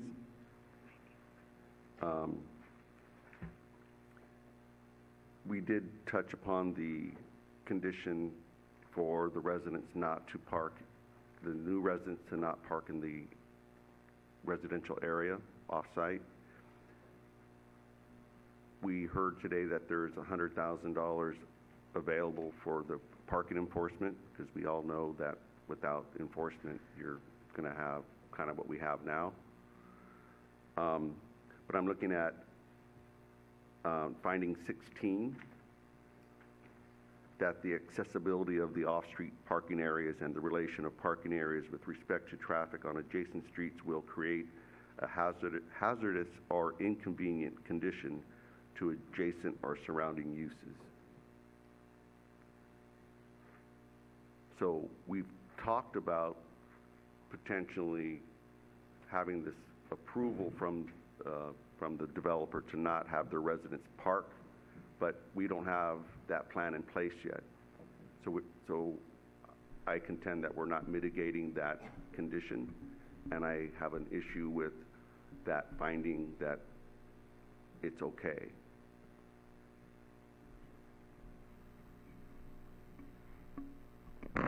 Okay.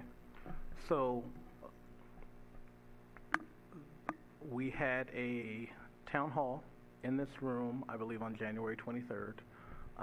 And prior to that, we had a petition that was signed by a number of residents that said, essentially, do something about parking. And there's no silver bullet. It's a multi-pronged solution.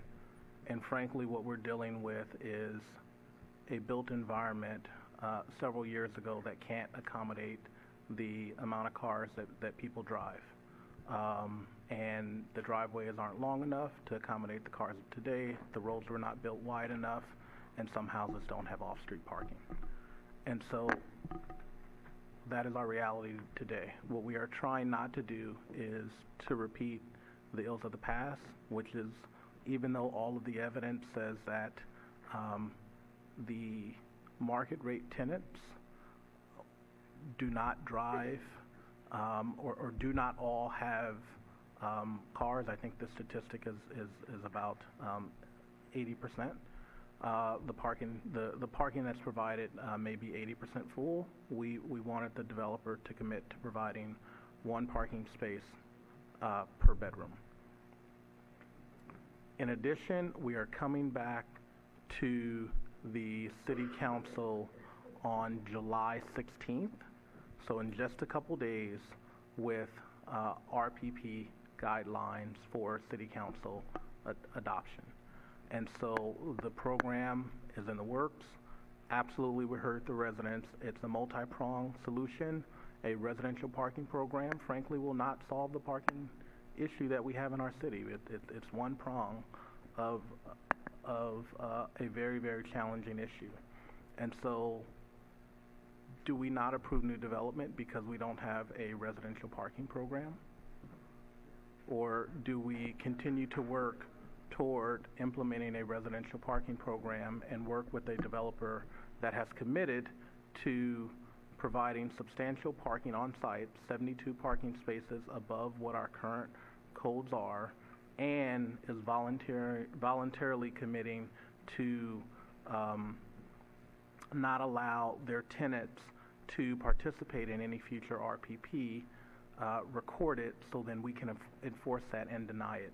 So I would say that we have done everything we could with the situation that we have today to mitigate the issue. And the developer standing up and would like to make a comment. Well, I would just say that there's a number of plans that are typical for building permit, and there's versus a time of a discretionary approval.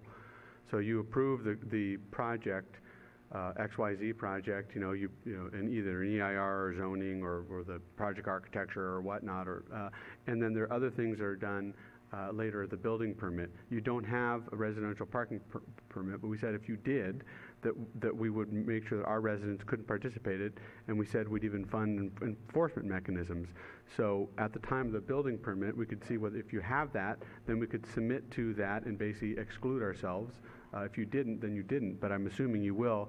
We won't be ready to pull a building permit for a year, and then it takes 2 years to build. So we're years away from having any residents actually effectuate any of this. But again, we're willing to submit to prior to building permit or prior to occupancy check-ins to see whether the city has developed that, and I'm assuming you will, and in which case we will abide by the condition.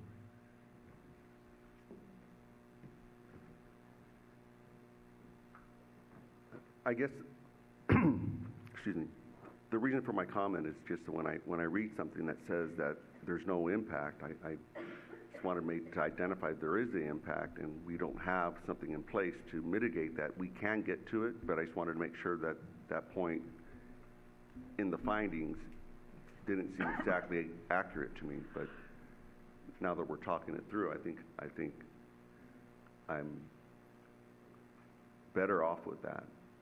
But you'll have to excuse my lack of let me rephrase this. I just want to make sure it's right. I've struggled with this project for weeks now, and it's very difficult. I'll let my colleagues go further with their deliberations, but I have some significant problems with the density. I understand it's allowed, but it doesn't have to be approved. And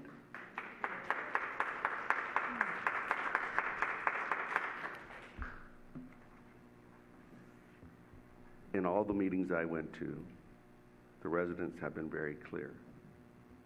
And some of them even stated today that they understand something's going to get built, and they're okay with something being built, just that they don't want something as big, as tall, as dense. But I can say that we have to do something. We have to build something. Just that I'm feeling that where I'm at right now, that I'm not convinced that this is appropriately sized for the location that it's in. And adding a grocery store, which is wonderful, just that has additional impacts to the traffic. So I wrote something down, and this is what I had prepared. And so yes, the transit corridor plan was approved by the council in 2013. There's approximately 4,500 feet on El Camino, 4,000 feet on San Mateo Avenue, 4,000 feet on San Bruno Avenue, and 3,500 feet on Huntington, just off scale, right? So approximately 1,600 feet of San Bruno is identified in the transit corridor plan. So that 1,600 feet, there's two sides to most of the streets in San Bruno. There's some intersections, but let's just bear with me. There's 3,200 linear feet in the transit corridor plan. This project is approximately 1,000 feet on the west side of El Camino, which is less than 3% of the total amount of frontage in the transit corridor plan. In the transit corridor plan on page 83, table 4.1, shows 325 units currently exist in the transit corridor plan area, with 720 more allowed in the general plan. The transit corridor allows 1,610 net units over the general plan. So this one development with the 425 units accounts for 26.4% of all the units in the transit corridor plan.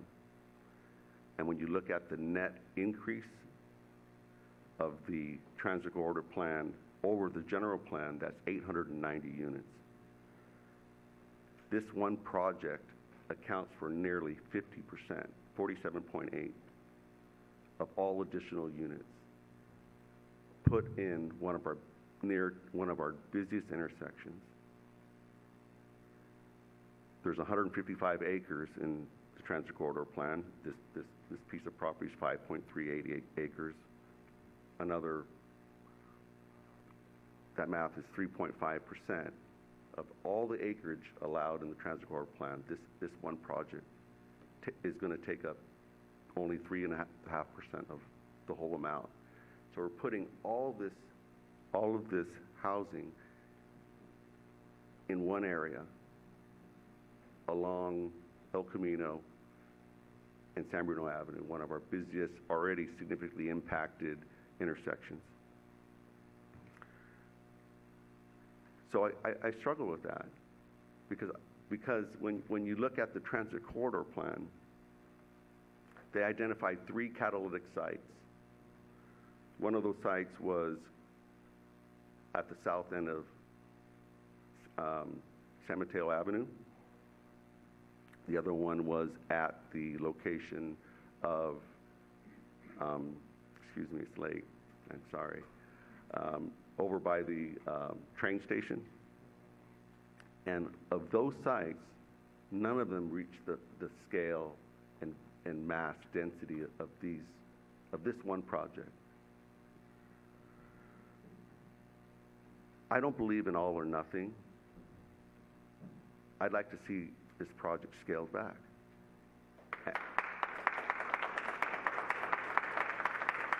And if I can ask for a continuance on this project, it's late. We have other things to deal with. It's waited this long. It could wait a little longer. But I also want our community to know that we have to build something here. And we have to be aware of the problems that we are going to continue doing if we don't build something here. So if the developer's willing to scale back, I will approve this project. But in its current form, I'm having an issue with it. So I would like to ask for a continuance, and I can wait to hear more questions because I skipped one, basically was about the retaining wall that runs along White Way that I don't think we addressed. And I walked by there a couple times, and I went by there today, and it's like we're going to have this amazing new building at some point, and we're going to have this kind of funky, I don't know if the integrity of it, but it seems like on projects that I've been involved with when I was working in Alameda County Water, when developers came through, they made sure their perimeter of their projects looked nice. And so I have concerns about that retaining wall, and I'll leave that question for now to see if I can get an answer if there's any plans on that retaining wall. And then after that's answered, I'd like to ask my colleagues for a continuance.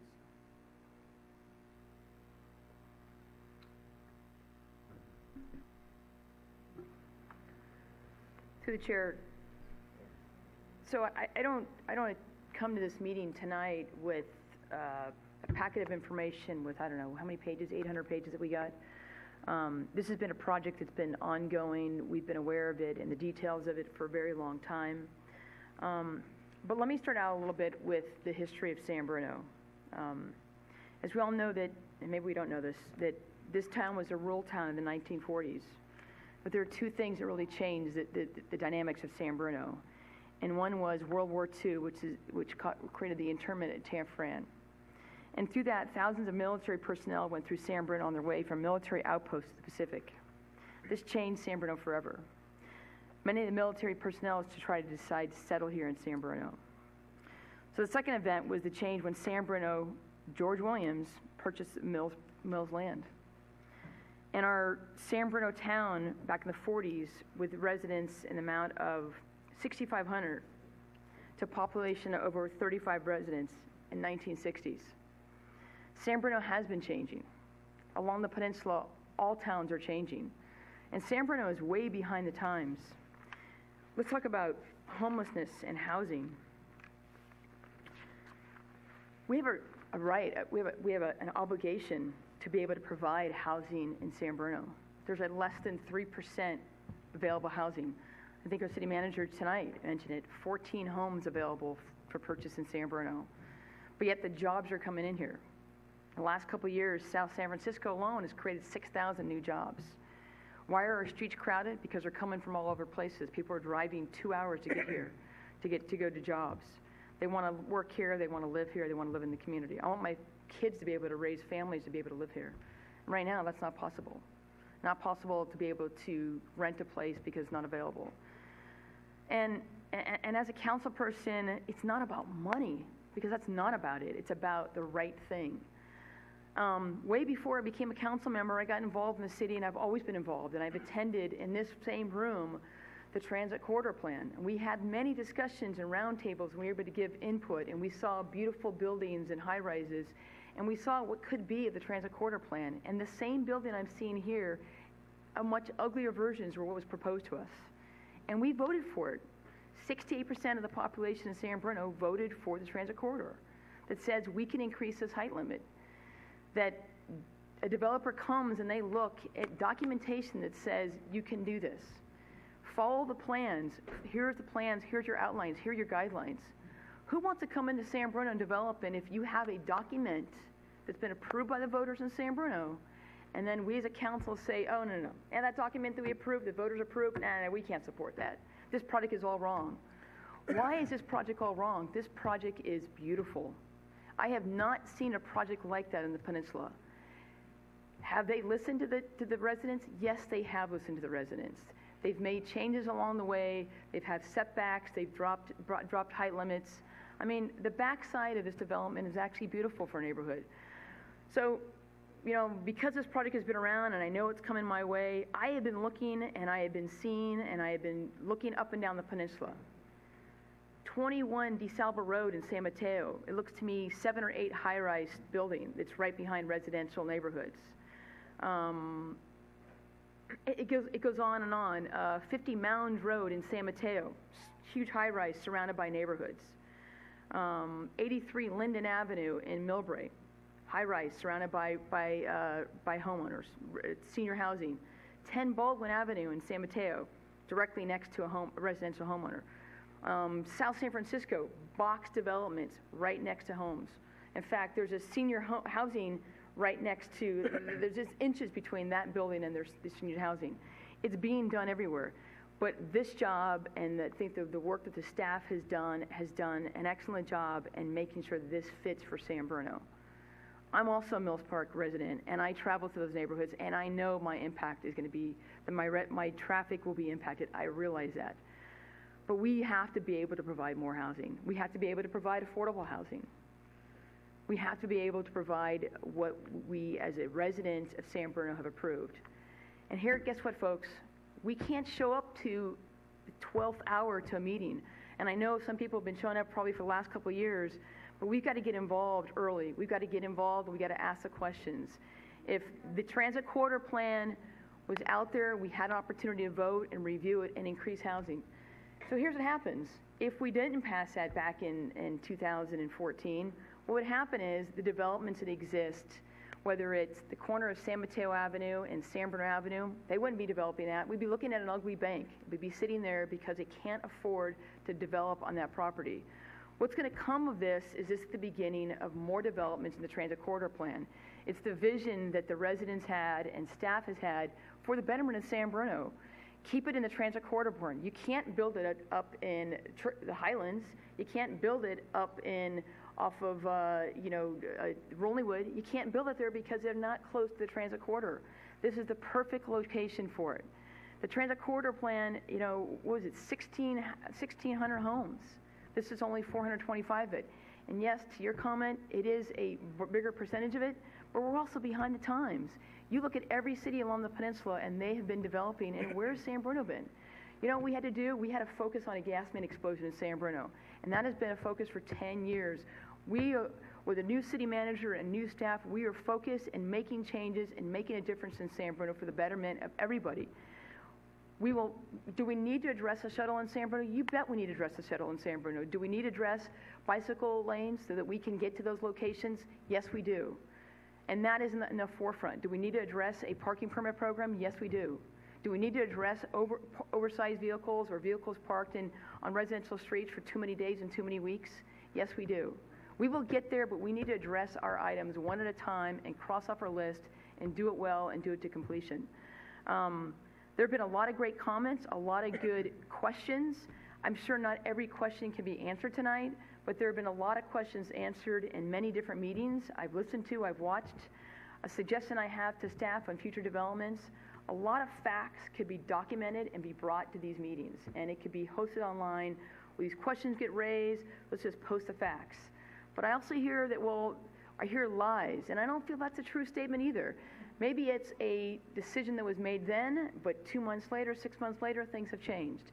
There's a comment made about apartments or condos. Well, it's very clear tonight that it probably will start out as apartments and eventually be condos. But there's policies and procedures that they'll have to follow to submit those plans should they decide to go with condos before they occupy the property. We need housing in San Bruno. 12 to 1 jobs is a housing ratio in San Bruno. 1 housing unit for 12 jobs. It's not going to cut it. That won't cut it.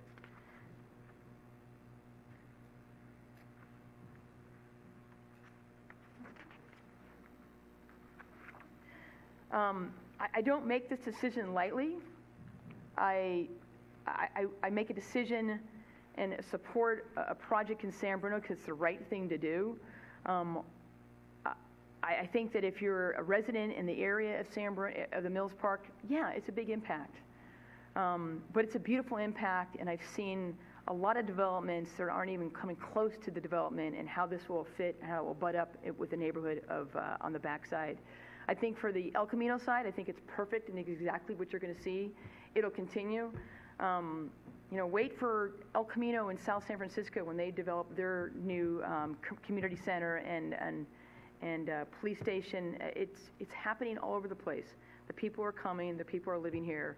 We need to be able to provide the housing, and I think that we have. It is our right and it is our duty and our obligation to provide that housing. Thank you.